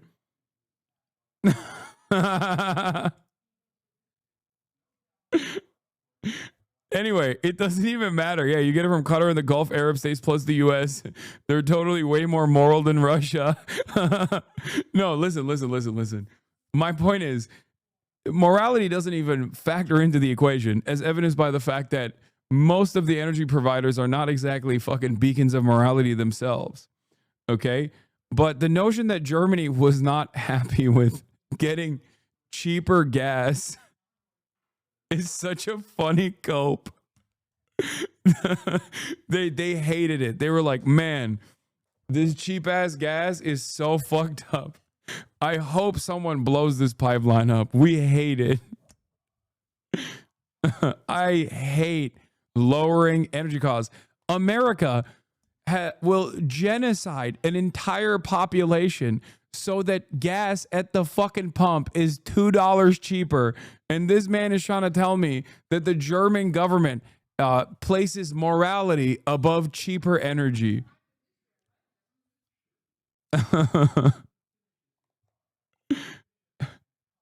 That's awesome. Don't want Russia stronger because I believe Russia is our enemy. You and I disagree on that.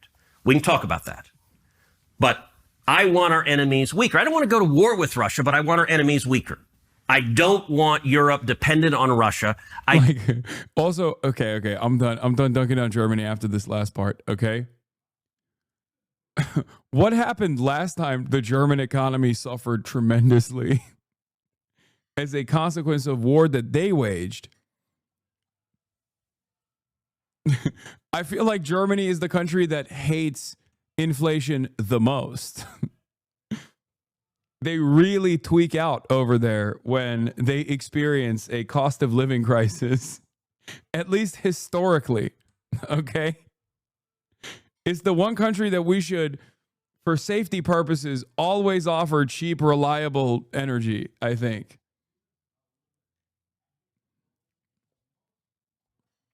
I don't want energy from Russia anymore. I'm going to conduct a secret underwater operation to blow up the pipeline instead of simply turning it off or cease paying Russia.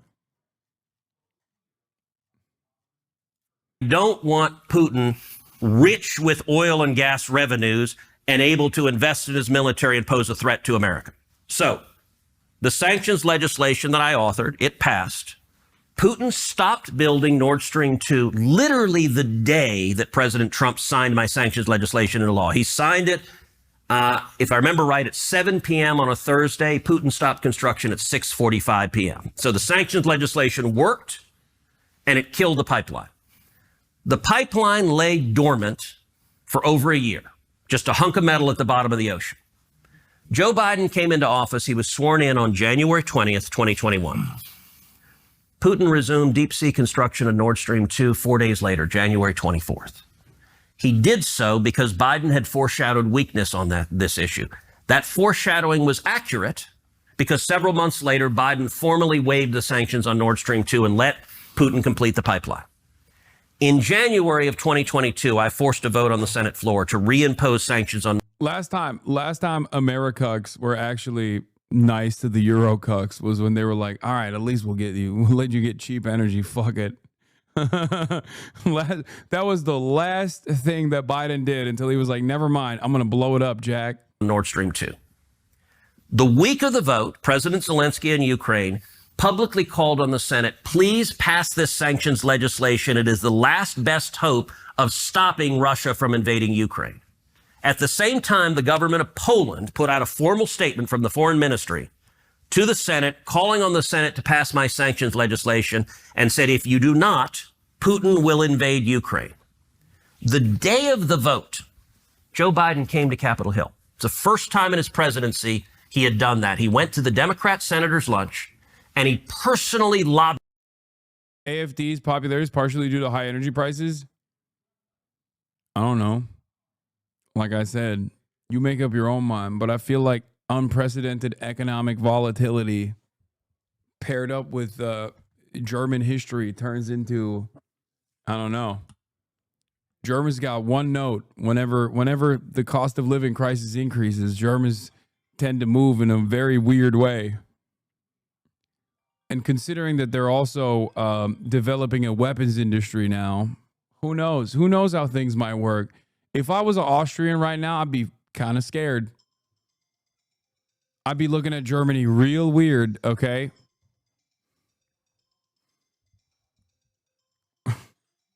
Lobbied them on this issue, not any other issue. This was his number one issue that he came to lobby them on. They came out of that Polish lunch. Every Democrat had voted with me twice against Nord Stream 2. 44 Democrats flipped their vote. They voted in favor of Russia, in favor of Putin, and 4 weeks later, Russia invaded Ukraine. That was the direct cause of the war. And if Trump had been president, there would be no war in Ukraine. So may I ask, I, of course, disagree with your analysis completely, but I want to be respectful. Okay. And so tell me what you disagree with. It's such a long conversation. I've spent the last couple of years on this, and I just respectfully disagree with your analysis. But I don't doubt your sincerity, that you believe that Putin is our enemy, that Western Europe should not be allowed to use Russian energy. I mean, you seem to really believe these things. My question is about results, because I think it's relevant to what we're seeing now in Iran. You look back after having you personally voted to send billions and billions and billions of U.S. tax dollars to Zelensky to support his civil service and the war against Russia and all this stuff. Can you say that what you did worked? So I can say what I did personally, sanctioning Nord Stream 2 worked and prevented a war. And if Trump had still been there, if the sanction had been in effect, there would be no war. I'm in favor of avoiding wars. But once the war broke out, you voted to fund it to the tune of billions and billions and billions. And to be clear. And did that work? Okay, to be clear, what I voted for the initial tranche of funding, and then I voted against the subsequent one. So it hasn't worked. So I've been in between. I haven't been on the full Ukraine, full-throated hawk side. Yeah, the only reason why you changed your position is because Trump changed his position and the base very quickly moved away. Republicans are the funniest group of individuals, man. I love listening to Republicans try to fucking play this song and dance here. First of all, there's never a war that they haven't enjoyed. Secondly, it's incredibly funny that a group of people that carried over Red Scare resentment post the collapse of the USSR in perpetuity only fucking changed their position because they went and read a couple posts on a Telegram group. Like, how do you rewrite a major foreign adversary in your mind that you've been primed into fucking hating because you think they're communist, only to fucking turn around and be like, I actually like them now because they're defending the war against woke. That I will never understand. I do think that you could get Republicans to be pro-communist, I think. Like with a couple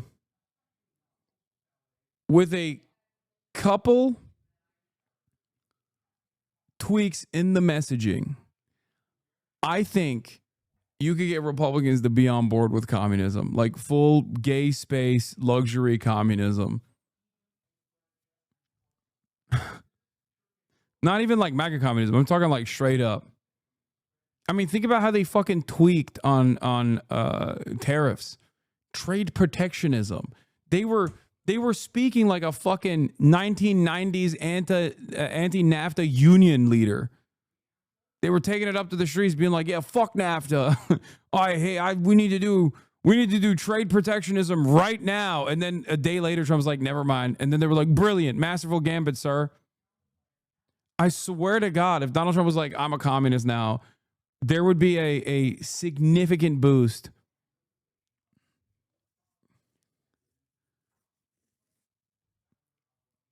Or the anti from day one. I voted for the initial tranche of funding because I wanted Russia to lose.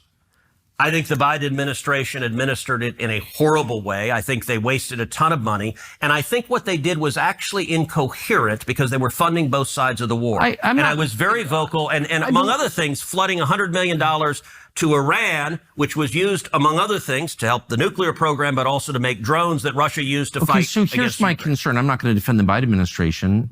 Really did a lot to wreck the United States. Yeah, did the most damaging administration at the end, in history. Where we sit now, Russia is stronger. It's closely allied long-term with China. I don't know that Russia's stronger. I don't think that's right. Okay. I think it's pretty obvious that it is. But it's certainly not destroyed. And it's allied long-term with China. Maybe. That there's no doubt Biden's foreign policy drove Russia into the arms of China, and that's concerning. Okay. They also have a long history of animosity. Western Europe is weaker and more in debt. The United States is weaker and much more in debt. Hold on. So you and I are agreeing on a lot. We're agreeing. Here's my question. Have you questioned any of your previous assumptions? Did you play any role in this at all? Are you responsible at all? Of course, and like you said... What have you learned? Like you said you've changed your mind. Yeah, I voted for the first funding of the Ukraine war. And Nord Stream was just bad. It was a good geopolitical move for Russia in preparation for the war. I think better trade relationships and deeply embedding yourself in the European markets is a surefire way to make yourself irreplaceable. And therefore, you have a lot more options in terms of avoiding conflict.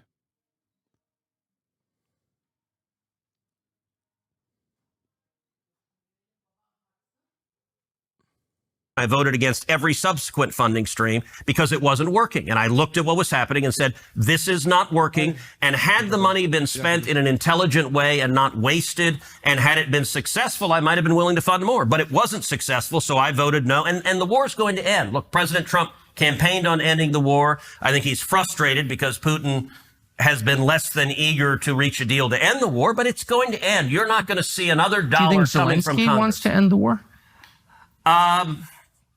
I think Zelensky has behaved horribly. I think his Oval Office meeting will go down in history as the worst Oval Office meeting of any leader that has ever come to the Oval Office. I think he behaved like a pompous ass. And I think he is unrealistic. I think Zelensky spends his time with Nancy Pelosi and Chuck Schumer in the New York Times, and he believed he was going to the Oval Office as a resist figure. And I think he's doing real damage to his country right now. You described him many times as a hero. I don't recall ever using the word hero. I will say, look, I'm not a Zelensky cheerleader, and I'm not in the business of saying everyone we support has to be a saint and everyone we oppose has to be a villain. I'm not in the morality game. I'm in the U.S. interest game.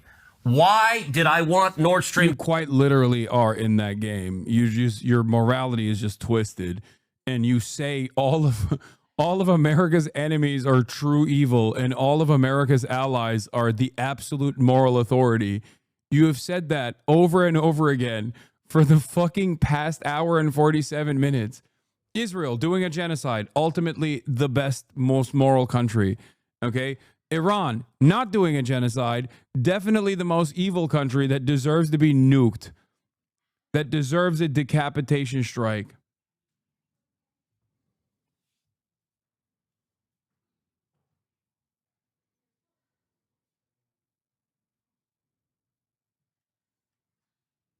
Two stopped because it would strengthen Russia, and Russia's our enemies. It's entirely U.S. interest. Did you support the industrial sabotage against it, blowing it up? So I think you believe America did that. Is that right? Of course. Okay, I think the chances of that are zero. You think Russia did it? No, Russia. I think Ukraine did it. Okay, so Come on, man. I don't know. So I don't know who did it. In terms of the theories that have been put out there, the idea that Russia blew up their own pipeline never made any sense to me at all. That just, I can't even articulate why they would do that. The idea that Biden did that, look, I could see it being in U.S. interest to do that, to blow up Nord Stream 2. I just think Biden was too weak. I don't believe Joe Biden. But are you in, I guess you in, So that leaves the Norwegians, the Ukrainians, NATO, whatever. Look, that leads me to, you know, who benefits? And it leads me to think either the Ukrainians blew it up or Ukraine's allies. I don't think Biden did, because Biden was so weak, I don't think he would give the order. Oh my God. He can't even hand it to Biden. He thinks it's a good, oh my God. He thinks it's a good thing, but he can't get himself to admit that maybe Biden played a role in it. That's so funny. You don't think Ukraine did it? You had that one girl that said it? No, I think it, first of all, I don't think Ukraine can do it on their own. Okay? I think there's no way. It's like when Israel does certain things and you're like, oh, Israel did this on its own. It's like, no, there's plausible deniability, but it's not, especially with a country like Ukraine. Israel has its own espionage capabilities, but oftentimes, like, America still gives the go-ahead, has the knowledge, and offers tools. And especially with Ukraine, I don't think Ukraine has the capabilities of doing it on their own. The idea that it was like Polish, the idea that it was like a Polish infiltrators or something, I think is silly. I think it was definitely a cooperative project between American agencies and Ukraine.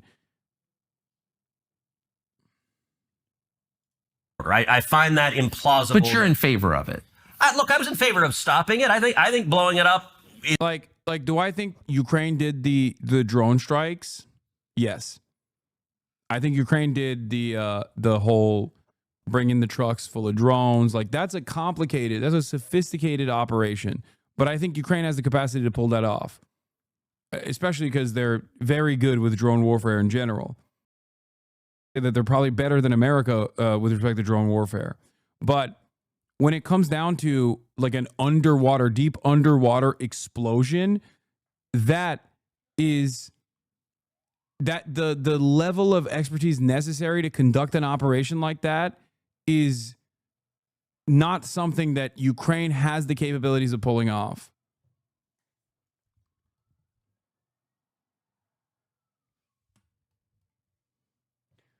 The Nord Stream 2 sabotage wasn't that complicated. It was only 75 meters underwater, that commercial diving depths, and 100 kilograms of C4. Ukraine absolutely had that capacity. I don't think so.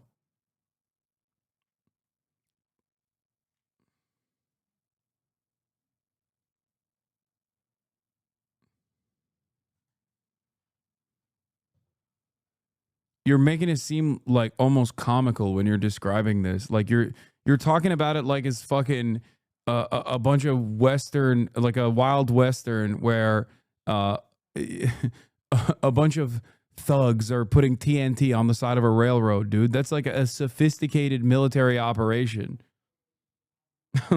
Like, what the fuck?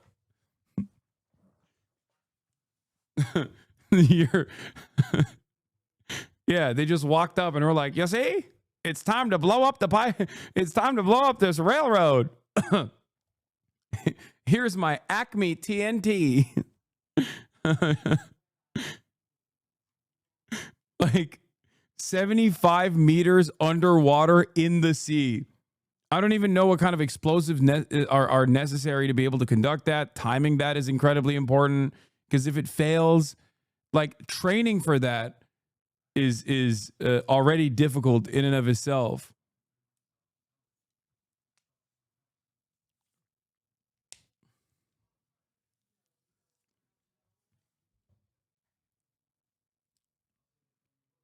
Unless you think that these guys are building pipelines like shit, you know what I mean? That can't withstand natural elements. Was a good thing. Hasan, Islamist fascism cuck. So I'm supportive of that, but I don't think America did that. I don't think Biden gave that order. But in I general, could see Trump giving that order, but he wasn't in office.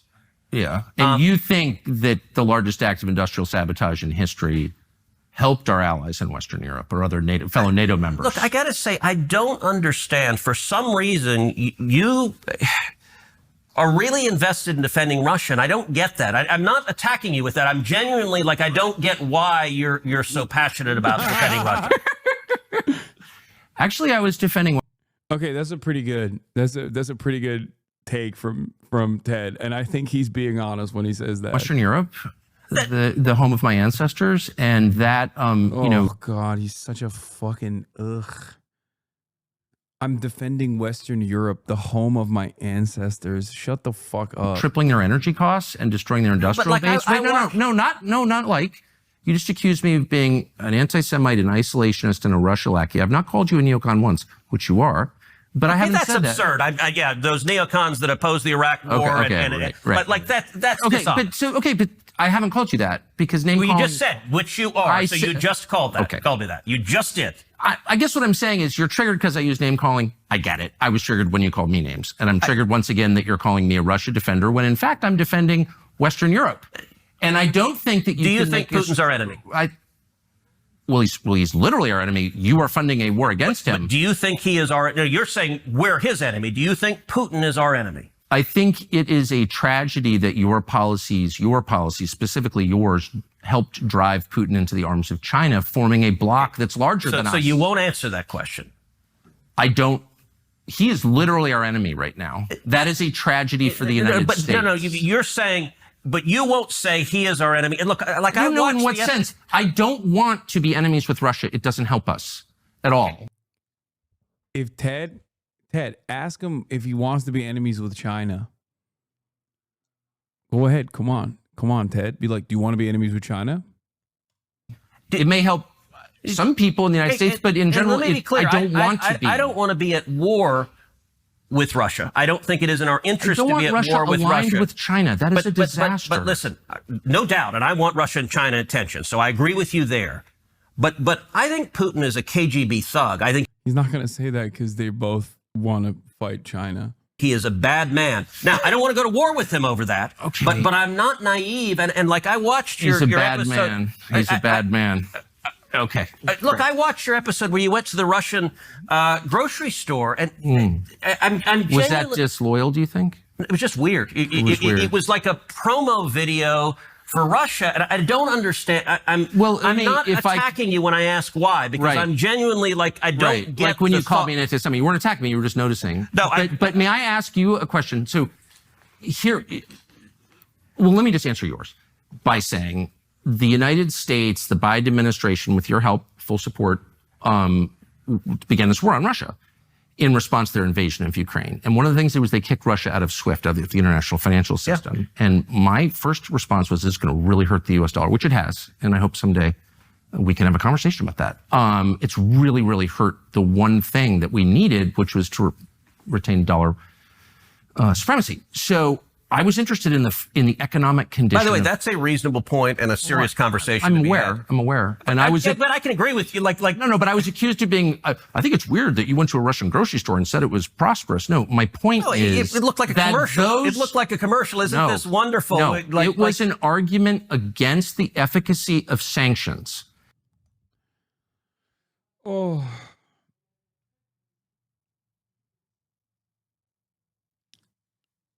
It's like it's weird, especially for Tucker Carlson to do that. Okay. Like a champion of U.S. empire in perpetuity, who still is seemingly championing U.S. empire and America's global hegemonic status, to go to the foreign adversary and be like, they're fucking eating super cheap hotcakes over here in Russia. Their McDonald's burger is better than ours. You know, that type of thing is strange. Like, people constantly say, I'm fucking pro-Russia. I would not go to Russia and do that. Maybe the only part that I would do is probably glaze the fucking metro holdover from the USSR from the Stalin era. But that's it. You know what I mean? Like, that was the only part that I think is like appropriate. Better burger, bridge too far. Okay? That's all I'm saying. And I don't think it was because he wanted to showcase the silliness of sanctions. I think he is pro-Russia. Might even gotten money from Russia. And I think it's also additionally crazy that he got to do all of that, come back to the fucking United States under the brand of leadership with not even a fucking speck of scrutiny. And I can't even fucking say Israel sucks without Donald Trump and his administration and his Department of Homeland Security fucking detaining me at the border, taking away my fucking global entry, and who knows what else. What the fuck is going on? It's bullshit. It's bullshit. I don't think he got money from Russia. Have you heard Tucker Carlson say Ukraine is the enemy of America yet? Yeah, I mean, he's just a better propagandist than Tim Pool. I don't think he has compromat chatters from Russia. I don't think so. This man is related to CIA, like important members of the CIA. Tim Pool got money, and he's not a very good propagandist, which is why he said the stupid things that he said. But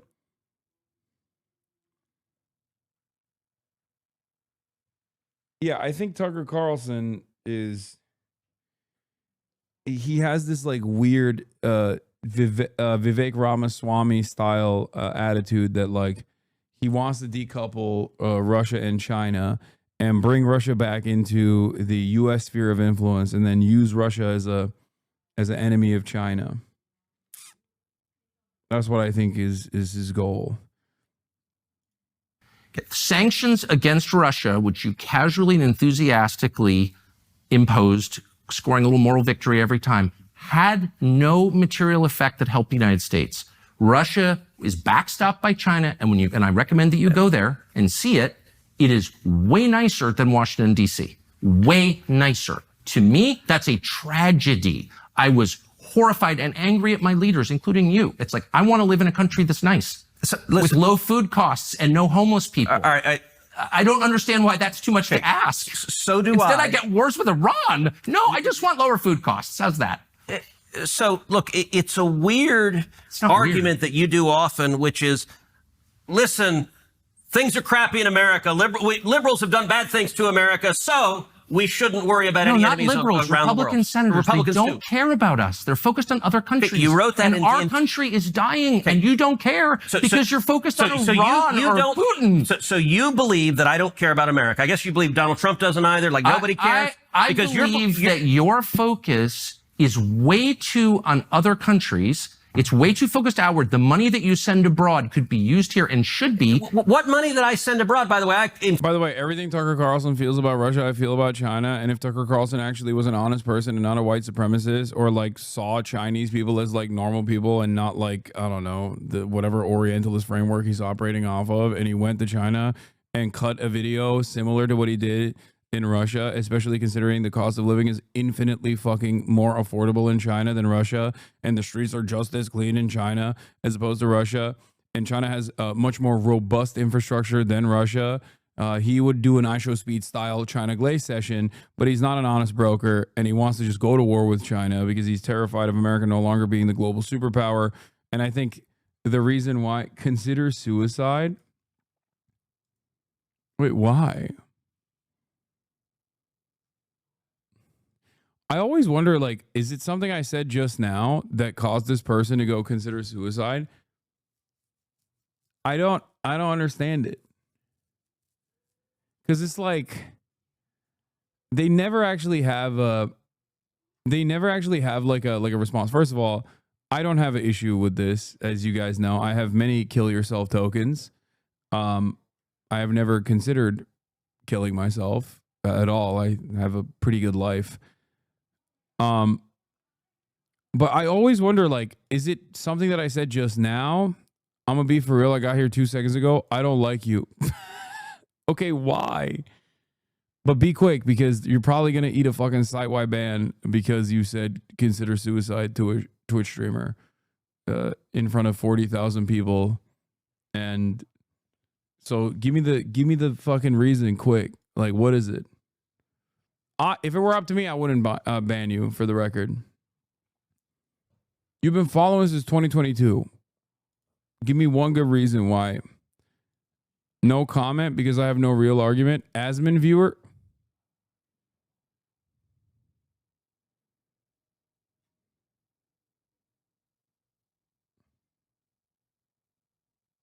What? So you're self-aware? It's the code? What?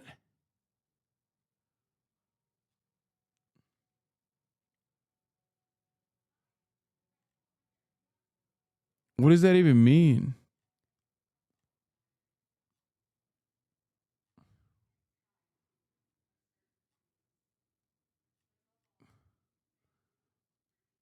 Are they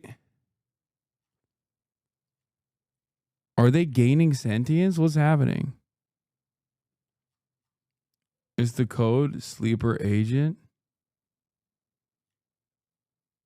Okay.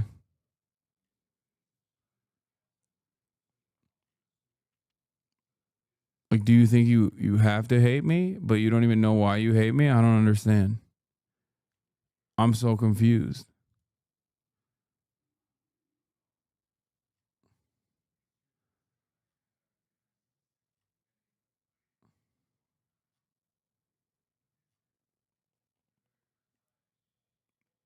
Okay.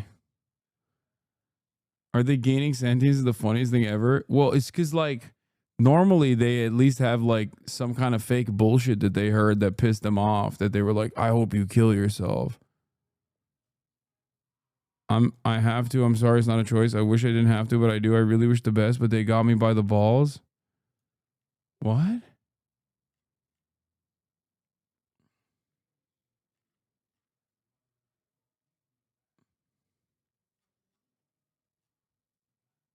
Please give me more details. Please, please, please, quick. What do you mean?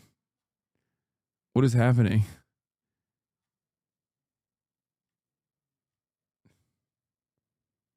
Who's got you by the balls, dude? Emphatically agree with Ukraine? You don't even know. I emphatically agree with Donald Trump's, for example, dramatically slashing USAID. I think the only reason we should be deploying that is to benefit U.S. interest, national security interest, and keep Americans safe. And so, how much did you vote to send to Ukraine? Look, you're in about $80 billion. $80 billion. Yeah. 80 so you're in. You love just giving these broad characterizations that are not accurate. I'm genuinely puzzled. Look, I don't want to go to war with Russia. But I don't think they're our friend. I think Putin. I agree. I think Putin is a murderer. I think he's a liar, and I think he does not wish well on America. Okay.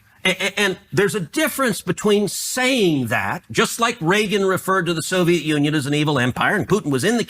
Bro, he is fucking. He's on his last leg here. This interview looked so bad for him. God damn, dude. I gotta see. What are we at? Look, view count you were wise? in about 80. 900,010 hours. Okay. Ted didn't calculate the cost benefit of doing this interview. Tucker being forced out of Fox is one of the greatest events of this decade. Our politicians are complete dirtbags. Law, that's the last time any U.S. politician agrees to do an interview with Tucker, with the exception of maybe Thomas Massey. That $1.8 million APAC money sure is helping Ted Cruz out. Listening to politicians makes me feel like I need to take a shower. Tucker completely undresses Cruz. I think all the senators and congressmen should be asked how much they receive from APAC in their election contribution. The APAC question, you see how uncomfortable he is. If you're not convinced that our own Congress is owned by a foreign government, watch this interview. Tucker's giving a masterclass on how not to be gaslit. Canceled 3 meetings for this. It's just like this is a wild back and forth. And the reality is every single politician would, Democrat or Republican both, for the record, every single politician, if met with even basic questions, would flub around and flail around the exact same way. Are you reading the YouTube comments? What a strange thing to do. Sometimes I like to see what the lowest common denominator thinks. That's why I read the YouTube comments, because like, what's the dumbest guy you know thinking about a situation like this? So when I see like signs of hope from the dumbest guy you know, I like to think, wow, maybe Americans are waking up to certain realities, you know?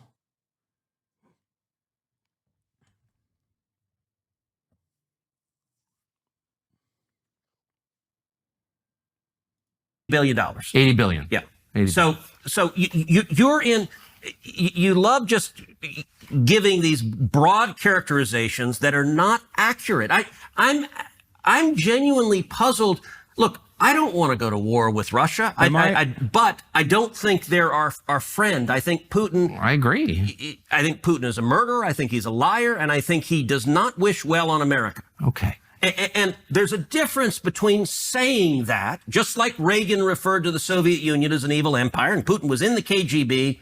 Look, my father was imprisoned and tortured. And dude, like, he can't even make a compelling case.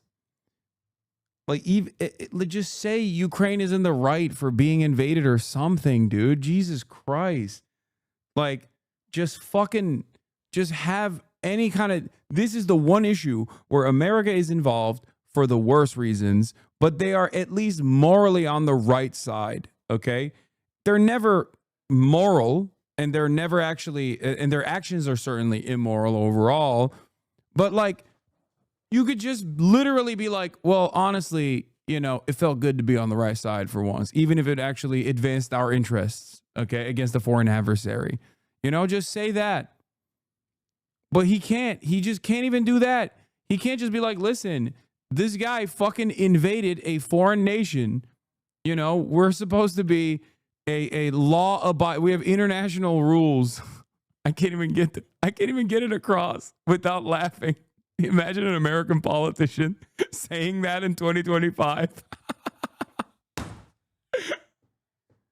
Oh my God. Okay. We have to defend the international rule-based order. Oh, imagine any American politician being like, sir, excuse me, it's unacceptable for a country to violate so many norms. Oh, Jesus Christ. Oh, can you imagine that? Fuck.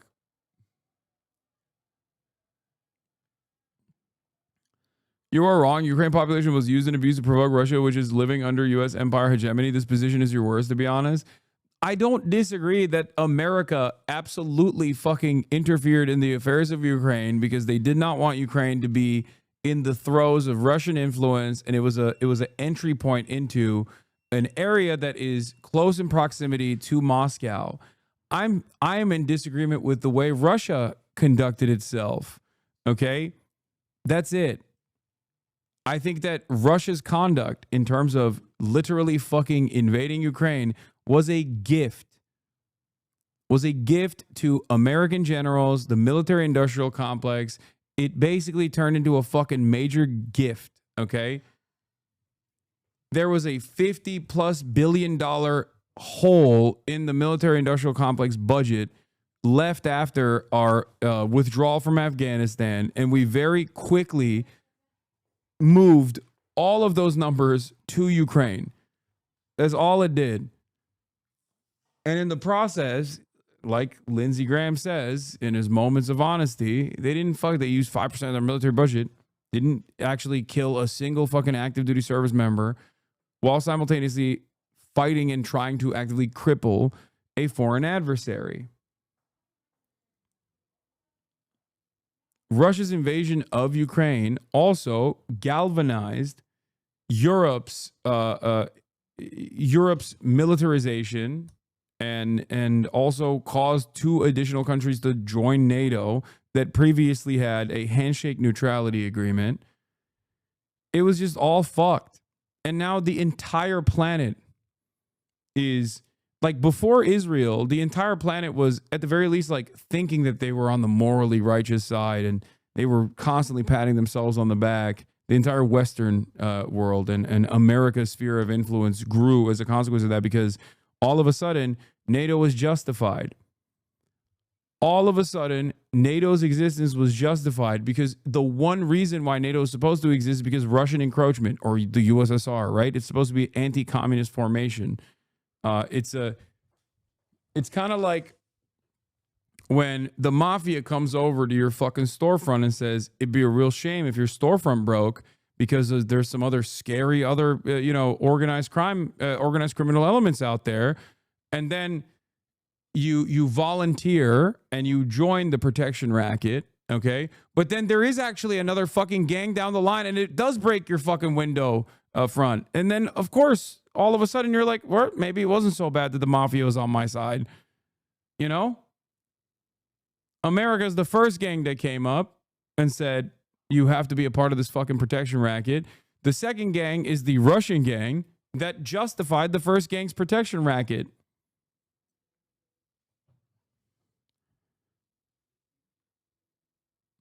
In Cuba.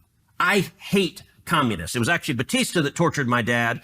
My aunt was imprisoned and tortured by Castro. I hate communists. I think communism is evil. And so I think there is a value to, there is nobody who stands up to communist China more in the Senate than I do, because I think they're evil. Do I want to go to war with China? Of course not. That would be ridiculous. But I think we have all sorts of tools to stand up to our enemies. And I think China is engaged in a 1,000-year war against the United States. Okay. They're trying to defeat us. We're so all over the map. Your family in prison in Cuba and China and all this stuff. I agree with you. I'm totally opposed to communism. Always have been.